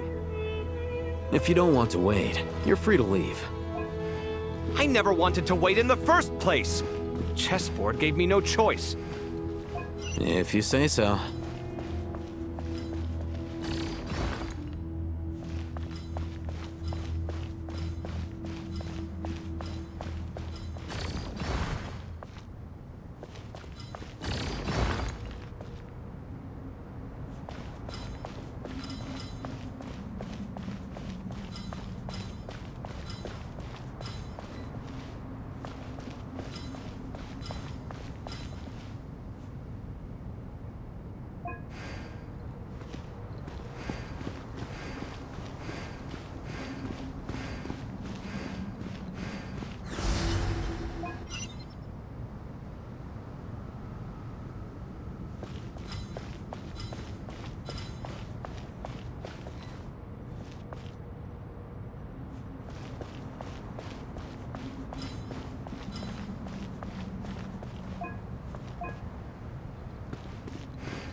Ibis King, don't you think this all rather inappropriate?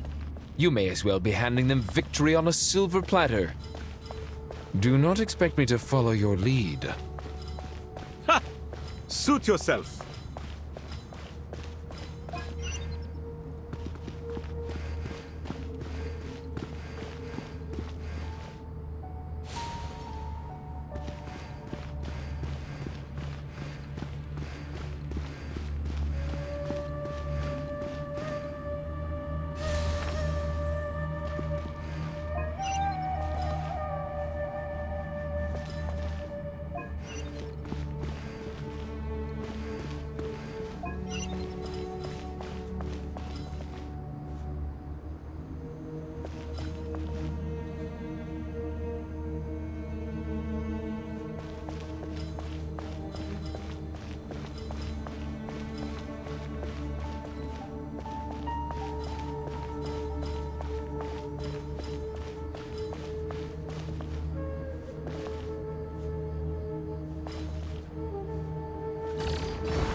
Done.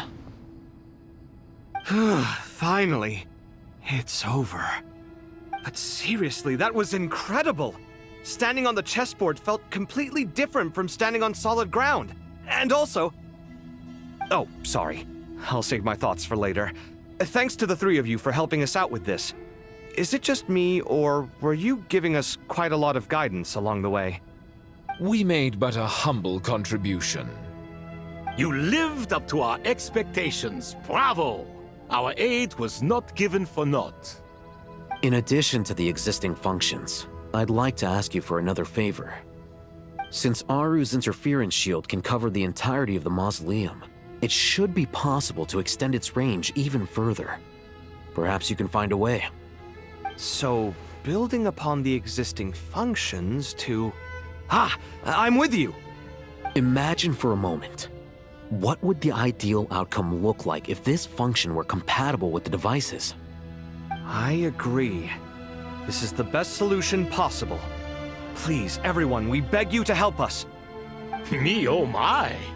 Well, since you ask so very nicely, I suppose... Goti? Croco? What do you say? Naturally.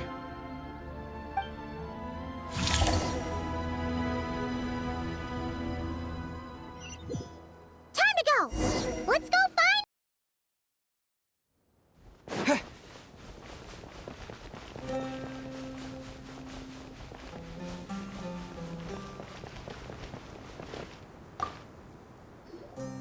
There you are. Miss Nicole truly is an angel. She shows great wisdom in guiding others, and she has already sent word to Natlan on our behalf. She said that while the other members of the Hexen Circle are busy with important work, she is quite free, and she is more than willing to accompany the people of Sumeru for the entire journey. Oh, there's Nicole, all right. Always super super patient and loves to help everyone out. She's the best. She is. So kind and enthusiastic. Well, time for us to get going. Let's head out.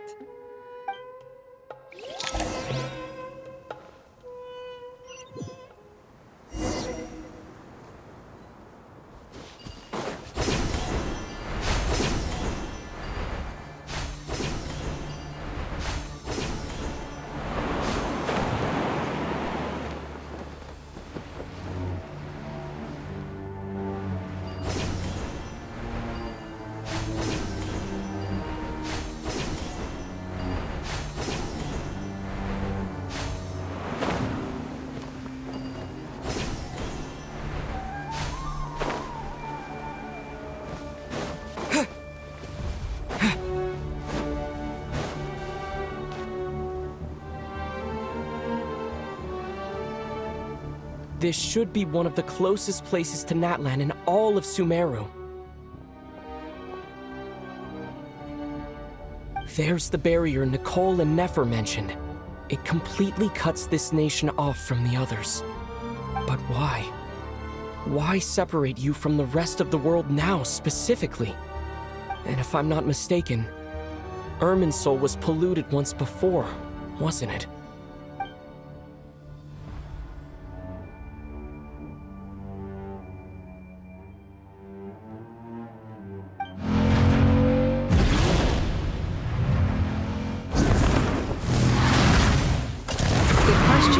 I'm wondering the same thing myself. That voice. Mavuika! You got here pretty quickly. Hello, traveler. It's been a while. Hello there. Hello, Dendro Archon. Mavuika, I apologize for asking you to meet at the border on such short notice. I also apologize for not being able to greet you in person. The form in which you see me now is one carried by the Traveler. The real me is inside the mausoleum of King Deshet, and I am reaching out to you with my mind from here. Irminsul has been infiltrated by the Doctor. We must be on our guard, as he can spy on information in the world from within the tree. Fortunately, there is no record of the Traveler in Irminsul, and you are still within Natlan's borders. My records will be preserved in the Night Kingdom, rather than the ley lines. As long as the Night Kingdom remains disconnected from the ley line cycle, the Doctor has no way of knowing my movements. Exactly. So by meeting each other in this way, the meeting essentially never happened. No wonder Paimon didn't come. You were concerned that her activity would be recorded by Irminsul. The Natlanese have heard about the situation in Sumeru. With the borders sealed off, merchants have been forced to stop their shipments. It's pretty serious, and you're the ones bearing the brunt of it. I'd like to address the question you raised at the beginning. I can offer a brief explanation, although it will sound rather cruel. I don't reach this conclusion gladly, but Irminsul predates the heavenly principles. It existed long ago, when the dragons of Natlan were at the height of their power. So even when the people of Sumeru became ill because of pollution, it was not a critical issue from the perspective of Irminsul itself. As long as it continues to function normally, the barrier will not be activated. But this time, the Doctor's invasion has directly affected the tree. That is what caused the barrier to deploy. The heavenly principles established a rule that when Irminsul is plunged into grave danger, a portion of power will be reserved to isolate Sumeru. That way, even if Sumeru is destroyed, the outside world at least has some time to catch its breath. We'd certainly need it. The heavenly principles created almost everything that exists in Teyvat today. To them, preserving the existence of the world and its inhabitants takes priority over protecting Sumeru. Meaning? Protecting Sumeru now falls to you. Yes. My own power may be limited, especially compared to yours. But that doesn't mean that we're just gonna sit around and wait for the end. If necessary, I will utilize any and every means at my disposal. Nicole of the Hexen Circle didn't say exactly what this meeting was about. But after hearing everything you've said so far, I think I can guess where this is going. That's right. Nahida and I discussed it at length. We both know how presumptuous this is, but... You need the pyronosis, don't you? Yes, you guessed correctly. Originally, I only intended to borrow it, but the situation is far graver than I foresaw.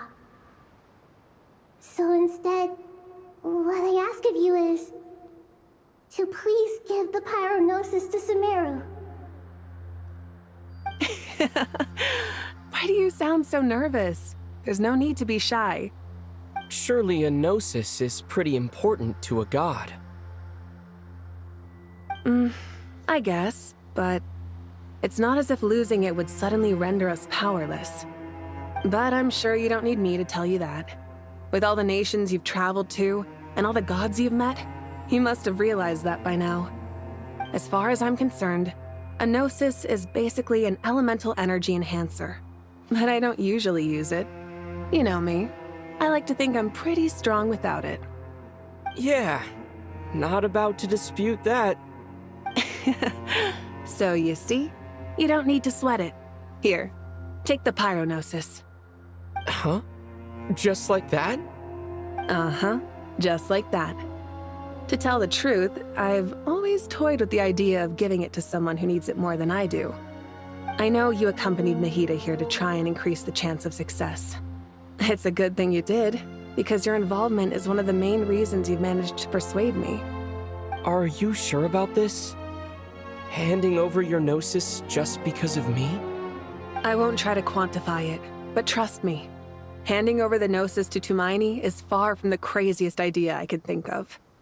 Besides, even if you hadn't come here personally, I think I still would have agreed to Nahida's request. Irminsul doesn't just affect Sumeru. It impacts all of Teyvat. I know all too well how difficult it can be to protect the things you care about. So logically, morally, or however you want to cut it, helping you is the right thing to do. You don't need to tell me the specifics of your plan. Where the gnosis is involved, the tighter the secrecy, the higher your chances of success. Mavuika. My heartfelt thanks go to you and the people of Naplan. Don't mention it. But now for the hard part. How do I actually give it to you? The irminsul barrier is right in the way. I have an idea.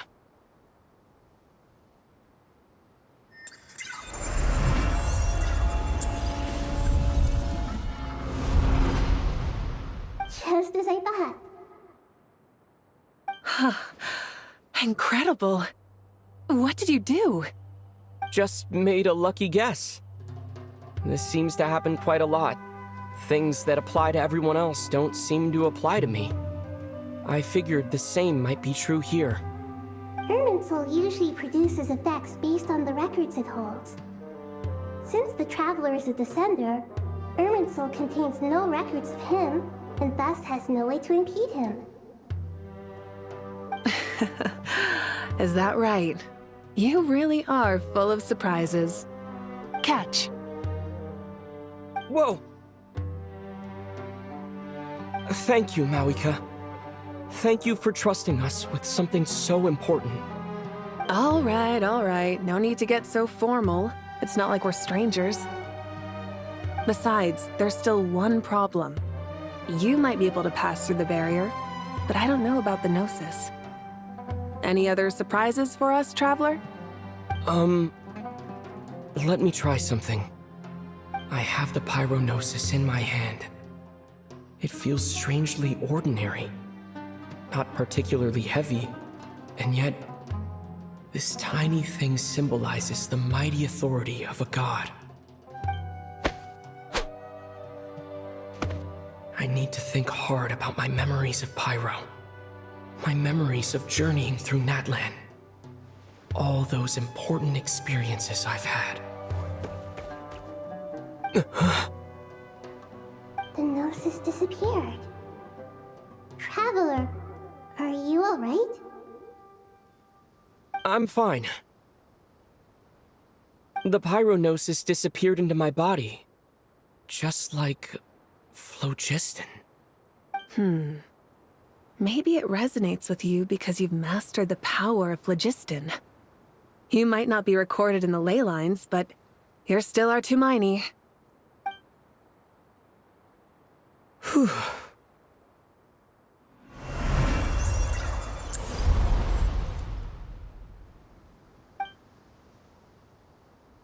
Please allow me to express my gratitude once again, Mavuika. Pleasure. Well, I've given you all the help I can. The rest is up to you. Good luck. We won't let you down. Yeah, we aren't about to lose.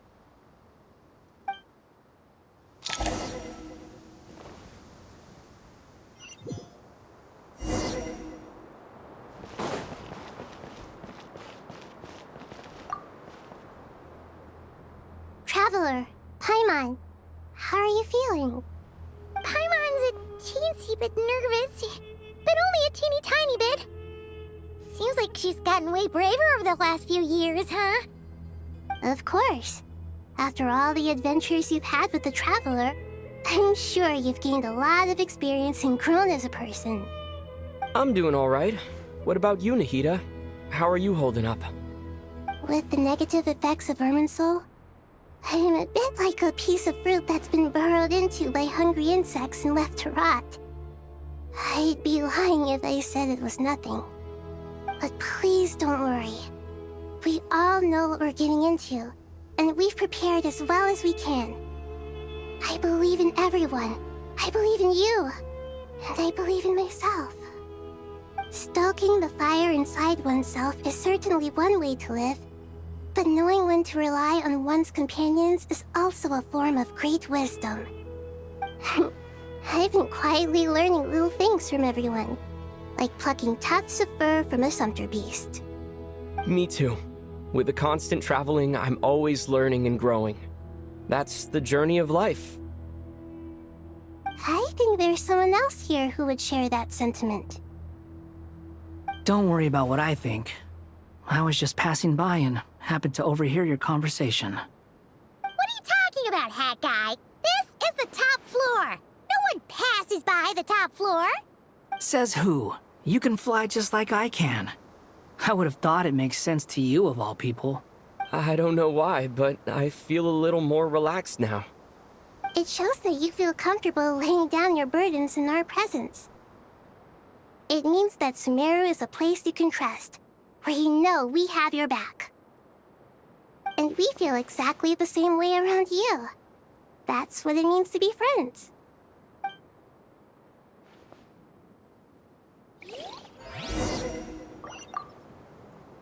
Feel free to mingle if you'd like some time to catch up with people. Just remember to get a good night's sleep when you're done. Tomorrow is a very important day.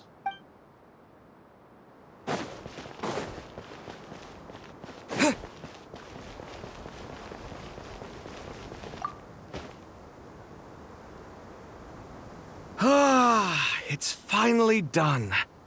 Ugh, but I have a nagging feeling that there's something I've forgotten. Oh, there you are. Everything wrapped up on your end? Okay, fair enough. That was a pointless question. We were working in tandem, after all. You must really be exhausted. Well, it's been a busy day for both of us. When work ends, you clock out. No looking back. Yeah, we're definitely due a break. Probably a little late to start drinking now, though. I'll stick with water. Here, this one's for you. Thanks. You want a bite to eat? I can grab us something. Or wait, I think there's a stove nearby. Let me take a look. Are you nervous? A little, yeah. Unlike you, it seems. How are you not feeling at all nervous? Because everything that happens next is beyond my individual control. I don't worry about things I cannot influence. What do you mean, cannot influence? You're the one who came up with half of the strategies we ended up using. There's only so much I can do. I was only doing my duty. Was it like this last time? You mean with Azar and his accomplices? Yes and no. The situation back then was easier to control, but we weren't as prepared as we are this time. So the enemy is stronger, but so are we. I still vividly remember the way you interrogated me in the library after the fact. Where were you when Sumeru needed you most? If your memory is so vivid, you might also recall that it was you who came looking for an argument. You're often the one who initiates these things, you know. I came for a conversation! I didn't know it was gonna turn into an argument! Anyway, at least I showed up this time. So, what do you think? What do I think? I think we're certainly better off for it. It's good having me around to help out, huh? Absolutely. As a citizen of Sumeru, you displayed a remarkable sense of responsibility in the face of disaster. Certainly feels that way. I just shudder to think how the world would have ended up if we hadn't gotten control of the situation. So, do you think this is what impending disaster looks like? The sky is so clear, and there isn't a whiff of decay or destruction in the air. It's hard to imagine that the fall of humanity could happen on an ordinary day like this. Awful things happen all the time. Sometimes people can stop them, and sometimes they can't. What you and I have done is increase our chances of stopping this one. Lofty ideals may provide no defense at all against nihilism, but perhaps little decisions can. Oh, nothing. It's nothing. I hope everything works out tomorrow. It will. As long as we stick to the plan, our chances of success are good. It's really strange. You're my junior, yet you always seem to act more like an upperclassman than I do. I think it's mostly a matter of temperament. Ugh. Walked right into that one, didn't I?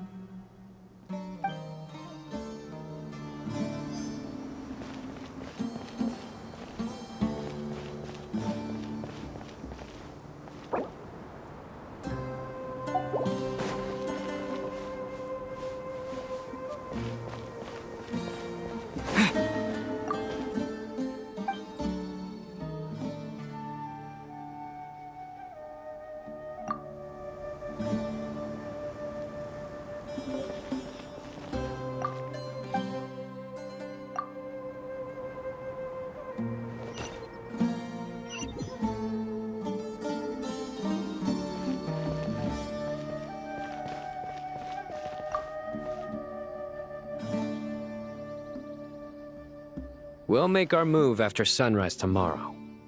Good. Is everything ready? As much as possible. That'll be enough. Don't let the pressure get to you. We'll take things one step at a time. That's how we've always done it. Master Tainari! Mr. Sino! So this is where you were. I brought some juice and some water. Would you like some? I know how easily you get dehydrated in the desert, so you should definitely have some water. In which case, I'll have the juice.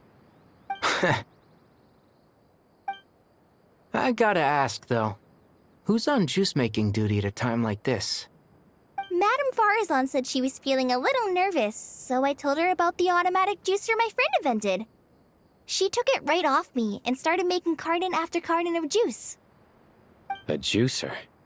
Did Sucrose send that to you? Yeah. I hadn't had the chance to try it out before this incident occurred, but I couldn't bear to leave it behind in Gandharvaville. The juice is very sweet. I think so too. Kale, how are you feeling?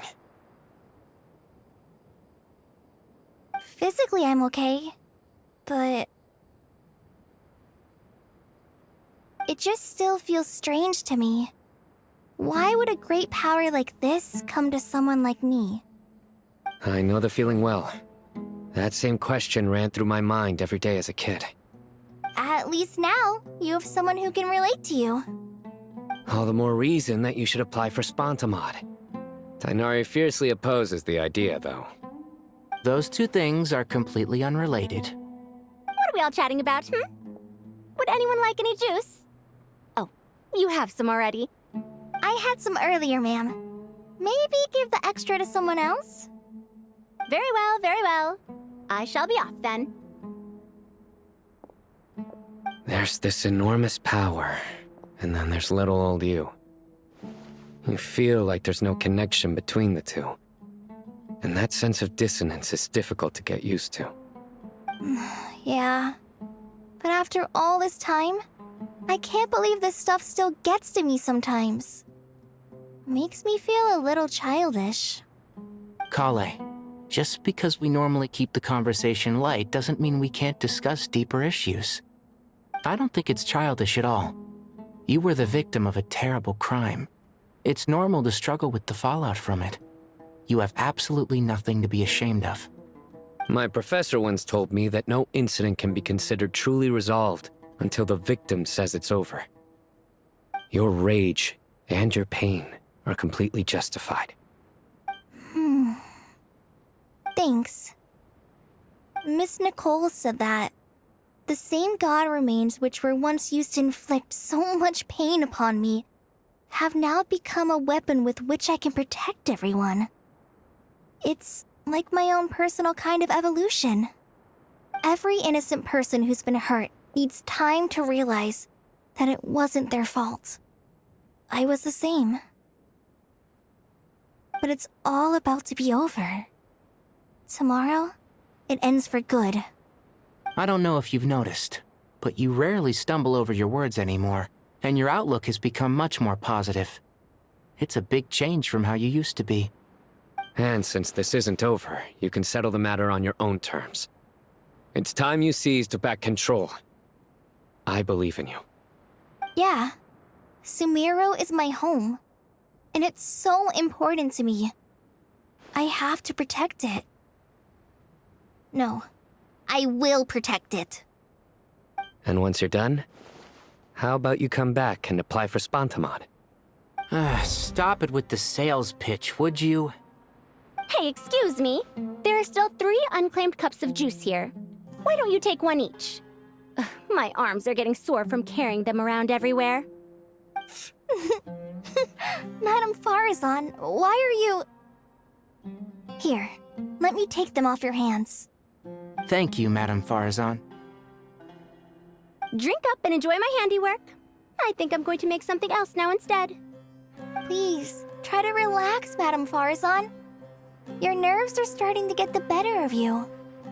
I know, I know.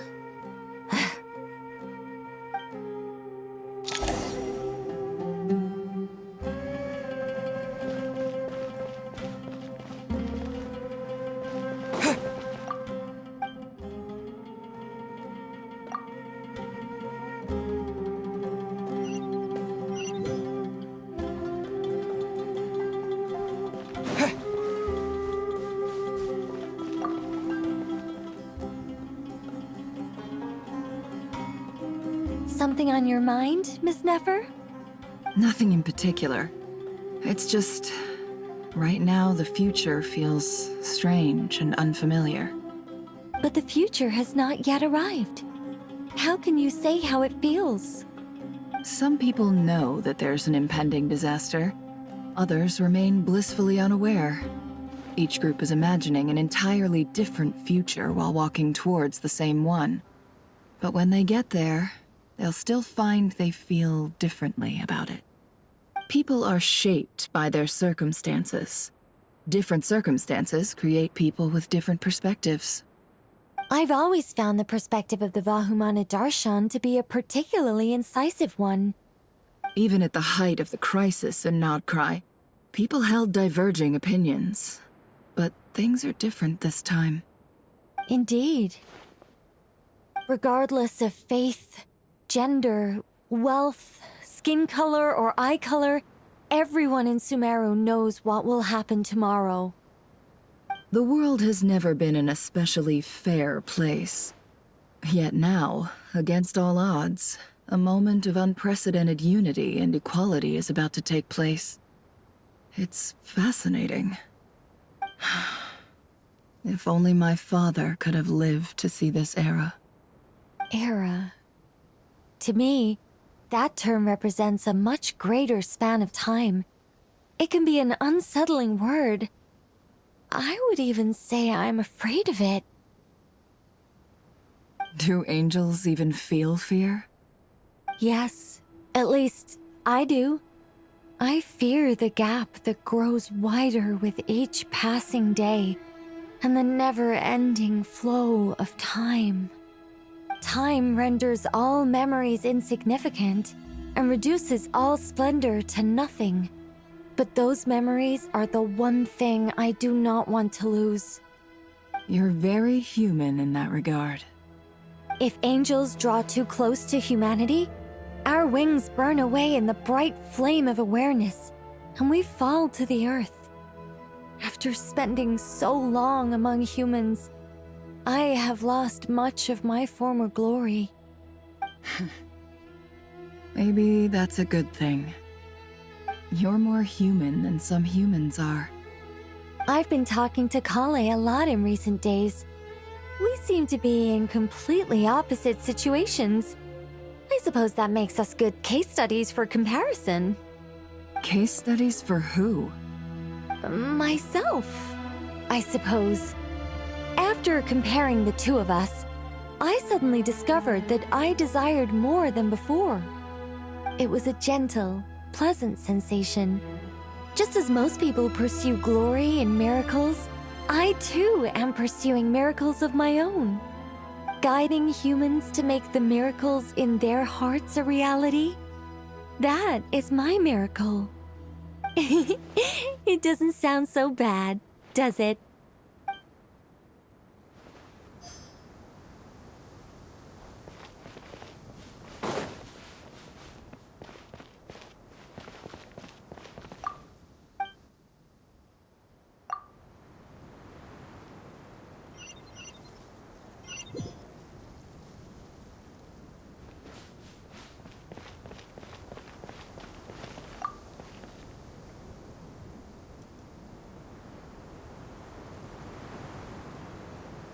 Look at the time. I should head back. I'm so sorry. I was in a hurry and didn't look where I was going. Are you all right? I'm fine. Wait, you're... Have we met? Not exactly. I think we may have crossed paths by the house of Dana before. Oh. You're Hat Guy! From Vahumana, right? You recognize me? The clue's in the name, Mr. Hat Guy. Fair point. It's getting pretty late. What's keeping you up? I could ask you the same question. If I'm not mistaken, all the workload for the Ratawa Histarshon wrapped up a good while ago. Well, I have something of a background in Satyavada life, so I was helping the Dendro Archon make some preparations. But I must have lost track of time. Did you find the experience enlightening at all? Honestly, it was tedious and uneventful at first. But eventually, I think I did sense some profound truths. But they also brought a lot of suffering with them. I was told that I even shed tears while I was meditating, though I have no idea why. Sorry. I hope I'm not scaring you. Not at all. It just proves you're very accomplished in your research. Good night. I wish you all the best for tomorrow. Thank you, sir. You too.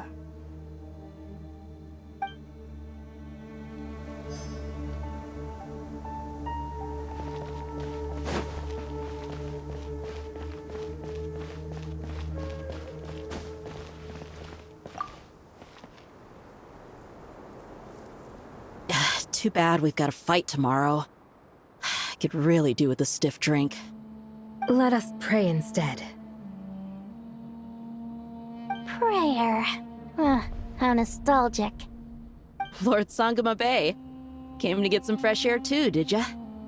That's right. Actually, I was hoping I might run into you, Dia. I wanted to let you know that I've stocked up on that perfume you said you were so fond of. No, really?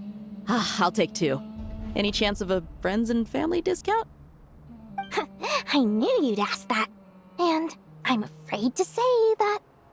Surprise! It's free of charge. That's very generous of you, Lord Sangama Bay. Does this mean you've made a fortune in Notcry? Nope. Turns out, it's not that easy to turn a profit there. I even ran some assorted losses. But anyway, that has nothing to do with why I wanted to give you and Dia a small gift.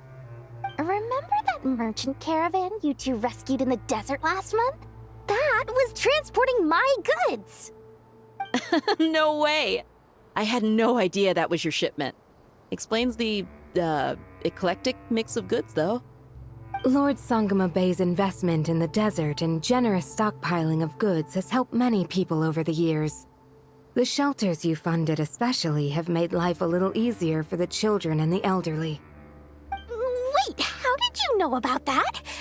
Oh, I see. Nefer told you, didn't she? Ugh, that pesky lady. Aren't intel brokers at least supposed to charge for divulging people's secrets? She and Candace go way back. It's normal for close friends to share things you wouldn't tell to everyone else. Sure, but why did they have to be things about me? That's how Nefer shows that she cares. She wishes for all of us to know what a generous person you truly are. It must be hard trying to make a living far away from home. Just because we can tell what kind of person you are doesn't mean everyone else can. Well, maybe her intentions were partly good, but I don't think that's the full story. I'm sure she enjoyed knowing how much it would annoy me. I'm telling you, Nefer's got a mean streak. Definitely with you on that. Does praying help you stay calm? Defending one's home is a just cause. My heart is filled with a mix of anger and hope. Anger. You know, being able to get angry is a good thing. It shows that you're in touch with the real world, and that you have the passion to pursue something you believe in. My lady? What are you doing out here? Just taking a walk to clear my head, and look where I ended up. Were you praying just now? Yes, Miss Dunyarzad. Would you like to join us?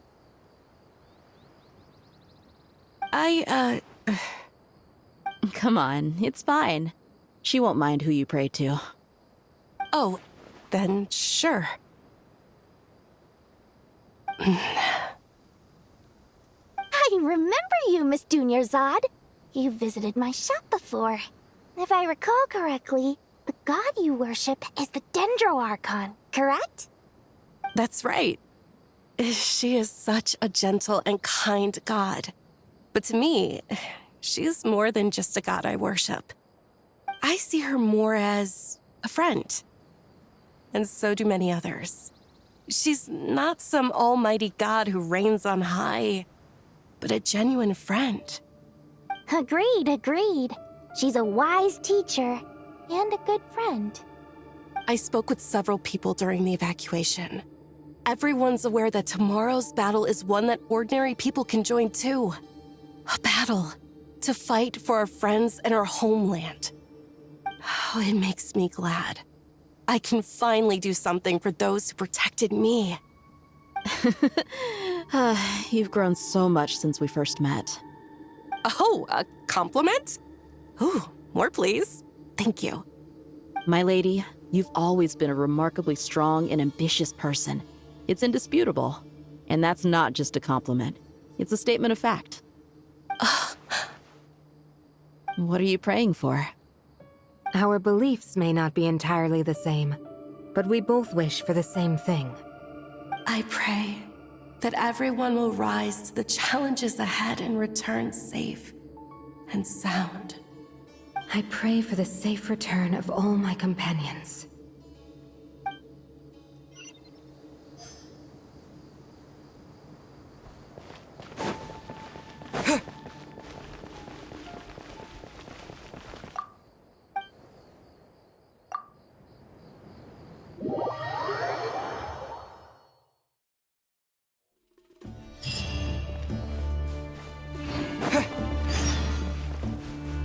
Time to go! Let's meet the others at the mausoleum of King Deshret!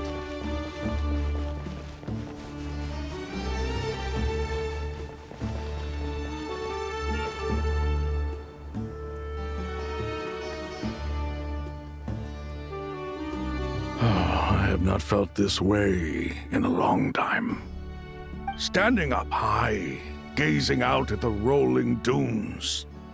One cannot know what freedom truly means without first losing it. The golden slumber truly lives up to its name as a dreamland. Though desert sands exist there too, no mirage, no matter how glorious, can compare to true beauty. Dendro Archon, what is on your mind? I was wondering whose counsel I should seek on the questions in my heart. What kind of questions? So many. More than can be put into words.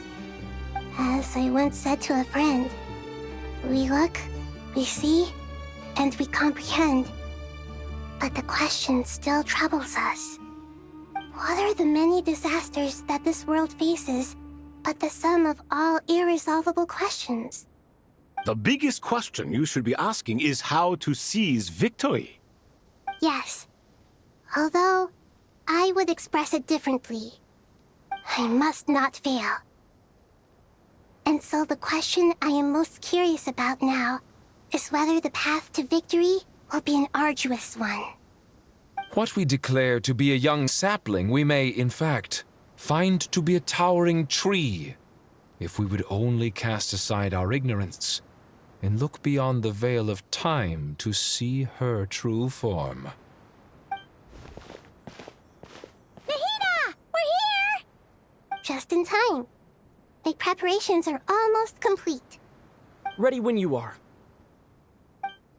We're here too. Miss Nicole! Miss Nicole!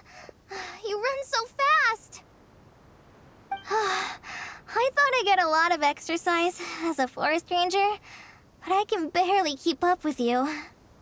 Sorry, I got a little carried away. Lesser Lord Kusanali, the equipment is ready, and the modifications to Aru are all complete. As discussed during our meeting, Accessing Irminsul via the Akasha is no longer feasible at this stage. There are other options, it's just they're a little more extreme and more technologically demanding to implement. Maybe you should take it from here. The architecture and functionality of the Akasha terminals overlap considerably with Aru. There is reasonable evidence to suggest that one was developed based on the other, or that they both utilize technology of the same origin. As long as the transplant and merge operation succeeds, Aru should theoretically work on a scale greater than the Akasha and approximately equal to Irminsul. It will become the largest active computing device in all of Teyvat. A system this powerful is capable of a lot of different things. In the past, the Akasha was primarily used for one-way information transmission, but I suspect it could also serve as a central bridging hub. In the pursuit of greater knowledge, some scholars have attempted to connect their consciousness to Irminsul through the use of terminals, incense, and meditation. Correct. In academic language, scholars who reach that stage are said to have entered Satyavata life. Hypatia has performed this practice many times in the past, and she was once under my care for a period of time. Right. And this at least proves that there is a zone within Irminsul that can be connected to. That's right. Providing wisdom to the people is one of the very reasons for Irminsul's existence. I think I understand where you're going. Please, continue. In that case, I'll skip to the conclusion then. We need to further modify Aru, merge it with the Akasha, manufacture terminals, and distribute them to every single person we can reach. Every person? Even the desert folk? Yes, everyone. I've already calculated the amount of raw materials we need. So you mean we're going to get new Akasha terminals? Yes, but this time the people of Sumeru won't be using them to acquire knowledge, just to connect to irminsul. That's the key. When we evacuated the city, we brought all the important assets from the House of Dana, in case we ended up needing them. Fortunately, this included the Akasha system's main terminal. We've checked all the relevant records, and one thing is certain. Nothing like this has ever been done on this scale before, so... Everyone in Sumeru is part of the plan. Whoever controls the people controls the situation. Since this function of irminsul was introduced, it has only ever been made available to scholars, who don't constitute a particularly large group of people. But by expanding the scale to include all the people of Sumeru, all the individual connections will stack up to create a significant load on the system. Under normal circumstances, irminsul would be able to cope with the additional load. But with it already being under strain from other activities, its remaining capacity is limited. Thus, it might be possible to shut it down completely by overloading it.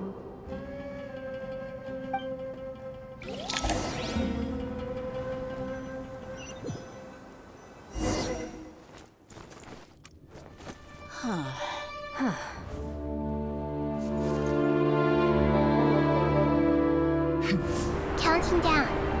3, 2, 1. Are you ready? Ready!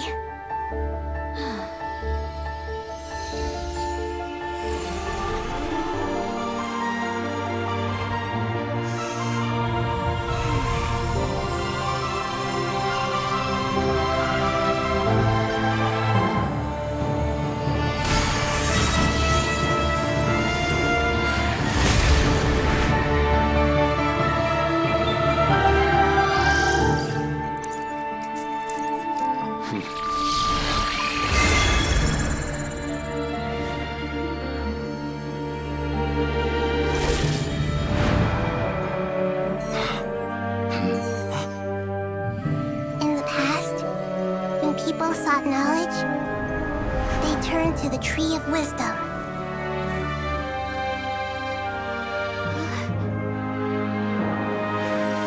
Today, we use it to save Sumeru and the whole world. These boughs that nurtured learning must not become tools for destroying the world.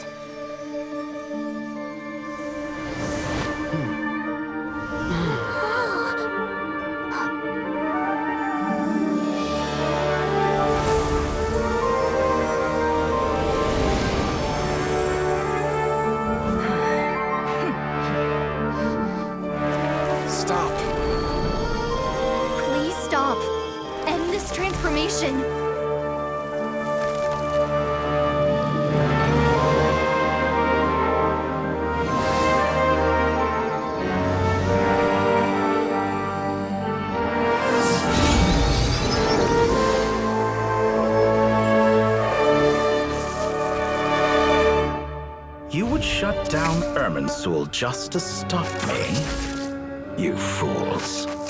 I have all the time in the world.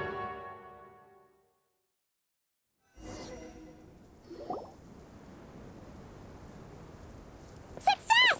The evil irminsul tree is step growing! Great!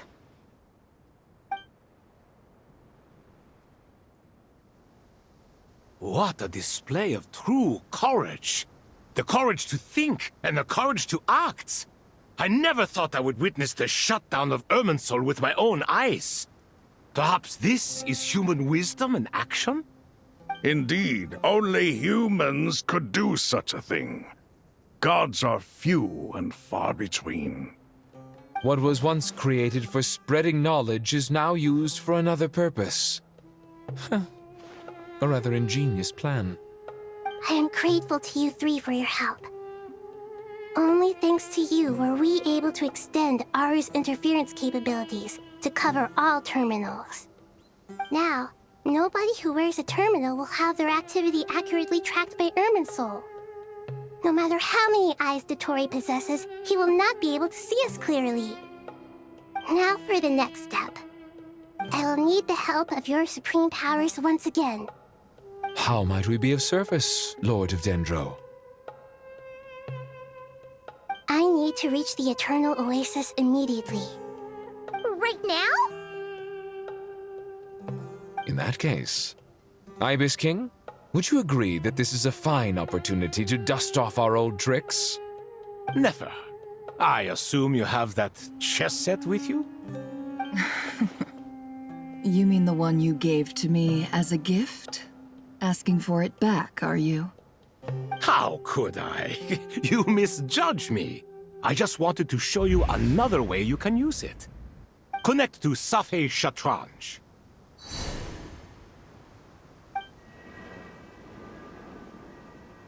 Safei Shatranj? You mean that place in the desert? Thoth's chess set gains its power from the chessboard laid out in the desert by King Deshret and ourselves. All ceremonies conducted using the chess set must be activated via Safei Shatranj. In other words, the chess set is an extension of the chessboard.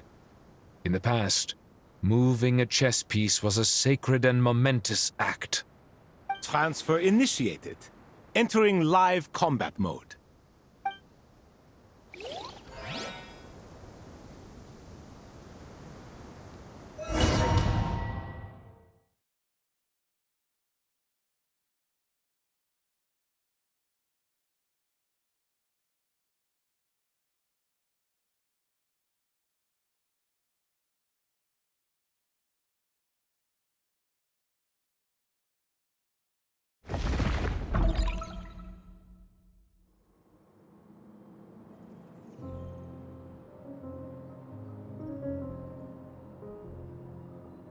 We haven't heard a single word from our spy in the desert.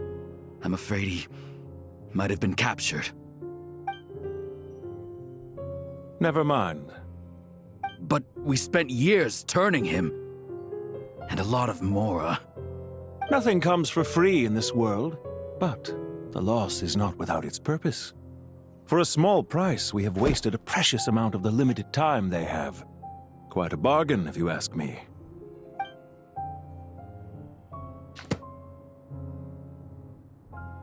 Understood. Weighing profit against loss is a necessary part of life. But to tell the truth, I have been operating at a loss since this all began. Since many centuries ago, in fact. For instance, why would a banker act as the executor of a will? If you hadn't deposited your personal belongings at Northland Bank, I would have no reason to be here right now.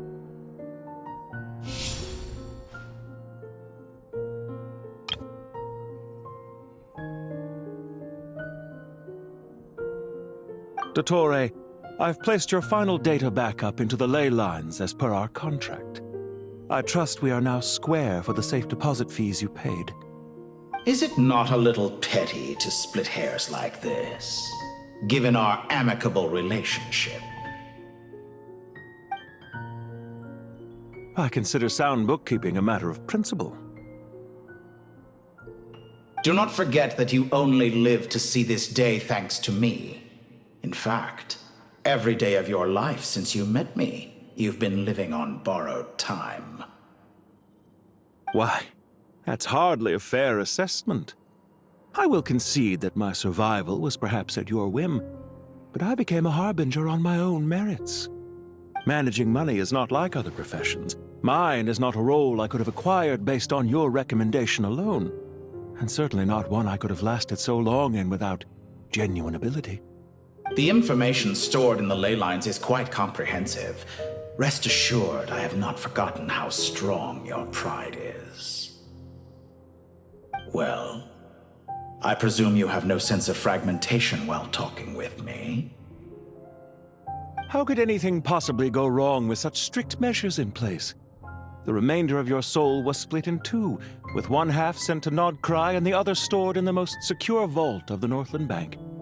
Though I must say, your disdain for the other segments is quite amusing. Zandik is you, and you are Zandik. Zandik created the segments, yet you, a segment yourself, reject him.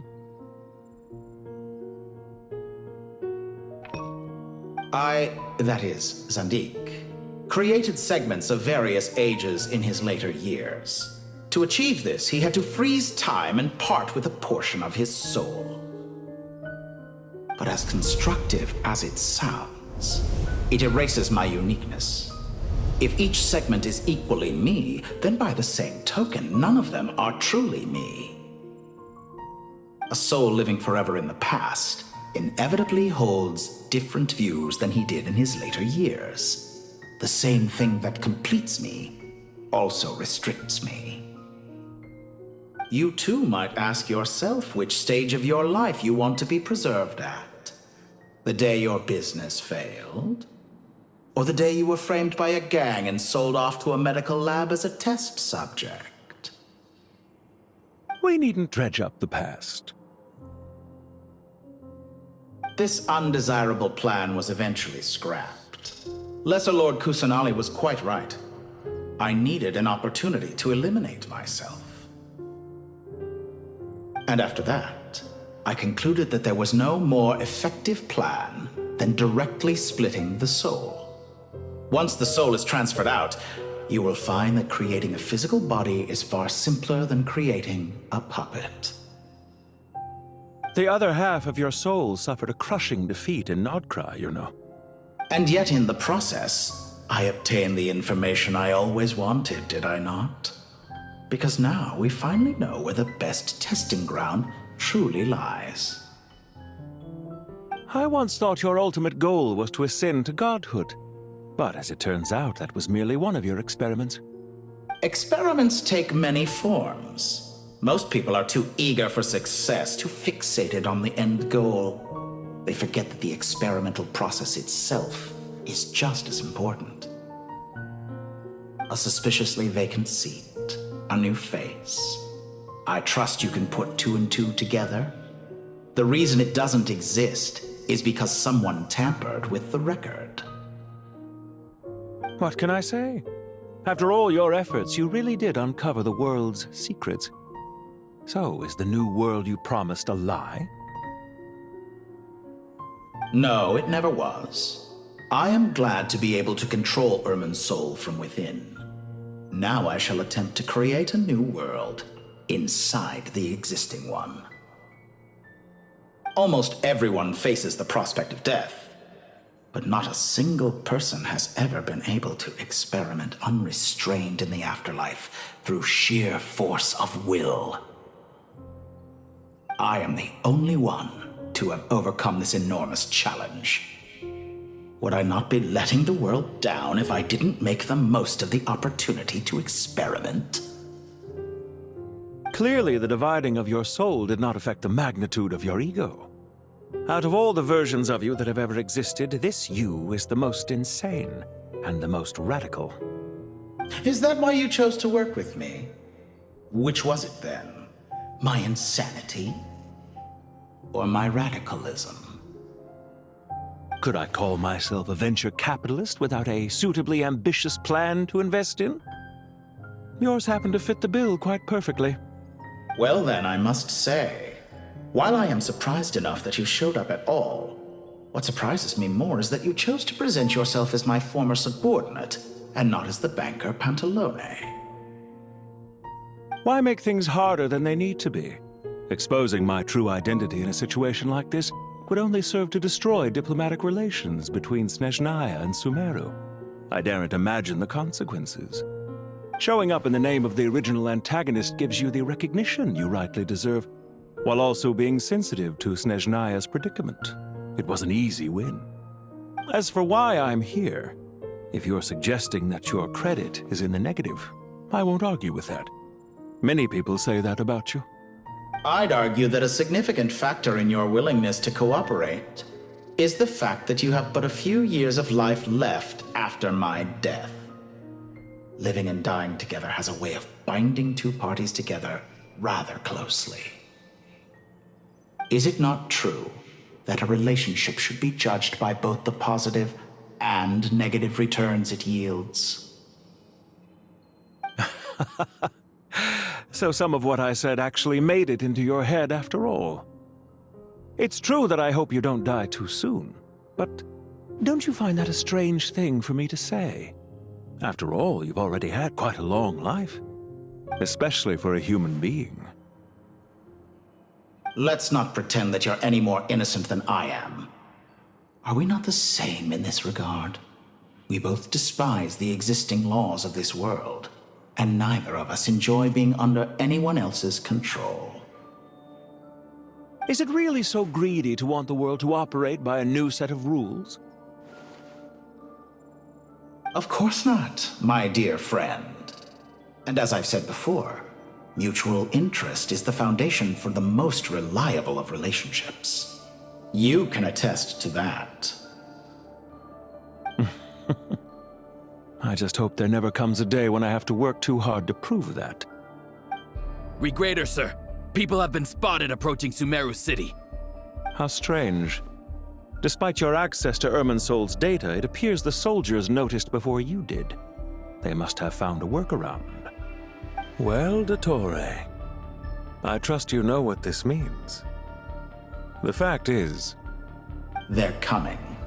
They'll breach the city gates any moment now. But even so, I would say Irminsul is a wonderfully convenient thing on the whole. If you do manage to create a new world, perhaps you could plant one outside my office, too. I'll consider it. What do you need me to do? Stall them? The experiment will take time. Stall them for as long as possible. Very well. But you're really asking for the moon here. Have you heard this story? There was once a guilty man, kneeling in the center of a church while an angry mob outside waited to bring him to justice.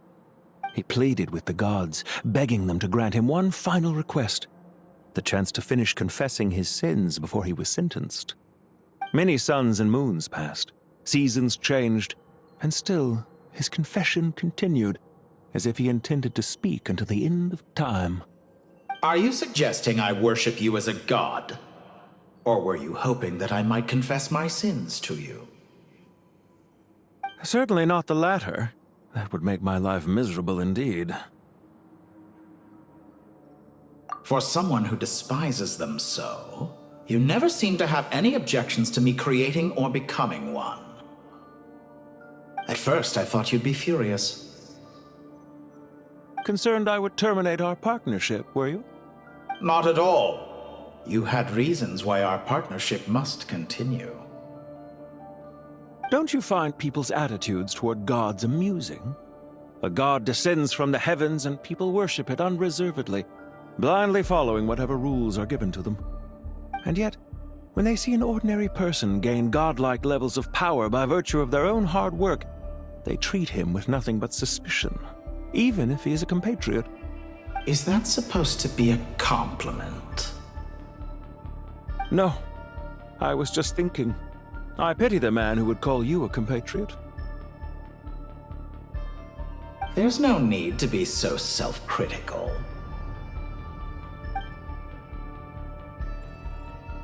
I know it's a little late in the day to be asking this, but how have you been keeping? I'm flattered that you would take the time out of your busy schedule to consider my well-being, Doctor. The part of your soul that went to Nodcry caused quite a stir, sending our organization back to the drawing board on numerous fronts. It was quite a headache for everyone involved. Dear me, I must have caused you no end of trouble. You certainly did. I had the rare honor of being summoned before the Tsaritsa with Pulcinella to answer for myself. A terrifying ordeal. Don't worry, I pulled through. At most, it's a public relations nightmare. I made sure of that. Now I'm curious. How did you explain yourself? Oh, it was quite simple. I just pinned the blame on someone who wasn't there to defend himself. I could hardly be expected to defy the demands of someone as insistent as the Second Harbinger, now could I?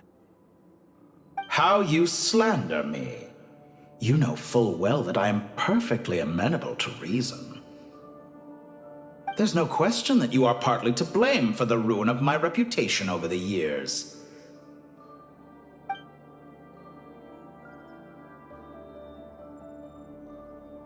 Do you have anything lined up for when this is all over? Hard to say. Field work always takes quite a toll on me, as you know.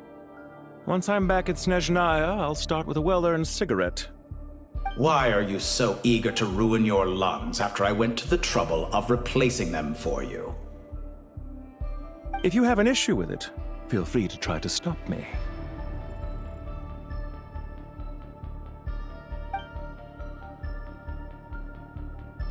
What's on your mind? The limits of humanity.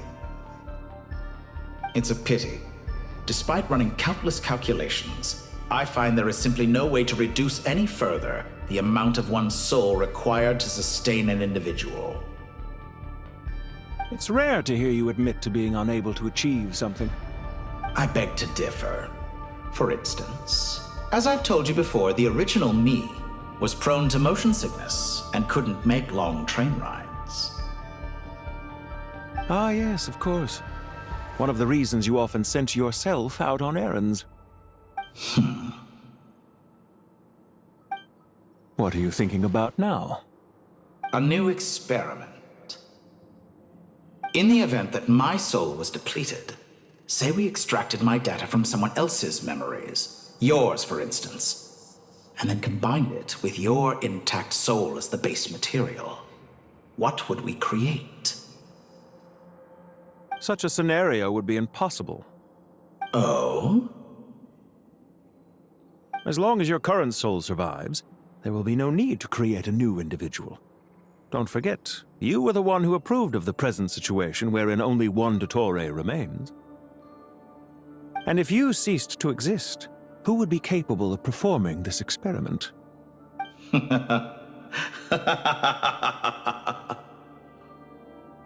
Since the day I met you, you've always excelled at talking your way out of a quandary.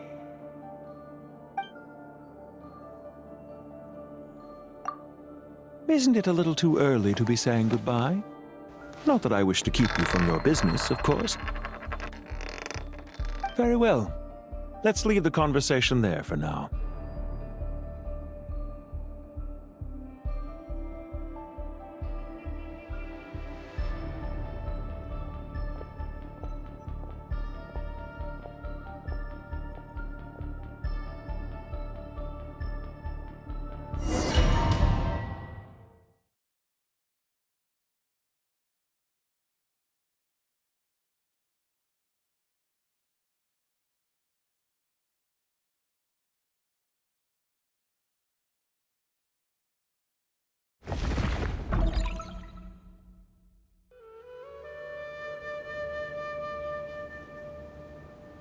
The power of King Deshret's 7 pillars is truly remarkable.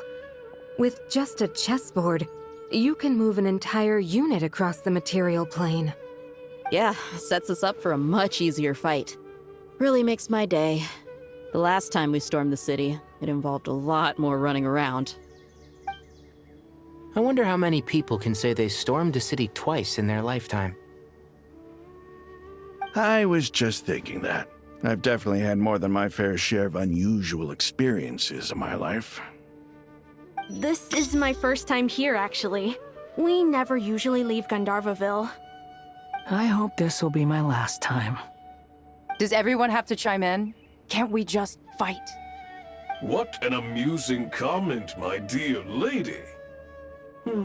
Yet humans often alleviate tension via small talk. do they not? Whoa! Why is Candace's shield talking? Because the image on her shield is one of me. And I, of course, can appear wherever I wish to. Huh. Well, la-di-da. Isn't that fancy? Could I get in on this?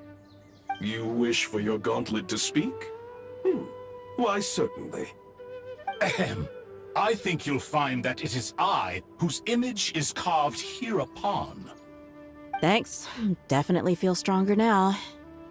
You're welcome, my lady. I am glad to lend you my power. Sino, what's the situation? There are troops stationed at every entrance. As we expected. A frontal assault will suffice.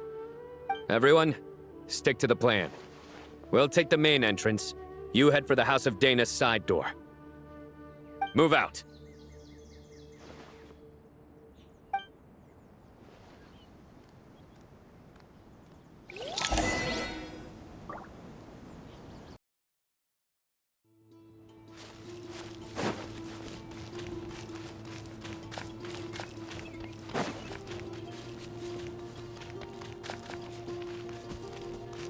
Out of my way! Now it's your turn. Nature maker! Watch out! Get lost. Thank you, Jeht. You gotta be more careful. If you're not ready to put your life on the line, you can't be certain of defeating your opponent. She's right. Keep your wits about you, Rana. Nowhere to run!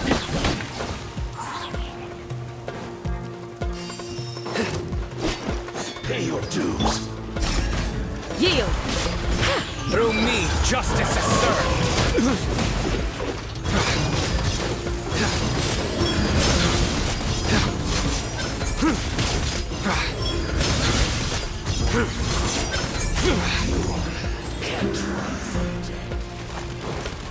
You stand condemned! Take them out and secure the harbor. Reinforcements will arrive by water. Consider it done. Show no mercy.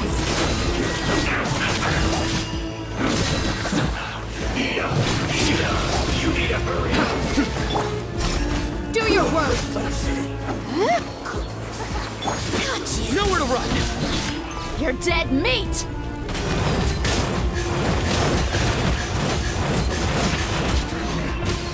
Look alive! Winter shall eventually come.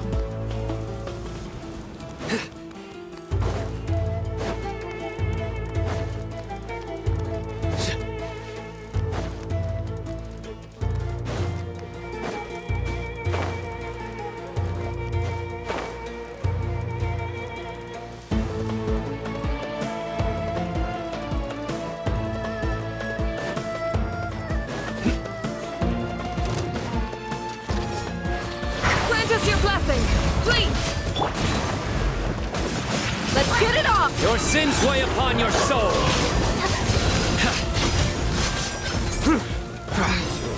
Your penance is due!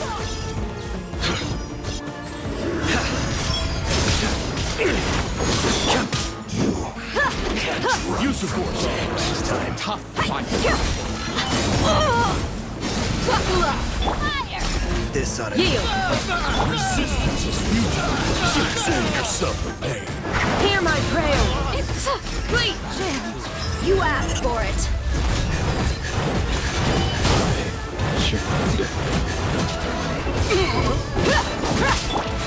Do your worst!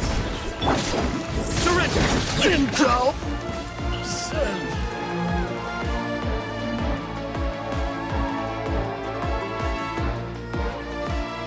Waterway secured. Brothers! Sisters! Perfect. Just in time. Welcome. Once we've linked up, we'll continue the advance. The team has arrived at the north entrance, as planned. Good. Press on.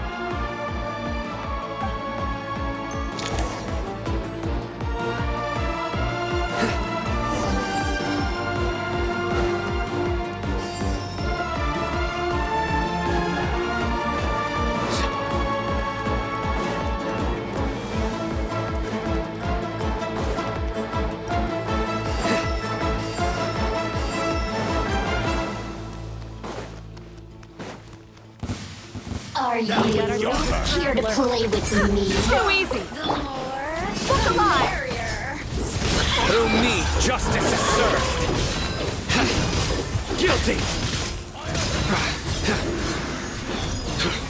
Your penance is due.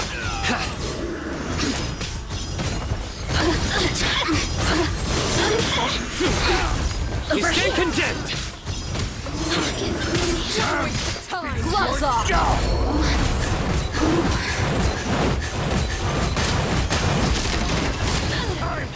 Grant us your blessing, please. Judgment is upon you. Your penance is due. Take too long. Guilty. Couldn't fix it.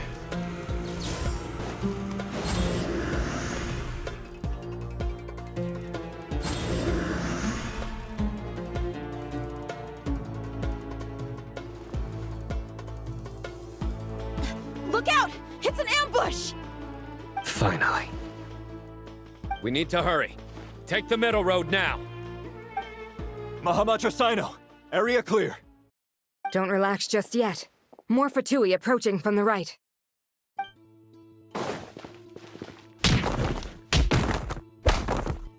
Irminsul cannot track our movements. If necessary, we could split up.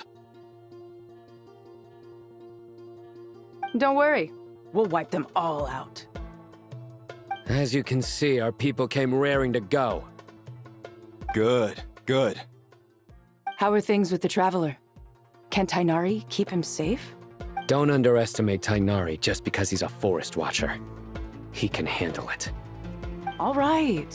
You know that's not what I meant.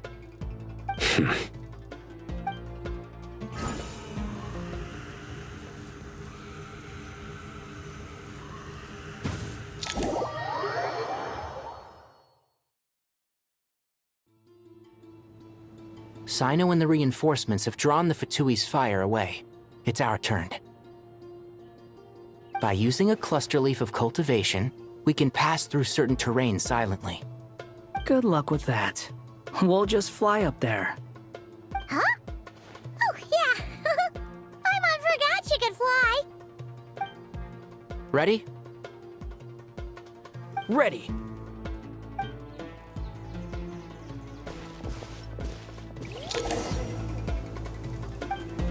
One with the forest.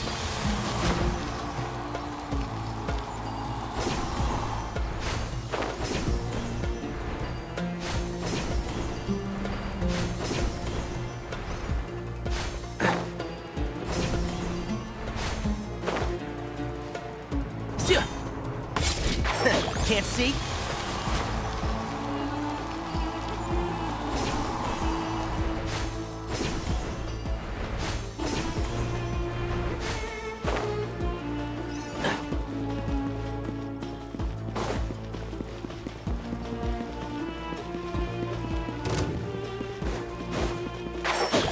I'll uproot you! I lost! A new dawn rises! Unsightly insects! The wind rises. So quiet.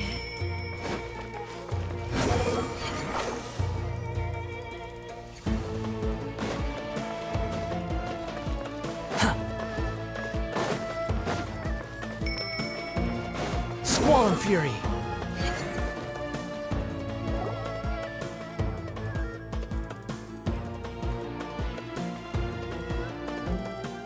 Fatui soldiers up ahead.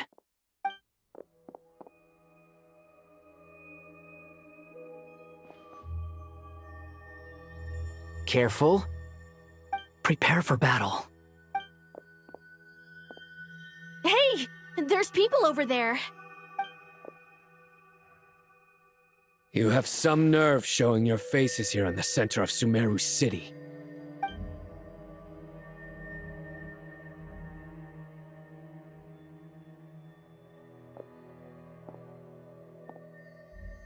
You're right on schedule. Well, this guy sure as heck isn't your average Fatui sergeant. I have stationed quite a few people nearby. It definitely looks like they were waiting for us. But something feels off. Everything about this guy feels too deliberate. I highly doubt he's just a subordinate of Dottore's. And he's no mere sergeant. Whatever his rank is, it's high. Much higher than we thought. So you've been waiting for us. But it looks like you're geared up for a conversation, rather than a battle. Very clever, General Mahamatra Sino. I know you're the one in charge of this siege, and I look forward to making a deal with you.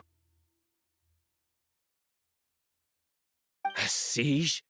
Sumeru City belongs to us! Historically, yes. But things can always change.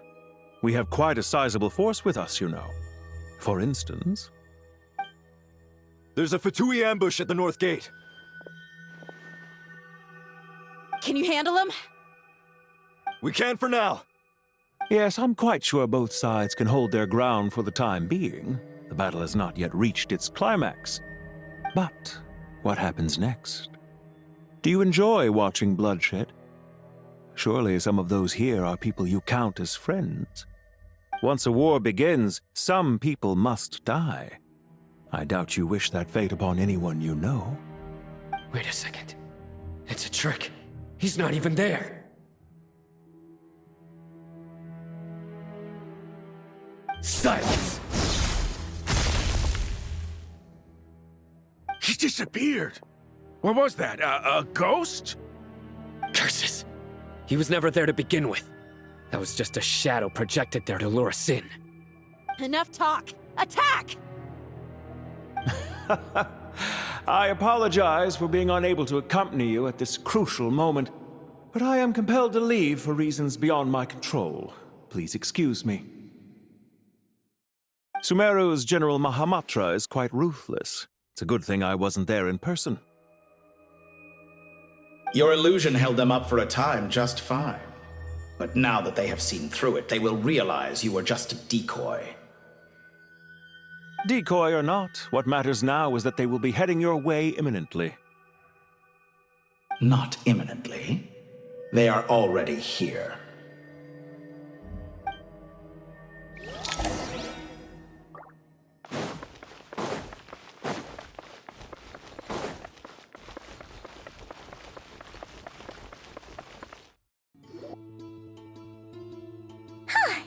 We made it! This is far enough. Tighnari, you go help Sino. Don't worry about us. Are you sure you don't need me to stand guard? No need. Once the connection is established, we'll disappear from the sanctuary of Surasthana. Go help the others. All right. Goodbye for now, then. Please tread carefully.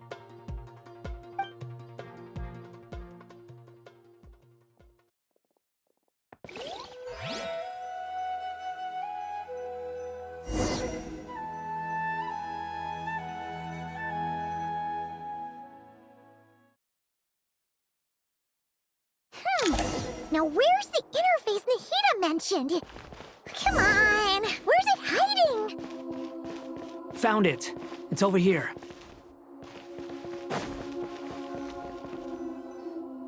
We can connect to the inside of irminsul through the sanctuary of Surasthana's built-in security system. You should be pretty familiar with the process. Is it the same route as last time? For the most part. We don't need to adjust any of the parameters. Then I should be fine. And Paimon? Once you're both ready, we'll set off. Wait! The stakes are way higher this time, right? Maybe Paimon should stay outside and help the others. Then, you can focus on the fight without having to worry about Paimon. Huh? Why are you staring at me like that? It's nothing. I just suddenly realized how much you've grown. Hey, you've grown quite a lot yourself. Don't you two start getting into it again.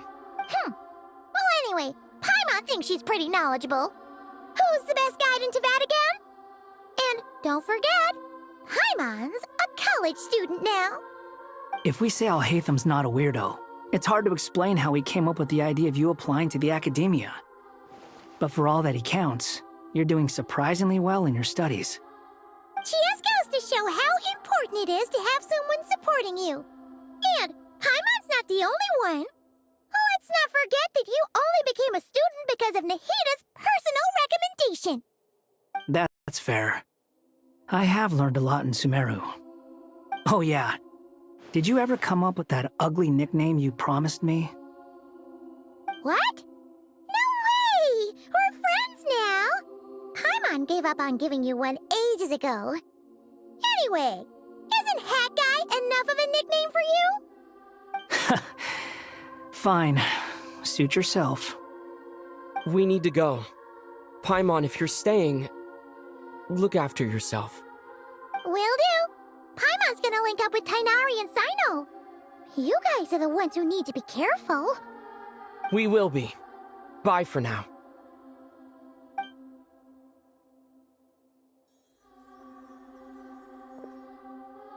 Initiating connection.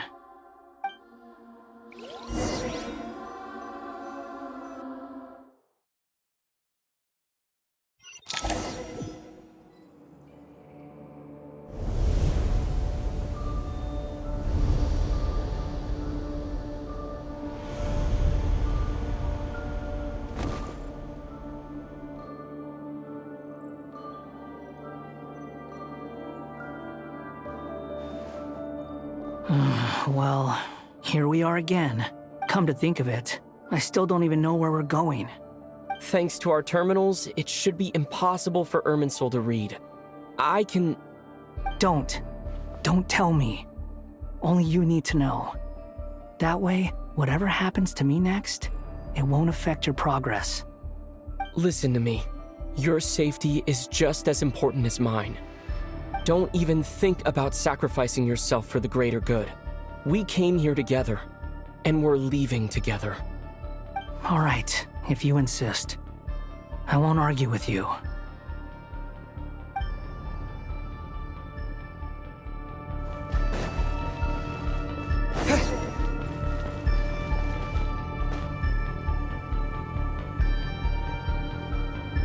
This place looks so different from how I remember. It's unrecognizable. It's a complete mess. Like someone's turned the place upside down. Must be Dottore's doing. Either he's searching for some information he needs, or... It's still changing. He has to know we've entered Irminsul. But luckily for us, he can't pinpoint our location. Be on your guard. Don't let him find us. The red parts have probably been corrupted by Dottore's power. Don't touch them, or you might alert him.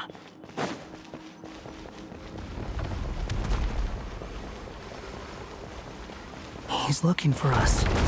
Tread carefully. That wall could be a problem. Fortunately, it looks breakable. Give it a shot.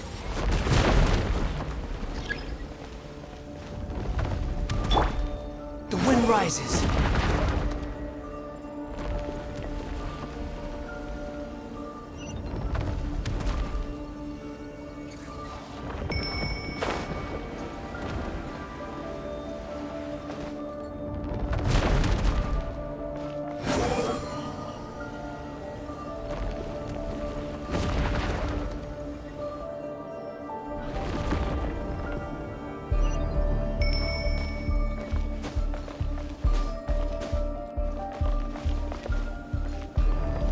Behold!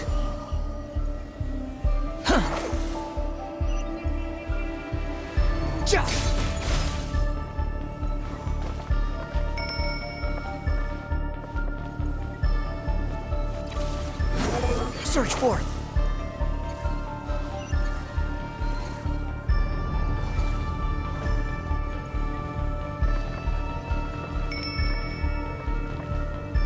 Squall and Fury.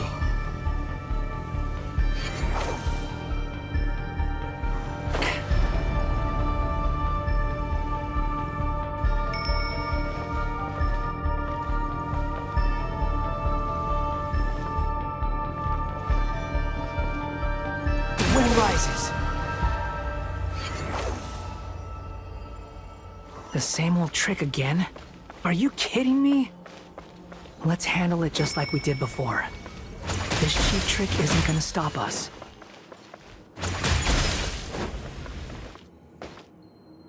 Oh no, it's a trap. Is that why he was using the same trick over and over again? To get us to lower our guard?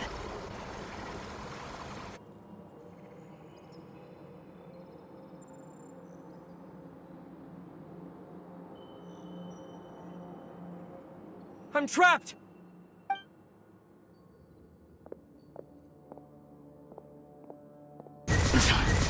Why won't this thing budge? Hello? Hello? Can you hear me? Nicole, is that you? Yes, it's me.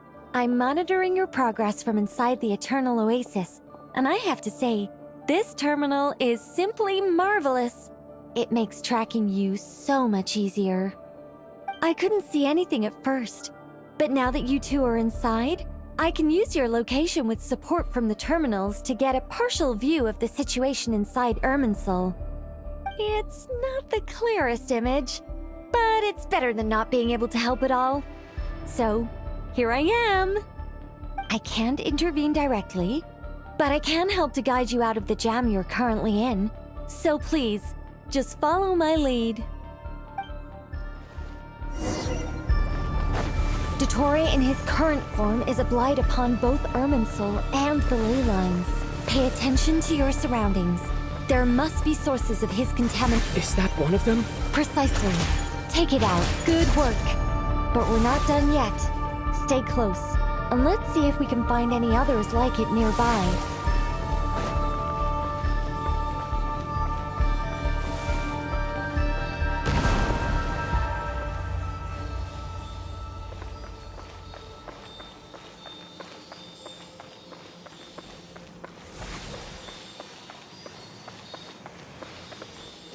Squall Fury! This must be another one. Agreed. Now... Wait! Watch out! It's Dottore. I think he's found us.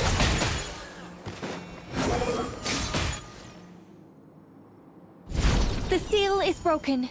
Quick! Get out of there!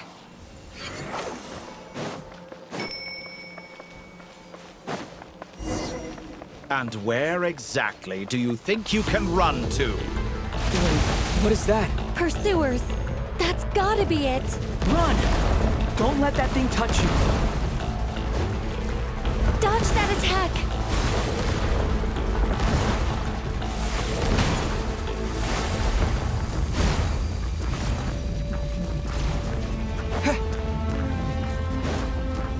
There's more than one path. Which way do we go? To the left! Trust me!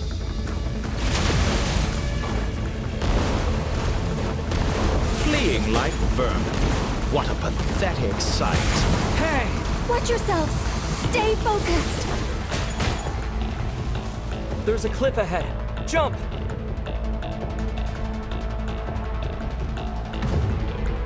More of those corruption sources. Destroy them as you did before, and open the exit as quickly as possible.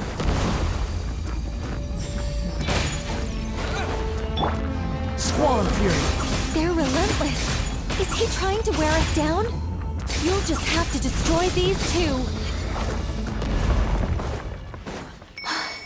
I think the pursuit is over. Hard to say.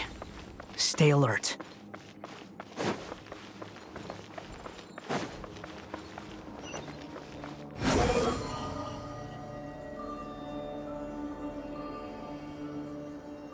Upon the gale.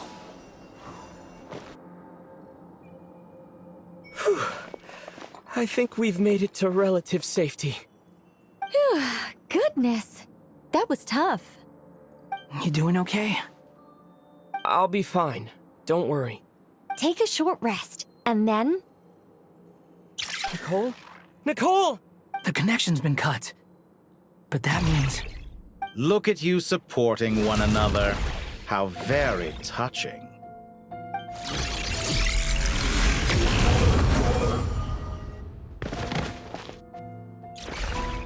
Dottore! Took you long enough to find us. You're more useless than I thought. Oh, really? I think I deserve a little more credit for my methods than that.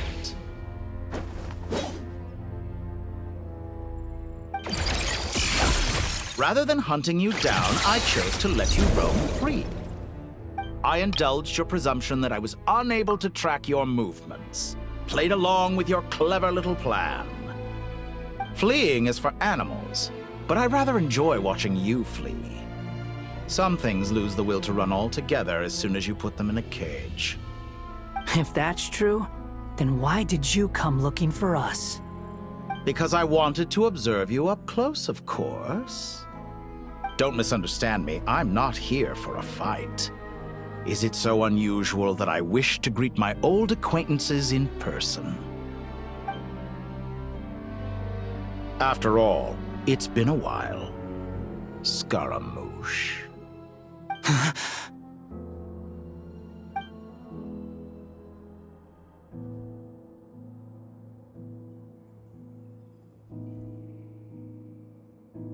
Why are you so afraid? I have done nothing unprecedented in discovering the truth. Nor did I go to any great lengths to uncover your story. You made a bold series of moves in deciding to erase yourself. And with the power of this great chronicling device called irminsul, you were able to achieve something quite remarkable. Once most people form an opinion about someone, it tends to imprison their mind. Yet you managed to erase every trace of your existence. A novel take on death indeed. However, this meant that you stood out to me all the more when I saw you in Nodcry. I didn't even have to go looking for you. Just the sight of you was enough for me to intuit the truth. For someone in my position, connecting the dots was a trivial affair. It would have been more surprising if I hadn't managed to piece it together. You seem very pleased with yourself for figuring it out. I'm sure you'd even be more delighted to learn the full extent of your crimes. That would hardly be necessary. Besides, isn't there something that concerns you more right now? Something that fills you with dread? Let me put your mind at ease. I have no intention whatsoever of restoring any of the records you deleted. For one thing, it would be exceptionally difficult. But more to the point, I doubt that the prospect of losing your current life is all that frightening to you. Because in your case, the cruelest twist of fate is that you'll never again have the chance to make up for any of your mistakes. Isn't it?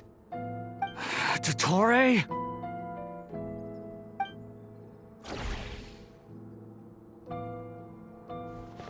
All here shall bend to my Scorching will. sword! Behold!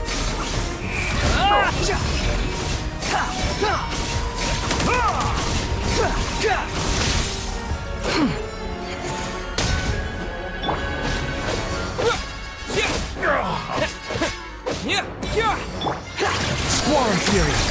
I'm afraid you'll need to do better than that to take me down. I expected you to have grown stronger. Ah, how foolish of me. I forgot that you lack any means to increase your power. You will pay for everything you've done! Oh, will I now?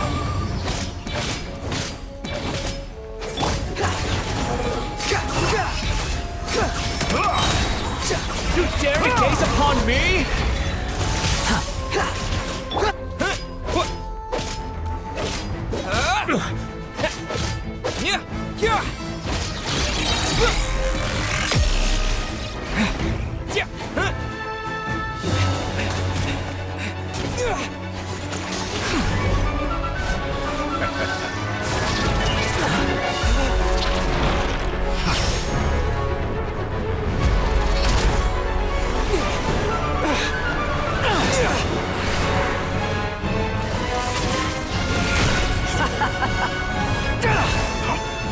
Does the prospect of death amuse you? I could ask you the same question! I'll distract dottore. You focus on the mission. Got it!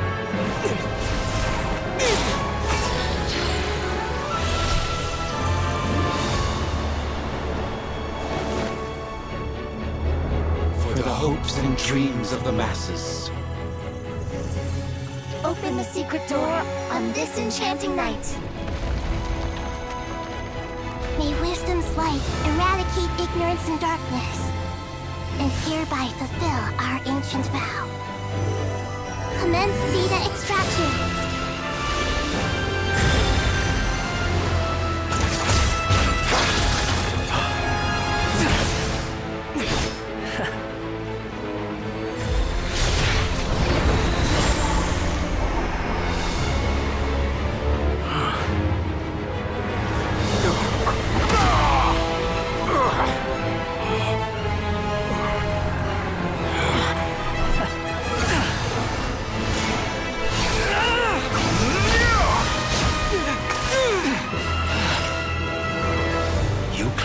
Outdated ideals and stand in the way of progress. You will pay for interfering with the grandest experiment of all time.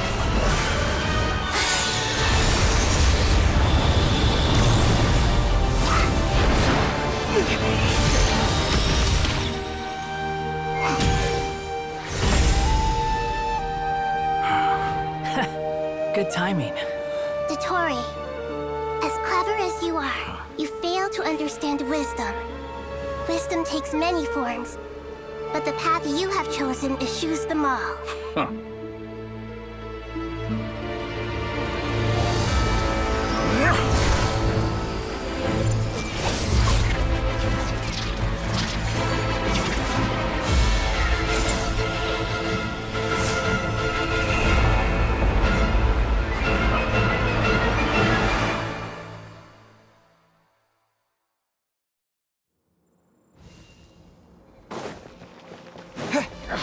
My strength is fading! Since you are within irminsul, it stands to reason that any power you wield comes from it. Extracting the information from irminsul, just to strip me of my power. I will find his weakness.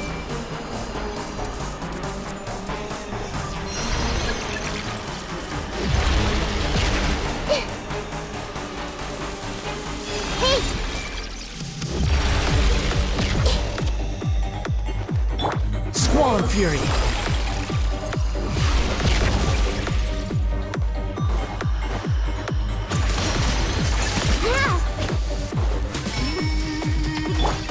I admire your attempt to introduce a new variant, but it's nowhere near enough!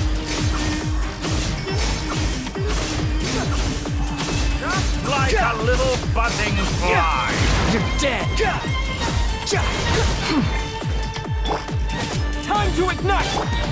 Commit it to memory! A petty trick! The wind rises.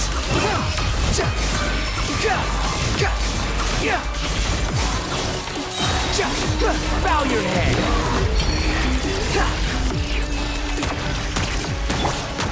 Hey!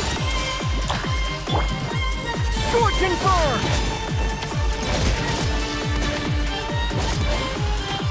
Burn all before you! Behold! Blade of the primal blade! That's far enough!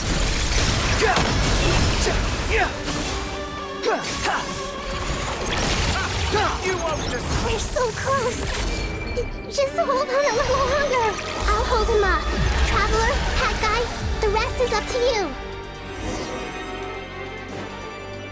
We certainly have a knack for surprising each other, don't we? I'm just getting started.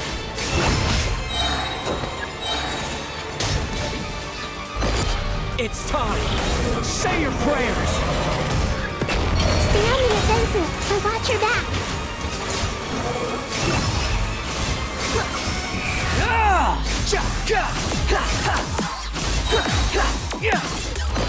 It's time! Say your prayers!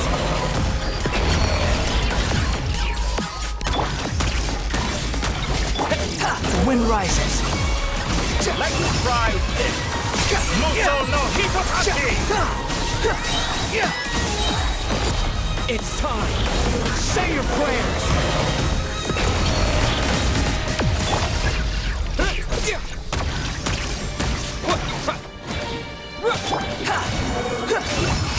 Burn all before you! Blaze! That's far enough! Upon the... It's time! Say your prayers! Time to ignite! Squall and fury! Upon the gale! Let's try this! It's time! Say your prayers! Scorching burn! Behold!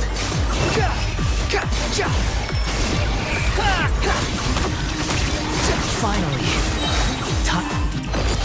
It's time! Say your prayers!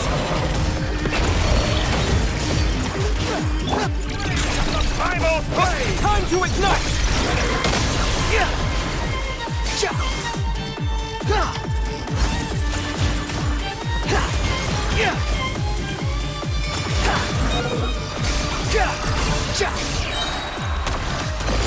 It's time! Say your prayers!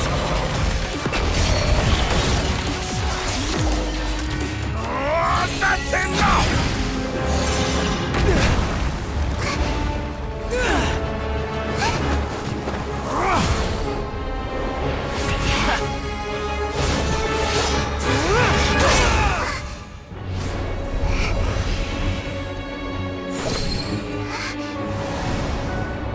It's all yours. Do with it as you see fit.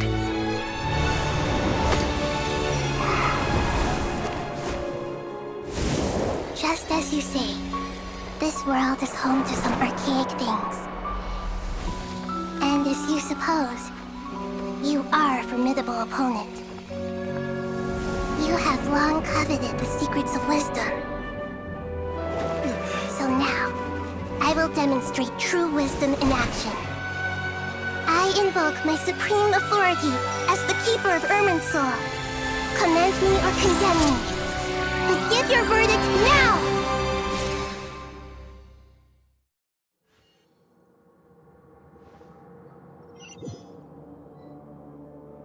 Blessed One of Wisdom, Mahakusaladhama, are you certain that you wish to exercise your authority to destroy irminsul? It represents both your roots and your finest accomplishments. You truly intend to abandon the very thing you have always fought for? This is my decision. Irminsul has been corrupted beyond redemption. Irminsul is the original tree of Tevat. It is the means by which the heavenly principles maintains fate itself. The 7 Archons should honor and revere it, for their authority was bestowed upon them by the heavenly principles. It is precisely because I honor and revere it that I fight for the humanity it exists to protect. Wisdom is knowing how to weigh the options and make the right decision. If you truly care about the fortunes of this world, then it is me you should seek to preserve. Planting a seed begins the chain of cause and effect. Since you have become a great tree yourself, why should the loss of another tree be anything to fear? Till we meet again, Lord of Dendro.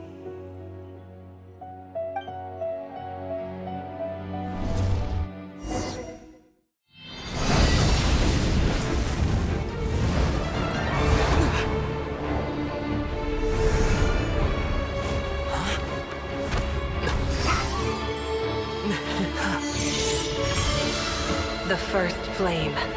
The pure, cleansing fire.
shall we?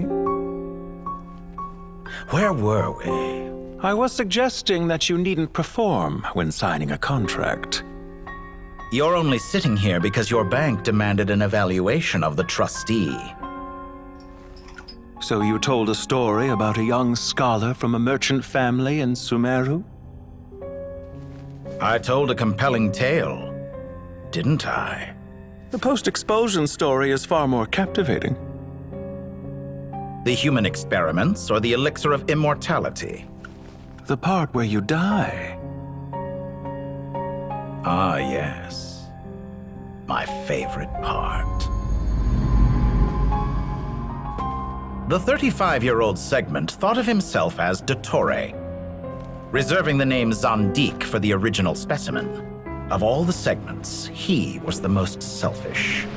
After his expulsion, dottore searched for a new direction. He joined the Fatui, studied Elazar in great depth, secured resources. He was rather fortunate in his career. Zandik turned to Conrian technology and successfully created his segments. But this was not immortality. Even with backup segments, his body would still age. Still, thanks to Snezhnaya, Zandik found the ideal base for his experiments. Then a perfect partnership materialized at a crucial moment. The year that both parties realized they needed more time. Fortunately, Zandik succeeded. In a miraculous turn of events, he gained the extra time he needed. I seem to recall it differently. All right, it's true. No matter how much elixir he took, Zandik remained human and continued to age. Then, on the morning he turned 85... Help me up! Call for help! Surely he would be rescued, Zandik thought. But to his surprise, no one helped him. Zandik was too selfish for that. Don't forget, you're one of us. Yes, and we're all waiting. Waiting for me to die. Pantalone arrived for a meeting and happened to witness what followed. He found it unsettling. I never said that. But the Zandiks were unfazed. It was a rare opportunity for self-dissection.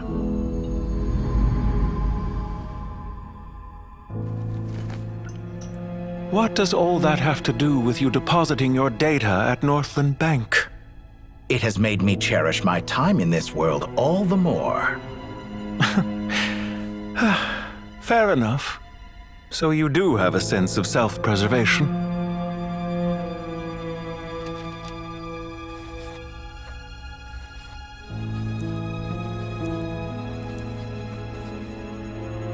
What do you mean? You're hardly normal, and you don't cherish life. You just don't want to admit defeat in the limited time you have. Even so, don't I deserve an interesting ending? I'm counting on it.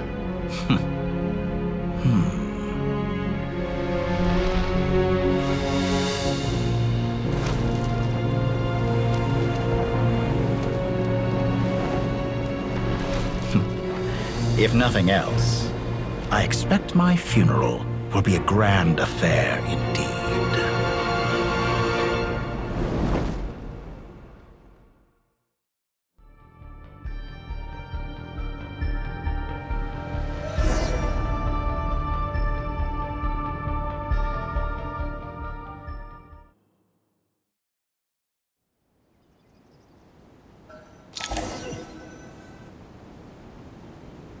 What a magnificent fire. In Snezhnaya, we light fires to ward off the cold. Fire, it seems, is antithetical to ideas such as cold, frozen, and unchanging. Perhaps it has always been that way. From the beginning, fire has been used to drive away wild beasts and warm the body and mind. You could say it's a form of treatment. One that cures the human heart of mortal fear. Mortal fear? Something you haven't been acquainted with in a long time, by the sounds of it. Whereas you, I'm sure, must know the feeling quite well indeed. I remember when we first discussed the elixir of immortality, you claimed that extending your lifespan was about buying more time. But was that really the truth? You fear the prospect of dying a wretched end in this world, don't you? Of course I do. I'm only human, after all. And while you may have forgotten it, you cannot deny that you too were once human, dottore. I do not believe that there is no such fear in your heart. Perhaps you are right. But I abandoned it long ago and devoted myself to my experiments. I have felt no fear since. From the very beginning, I never thought you could win this game. But still you came, contract in hand, to honor our agreement. Because I am a reputable partner. And as we have discussed, experiments are about more than results alone. The process is equally important. I have come here and completed my creation, and I do not regret my decision. I'm afraid your journey ends here. After I die, there will be no one to make the elixir of immortality, and your remaining stock will only last a few more years. How then will you prove that you didn't perish in this incident alongside everyone else? When I feel optimistic about market environments, I never forcibly adjust them. They have their own direction, and I myself am one such environment. I have been quite particular about many things in my life, but where the manner of my death is concerned, I choose not to be. You make yourself sound so magnanimous. Oh, but I am, and I hope you will be too. It may have been a long time since anyone told you this, dottore, but I recognize that you are a truly rare talent. Ha! I can see it. The experiment in blasphemy that I've been performing all this time. It has been a long process, and I do not care about the results as much as people might imagine. If the very goal of your experiment was to explore infinite possibilities, then there was never any reason for it to end.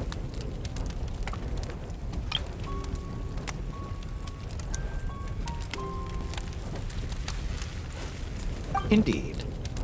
Yet now, the experiment has officially drawn to a close. What should I call you? Zondik? Or do you prefer dottore? Suit yourself. Goodbye, Feofan.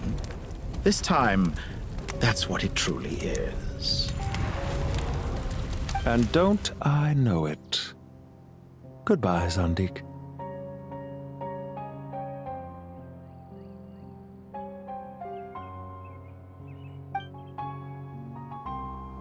I could have carried out many more experiments, but to me, Lord of Dendro, this outcome is certainly not the worst. I believe you. But unfortunately, this is where it all ends for you. This experiment does not belong to you, nor do any of the results. Experiment? It sounds like you're trying to outdo me in my own field. Wisdom is conveying information in terms that people can clearly understand.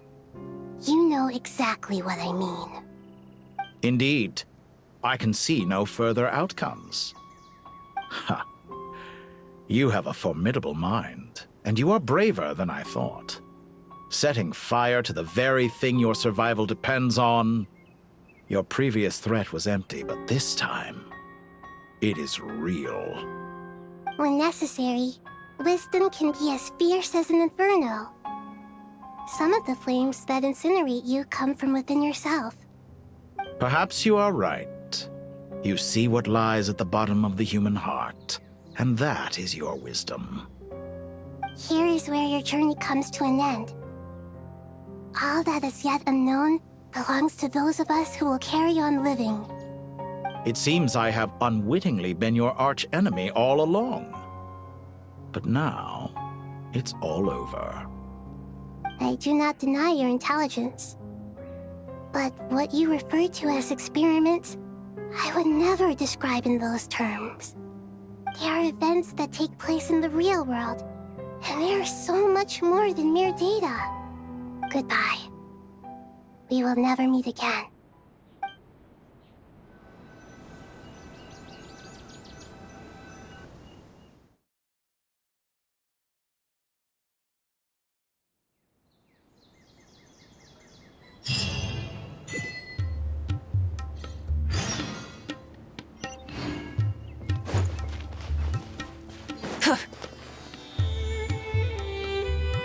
Well, that's the last of them.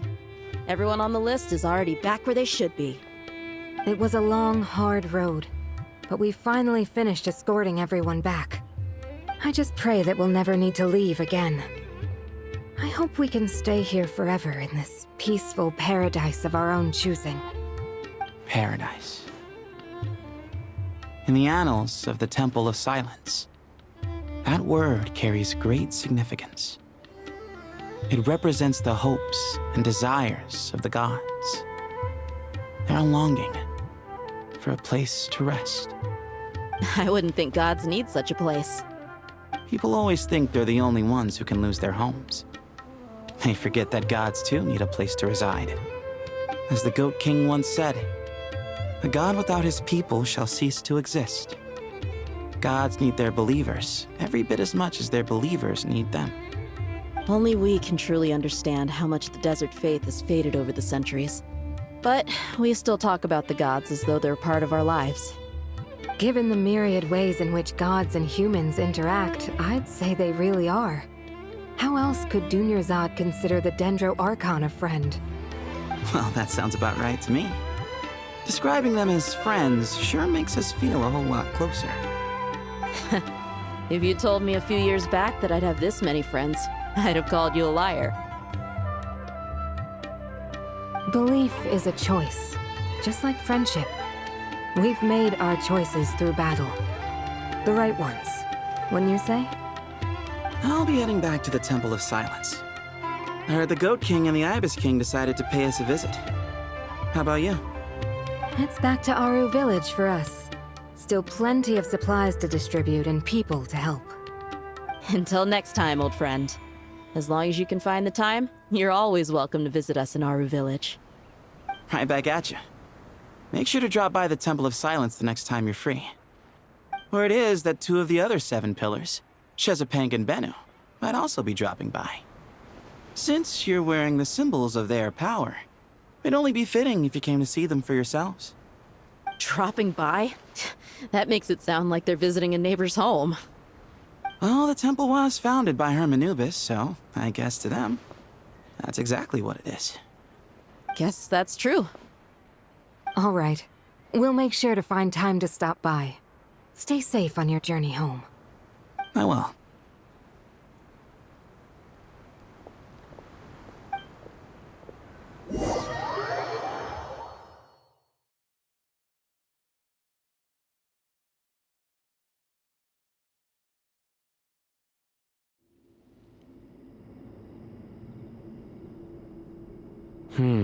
You do have a point. See? Retirement has always been a problem, especially for old-timers like us who've been locked away all these years. You finally step out into the light, and bam! You're face to face with a whole different world. Naturally. What do you think, Layla? Huh? Why would you think to ask me? How could I possibly be qualified to decide where the servants of King Deshret should live? Sorry if my question was unclear. Do you think their statues will stand out too much if we place them here? Hey, I never agreed to this. How could we possibly allow our statues to be left in Hermanubis' home? That would be like breaking into someone's house, then pretending it belonged to you in the first place. Different beliefs can coexist. We still need to respect one another.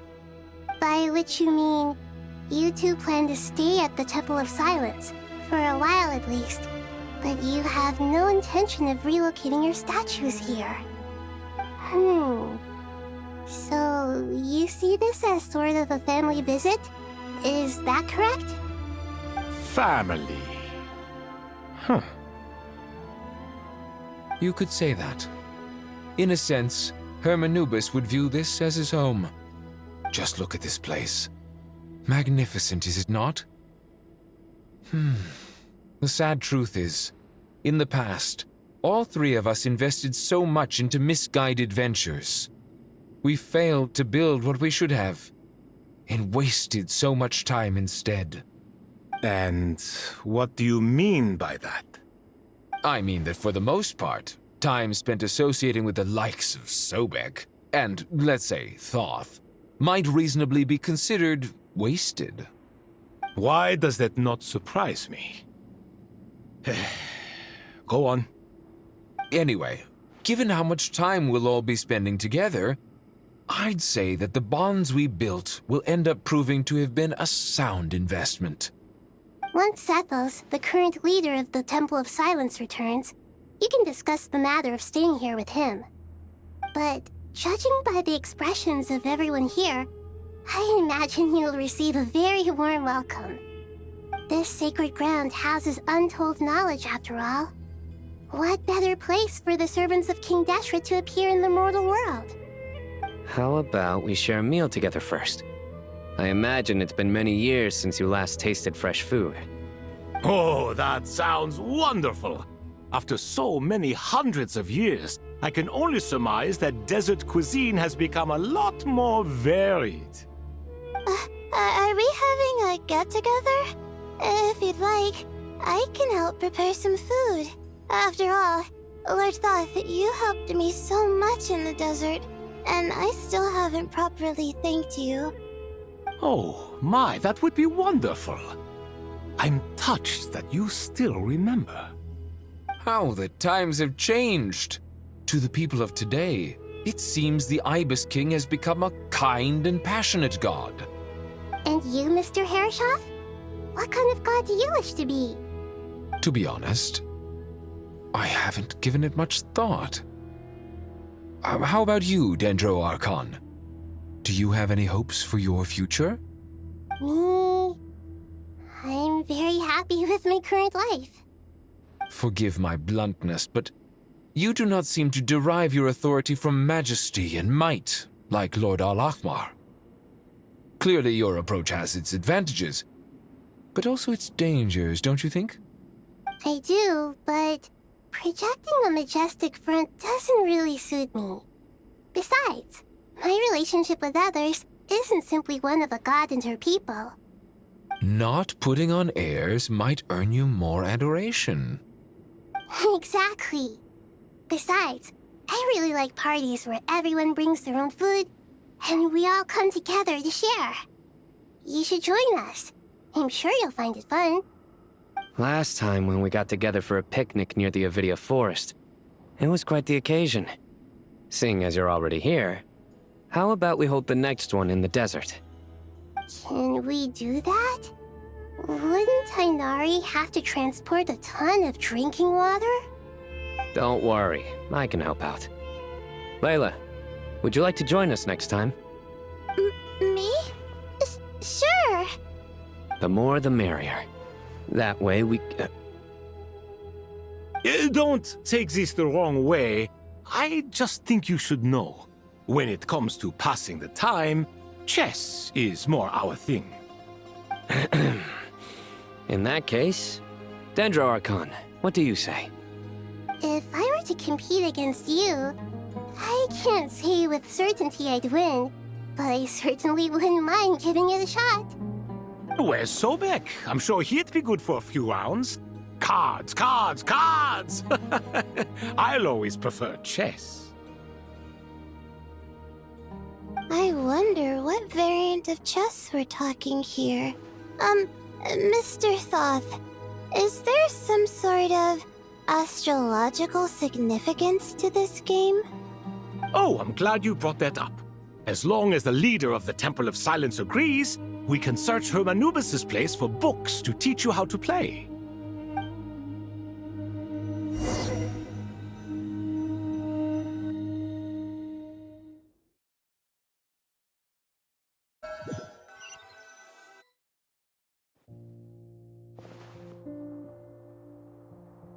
Such devastation visited on Sumeru City. So many houses destroyed or damaged in the fighting. Who could have foreseen this? Look at all of this. It's going to take me forever to tidy up. I suppose living below the academia doesn't always work out to your advantage. I would have thought a little appreciation of my sincerity and effort in helping to clean up this mess might be in order. Helping? Effort? This is your house! Of course you should be putting in the effort! If anything, I'm the one who's helping! So you see yourself as just a helper in this situation. I must admit, I'm rather shocked. If you're trying to say that since I live here too, I have an obligation to tidy up, fine, I suppose I do. Wait a second, stop changing the subject! Nevertheless... In the wake of a great storm, a missing roof is a predictable inconvenience. Can you stop making it seem like I care more about this house than you do? Doesn't it upset you at all to see your home in this state? I won't pretend it's ideal, but that's no reason to be upset. This is the roof over your head, your shelter from the cold. The furniture is scattered, the paintings have fallen off the walls, the windows are shattered. Don't you feel even a little disheartened? The way I see it, these problems are easily solved. Ugh, this is precisely why I hate talking to you about sentimental things. It's like banging my head against a wall. You simply don't understand just how much work goes into making a proper home. It sounds like this is causing you a lot of anguish. You mean the house or the paintings? I mean your sentimentality. Oh, well, yes. But I'd rather not dwell on such things right now. Generally speaking, when anguish becomes the norm, people usually make an attempt to improve their situation. But there are so many people and things in life that are difficult to change. It's not like you can force them. Besides, anguish can be a source of inspiration. And I'm not sure I could break my reliance on it. I'm glad you're able to make yourself think like that. What kind of a response is that? I was stating a profound truth about the very nature of art. Suffering is the cradle of all creation. Even you can't deny that. And I wasn't trying to. I'm just happy for you. Pure and simple. Can't you tell? Happy about what? Happy that you can always find an answer that backs up your views. You... More often than not, life is a process of running into problems and then searching for answers. Yours more than most. Not everyone's so good at justifying things to themselves. It's something that you've been steadily mastering. Huh. What about you, then? What skills have you been mastering lately? Pass me that box. Huh? Okay. You may consider this my progress on the path to mastery. What? Wait a second. Isn't that box mine? Hey, it is! It must have fallen off that shelf. I'll hate them. Those are my paints and inks. Would you like me to put it in your bedroom for you? Huh? I mean, sure, if you don't mind. What kind of progress is this? Does he think he can bribe me? Not that giving me back my own things is much of a bribe. These books on the floor, they're a complete mess. And this one, didn't he say it was an out-of-print collectible? It's completely covered in dust, and some of its pages have even fallen out. Ugh, guess I should help him repair it. This one too. And this one.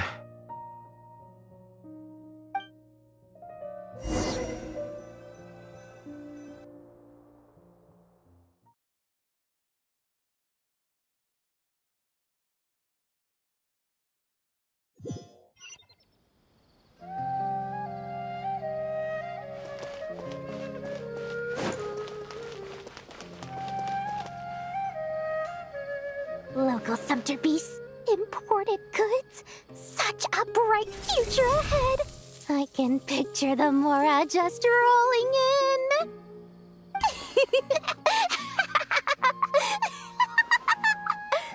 You do realize you sound like a choking cow? It's called being imposing. Can't you feel it? Are you not intimidated? Oh, I'm positively shaking in my sandals. What commands do you have for me, oh mighty Lord Sangamabe? You've got a lot of nerve, Nefer. You went and told Candace and the others everything, didn't you? Seriously, do you have any idea how differently they see me now? Surely that's a good thing.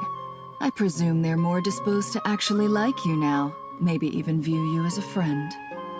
You traded my secret for sympathy! Thanks to you, I've lost every last shred of my mercantile majesty. How am I supposed to make anyone think I'm a big, scary investor now? The dark days of Lord Sangamabe are behind you. Why not take this chance to make a few honest friends? Speaking of friends, since when did the notorious Lady Nefer gain such an admiration for holier-than-thou types? A moon chanter here, an angel there? Who'd have thought it? A coming together of fates, nothing more. No need to throw around accusations of admiration. Forget it. You're right about one thing at least. Making friends is never a bad thing for a merchant. So, I really took a loss this time.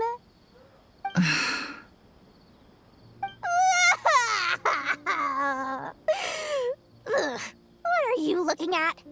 I'm trying to see if you're really crying or if those are just crocodile tears. A little birdie told me that when Lord Sangamabe makes money, the tears flow from the center of her eyes, but when she loses it, they flow from the corners. Which is it this time? Ugh, you are so annoying. I'm not talking to you anymore. Nefer! Thank goodness you're here. I've been looking everywhere for you. Huh? Oh, well. If it isn't the House of Dana's very own librarian. What can I offer you today, Miss Katayun? Oh, no. I'm not here to buy. I'm here to bring Lady Nefer a book, and a fascinating one at that. We agreed to meet at the entrance to the mausoleum of King Deshret. One more thing. I bought this copy with my own money. It's not borrowed. Reasoning knows not time of day, but suspense always follows a blizzard. That's quite the mouthful. Huh? Isn't that the one that... It was all the rage for a while. People throughout the city were clamoring to get their hands on a copy. The names inside were all circled. Everyone thought it was a riddle. Don't bring up that book in my presence. I don't even want to hear its name. That thing was nothing but a scam. Surprisingly enough, I've actually heard of this book, though it doesn't seem of much consequence. So, what truth lies behind it? You're from the Vahumana and you're asking me what the truth is? I'd say the actual truth was about the least important part of the whole episode. I brought you this book because it probably has the most interesting backstory of any in the House of Dana's collection, at least in recent years. As for its quality, well, you can judge that for yourself. Don't tell me it's actually any good. You may not know this, Lord Sangamabe, but Lady Nefer has a fondness for books with... how should I put this? Mixed reviews? No eye for good literature, huh? Perhaps she feels that bad books hide interesting secrets? But I shouldn't put words in her mouth. It's probably fair to say she prefers the conversations that books can spark over the substance of the books themselves. Suits my style as an intel broker, wouldn't you say? Very interesting, thank you. I'll return it to you once I'm done reading. And as it happens, I have something for you, too. Incense? I imagine you've already used up the incense I gave you last time. Here's some more. This batch is from Nodcry, so the scent won't be quite the same. Well, actually, I've been saving the incense you gave me. I couldn't bring myself to waste it without a special occasion. But I'll gladly accept this too. And I promise I'll use it this time. Katayun, you haven't changed a bit.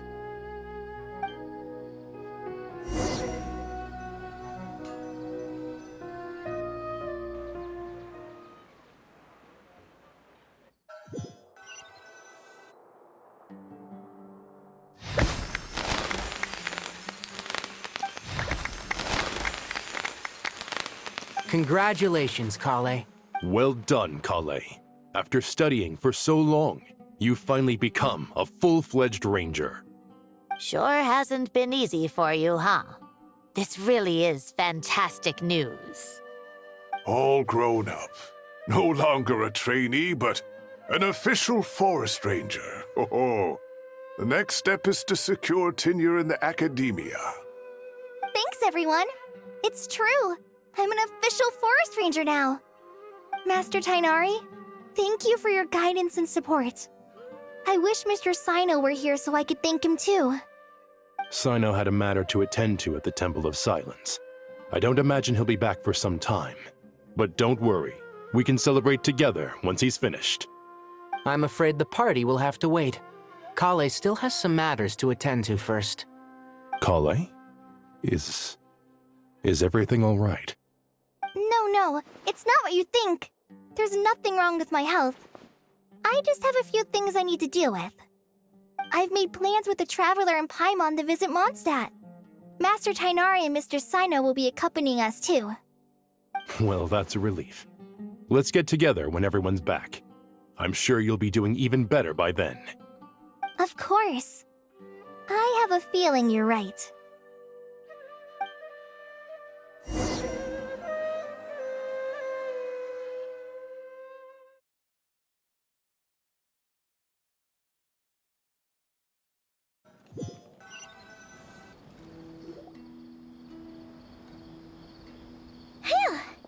After all that catching up on sleep and food, Paimon's feeling full of vim and vigor again.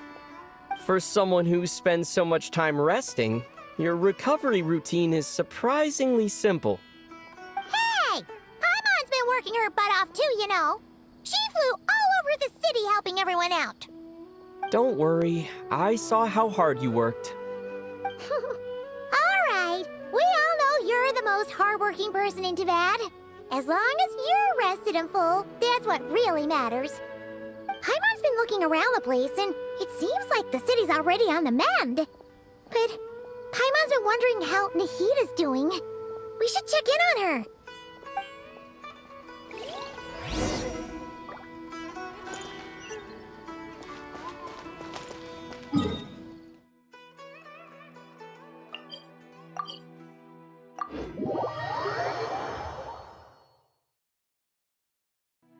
Full throttle!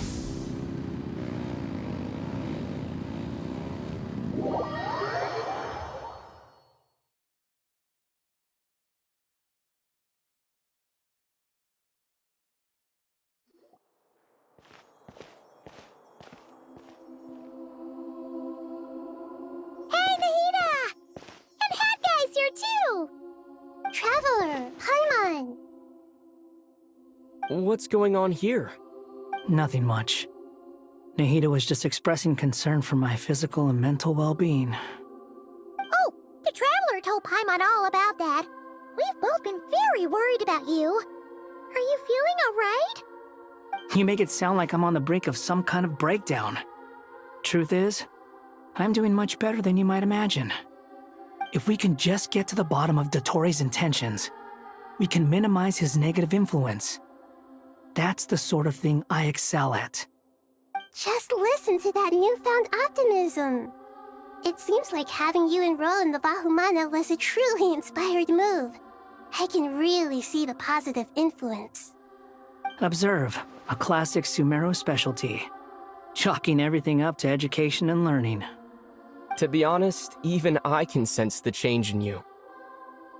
Everything Dottore said to you was a way to manipulate your mind. Fortunately, you're no longer under his sway. Can someone as old as me really continue to grow?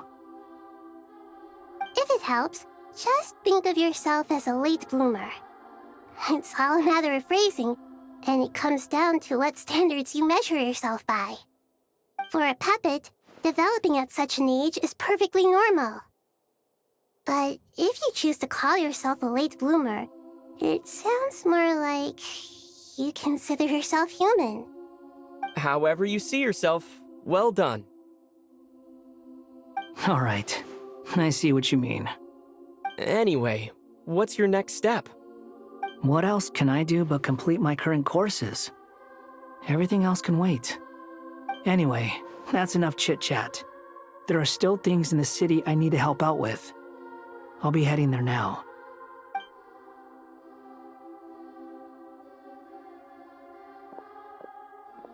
I'm so happy that Hat Guy is doing better than we thought. But what about you, Nahida? How are you holding up? The pyronosis burned down the corrupted irminsul. The flames blazed for 7 days and 7 nights before they finally subsided. All that was left were the parts underground. Now, Aru shoulders the responsibilities that once belonged to irminsul. The situation was contained before it got out of hand, so Tevat's most vital information has largely been preserved. Irminsul has a strong influence over you, doesn't it? How will you cope now that it's gone? There is no need to worry. Thanks to Nicole's extraordinary talents, my connection to irminsul has been severed and transposed onto Aru. Angels can do things like that? They can. Such abilities are precisely what makes them so powerful.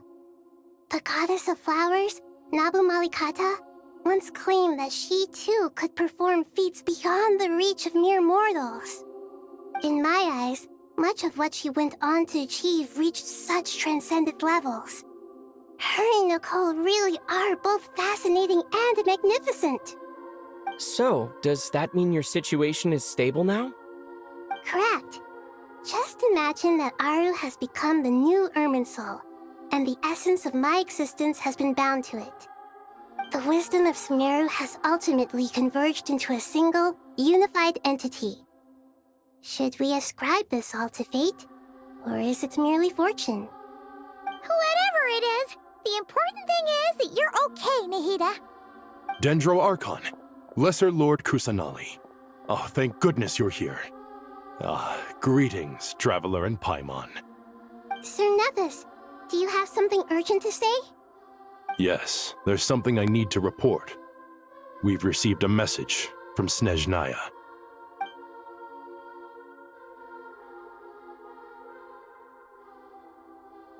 The Fatui Harbinger, the Rooster, sends us his sympathies, along with all the usual pleasantries. His stance is that, following the unrest and nod cry, dottore was subjected to internal censure. This madness was the act of a rogue element, one who cannot be seen to represent the Zapoliarni Palace. No less than can be expected. Snezhnaya paid a heavy price working to stop him. They even lost one of their own harbingers. The letter goes on to say that even so, Snezhnaya cannot claim to be blameless. Apparently, they will deal with Dottore's subordinates in accordance with Snezhnayan law, holding all those involved in his crimes accountable. Additionally, they are supplying relief funds and supplies, which are already en route. They hope this will aid in Sumeru's reconstruction. Sounds like he's got an answer for everything. True. But as diplomatic rhetoric goes, it's highly effective. Completely watertight, both in logic and sentiment. This disaster has had a profound impact on Sumeru. There is much that I will keep in my heart. The matter of dottore can be seen as settled for now. We are sure to cross paths again in the future, and in that light, Snezhnaya would do well to uphold their responsibilities and keep a tight rein over their actions. With irminsul burned, the flow of fate now carries many more possibilities. I will be watching carefully. Perhaps we can move on to a less serious matter? Dendro Archon, will you eat with us once this matter is dealt with? Everyone wishes to celebrate together. Your presence would be most welcome. Of course! Junior Zod, Sino, and Hypatia all told me the same thing. If there isn't enough room for everyone, we can arrange back-to-back feasts. What a wonderful idea. That just leaves the question of what we should eat. Not more tomatoes, surely. More? Dendro Archon, what do you mean by more tomatoes? Those good friends of yours are always talking about tomatoes. Sometimes when I'm walking through the city, I can even hear them arguing in the fields. Since you see them so often, you must hear about tomatoes even more than I do. Tomatoes. Tomatoes. The word has a certain magic to it. Like the autumn fur of a sumpter beast swirling in the wind, sometimes flying up my nose. Tomatoes. What can we make with tomatoes? Wait, why tomatoes? Take your time, there's no need to rush. The Traveler, Paimon, and I still have somewhere we need to visit. You'll have plenty of time to think it over before I return. Does this mean you're going to Natlan? Meeting them there in person. It will require a long journey. I know. But this is necessary. I must go myself. Traveler, Paimon, we'll set off as soon as you're ready. Is that all right? Sure. We'll be ready whenever you are. You'll hear no objections from Paimon. We should grab some snacks along the way, though. It'll be just like going on a long holiday. Wonderful. I'm looking forward to this so much.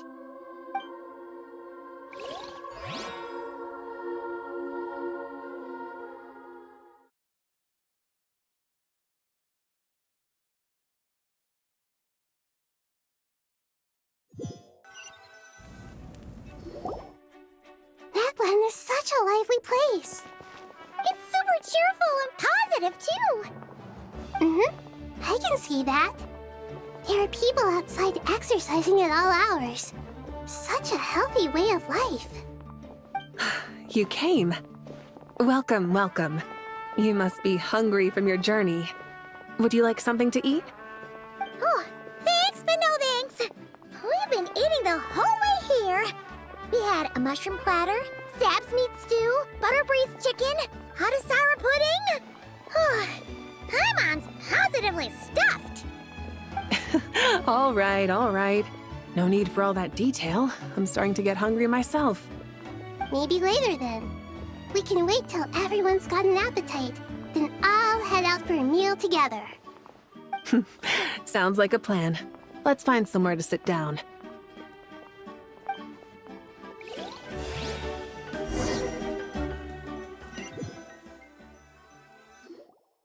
I should tell you, I already have some sense of why you've come.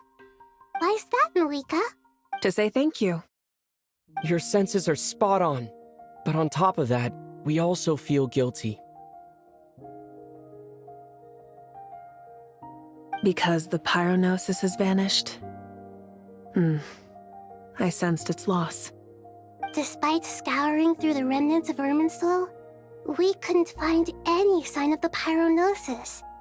Not even any trace of it burning to ash. That's certainly unusual. Still, the potential fallout from irminsul's loss is significant, to say the least. Perhaps the pyronosis's disappearance is simply a knock-on effect of the impact it's had on a certain strand of fate. There's no need to feel guilty. We were clear that this time, there was to be no returning, only giving. Pure and simple. Thank you really is a fascinating phrase. We use it to express gratitude for the smallest of things. Yet, when faced with a kindness too immense to describe, we use exactly the same words. It's not that we lack other means of expression. It's that when we truly need to express our feelings, The simplest and purest words are always the most powerful. You're right. In Natlan, we prefer simple expressions too. Companionship, friendship, support. They might not sound fancy, but the sentiment behind them is sincere. That's wonderful to hear.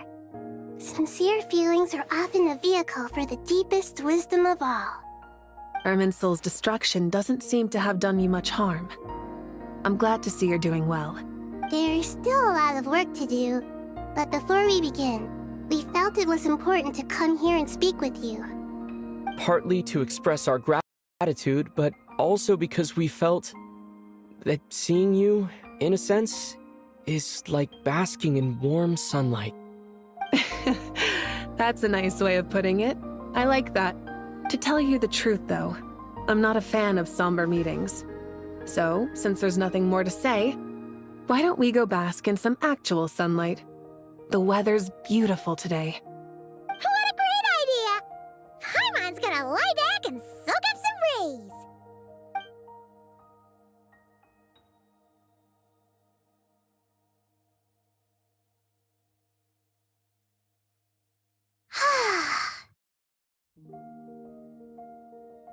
In that case, I think I'll lie down for a bit too before we head to our next stop. And where might that be? Mondstadt. Paimon and I are gonna head back there with Kale and the gang. Long ago, I sensed that the god remains inside Kale had come from the goddess of flowers, but I kept it a secret. Those remains weren't hurting Kale, not as she is now. They simply exist. Besides, I could sense a deep yearning within her. A yearning for an ordinary life. A yearning to hold on to the hard-won happiness she now enjoys. With someone like her, I have a responsibility to keep her secret. She should be ready to face the truth by now. Whenever people meet, there is always the potential to create warmth and kindness. Every child grows up. But even as adults, they are still children in the eyes of certain people. Oh, just like how Paimon sometimes sees Nahida as a little kid. Is that so? Well, anyone who's friends with a kid is probably a kid themselves. Of course! And there's nothing wrong with that. When we get back, we'll actually be hanging out with another of our friends who happens to be a kid. Or more like looking after, in her case. Anyway, we'll always be there to watch out for our friends. Dear Sucrose, when you receive this letter, I'll probably be as busy as always. But busy with wonderful things. That's because I'm no longer a trainee. I'm now an official forest ranger. Impressive, right? Sino said that official rangers sound much tougher than trainees. Though he did say it was already pretty tough to start out with. You probably heard that something big happened in Sumeru recently. Don't worry, it's all been taken care of. We're heading to Mondstadt soon, so if you're free, maybe we could meet up? Plus, it's not just me. A few of us are going. Hey, do you still remember that time we all got together? You know, when we all went to the Windbloom Festival? It'll be just like that.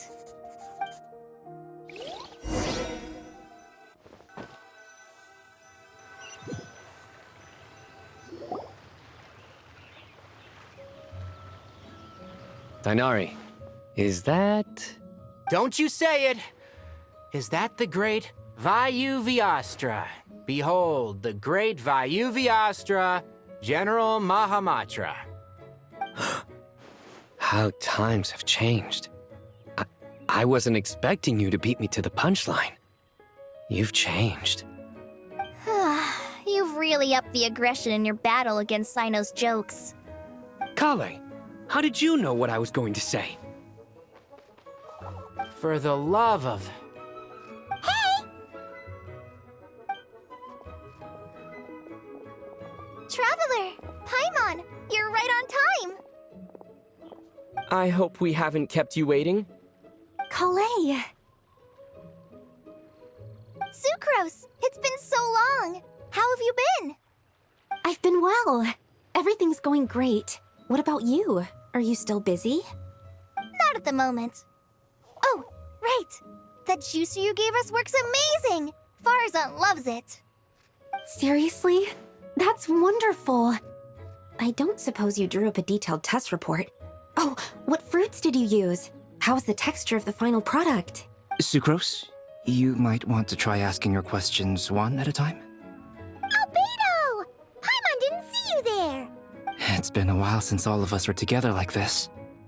How about we follow the same plan as last time? Good idea, my friend. You never disappoint. So, what are your identities this time? Don't remind him. First things first. Allow me to introduce our very own official Forest Ranger Kale. The rest of us are simply her humble travel companions. This sounds like one of those mushy stories that gets people hooked on some corny, heartwarming premise. Oh, is our story not heartwarming? If I recall correctly, there was even a scene like this in King of Invocations. Besides being heartwarming, our story's also about tough, impressive-sounding job titles. At least that's what I think.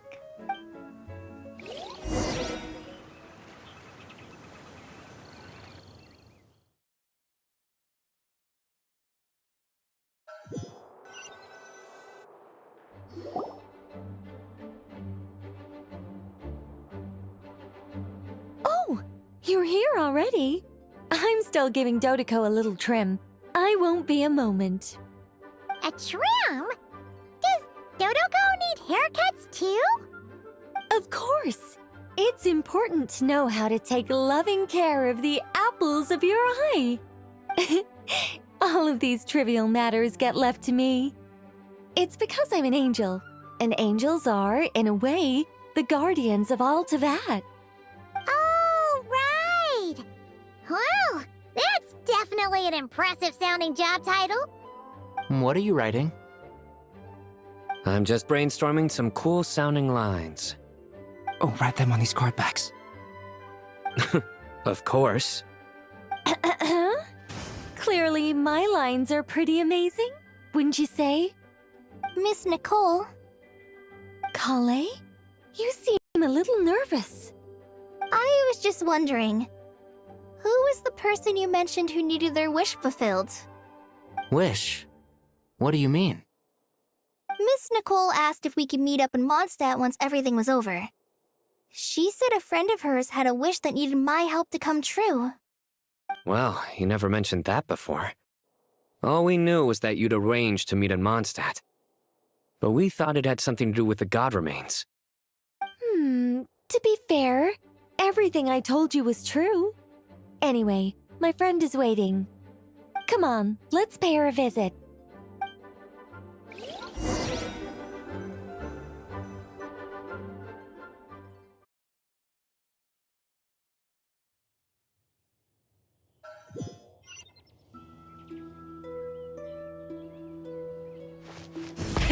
Rev the engines!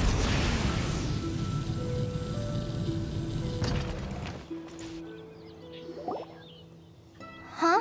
You're... Surprised? I bet you weren't expecting to meet a woman like me beneath this beautiful tree in a faraway land. An oasis will spring from the place where a djinn resides. That saying falls somewhat flat here in Mondstadt, given that everywhere is already so lush and green. Liloupar, what are you doing here? I made friends with Miss Nicole. I asked her to bring me here and then invite Kale to come. The prologue to this story is that I have a wish. It has stirred within my heart for centuries, millennia even. Originally, it was merely Al-Ahmar's lie, but now it has become reality. Could this be... related to the goddess of flowers? My dear young lady, my mistress left her final trace in this world upon you. I can't tell you how glad I am to see you here. And now I have seen you, and peered into your heart. You have experienced hardships and suffered setbacks. The torment an ordinary person might expect to face has befallen you threefold. This is the source of your resilience. But, beneath all this, I've witnessed the seeds of desire. You yearn to return to the simple life you once knew, do you not? I do. I want to throw away everything that isn't mine. But how do you decide what is yours? The scars that others carve into your flesh? The kindness and love they inscribe? Are these things not yours as well? They are. This is something I've talked about with Miss Nicole. Miss Nicole said I should learn how to adjust my standards. I just want to live as an ordinary human. Anything beyond that isn't mine. Don't you want anything from the remains of the goddess of flowers? She gave me a revelation once. I think that's already more than enough.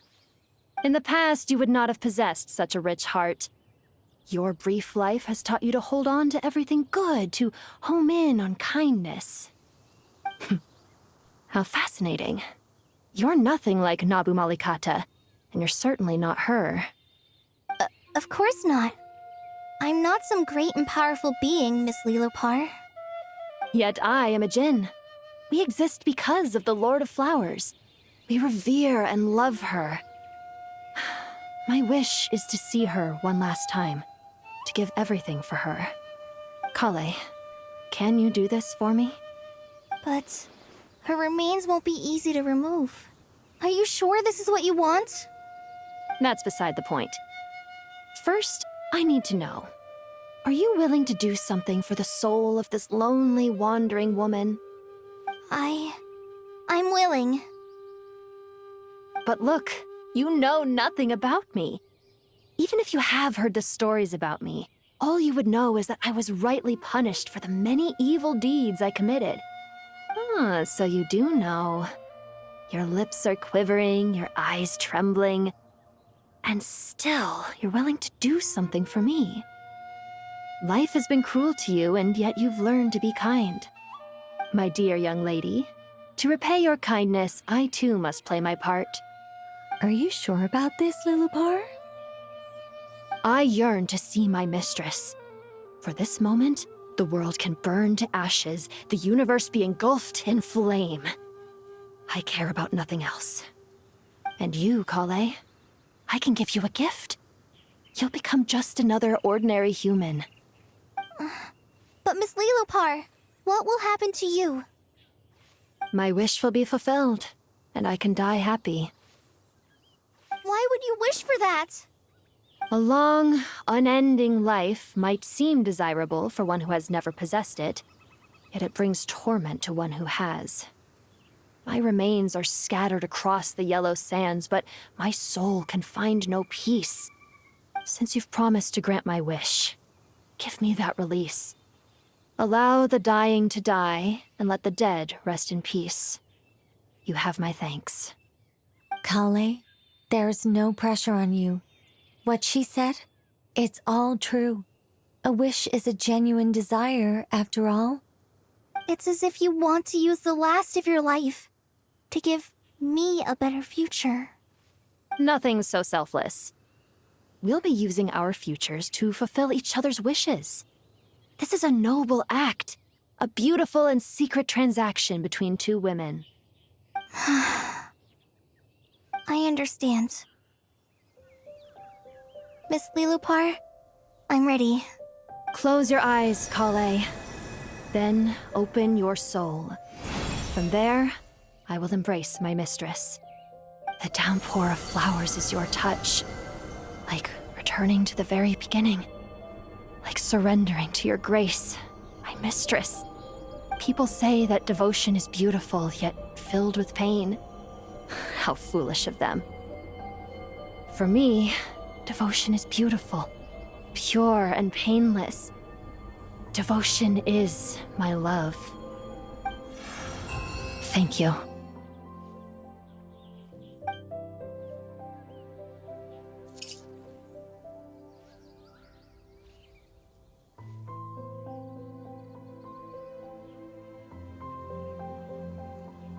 liloupar!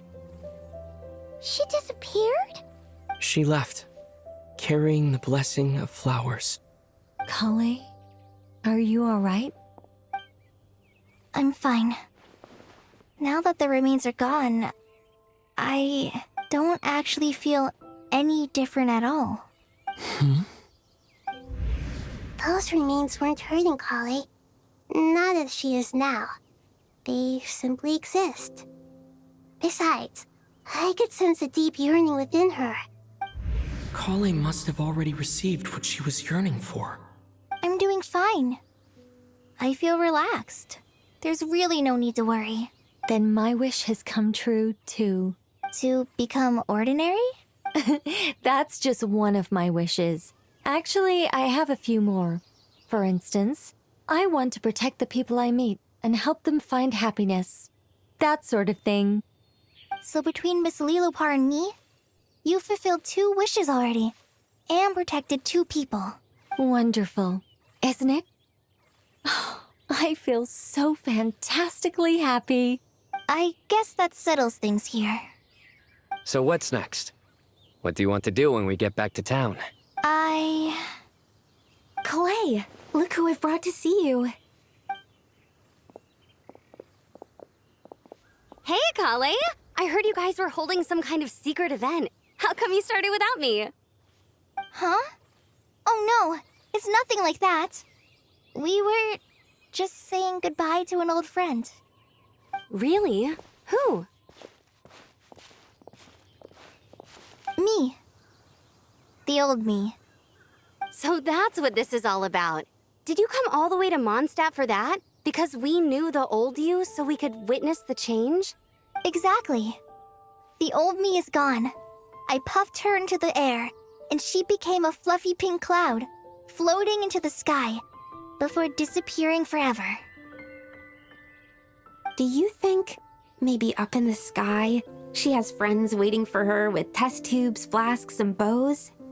Oh, when you put it like that, it doesn't sound so bad after all. What do you think, Miss Nicole? I think maybe that's right. At least, if it were up to me, I'd consider that a happy ending. Dear Sucrose, even though my childhood ended long ago, these past few days have really felt like growing up again. I've become stronger, and I feel like I can finally accomplish things by myself. Surely someone as mysterious as you will find a friend like this fascinating? Always growing, always thriving like a plant. I came to say goodbye to my old self. I know that after this, she'll be gone. Thinking about it makes me feel a little lonely. I know the weakness that kept me company will one day leave me too. But somewhere in my heart, I feel a great sense of joy. It feels like I've always wanted to take this step, to walk towards the new me.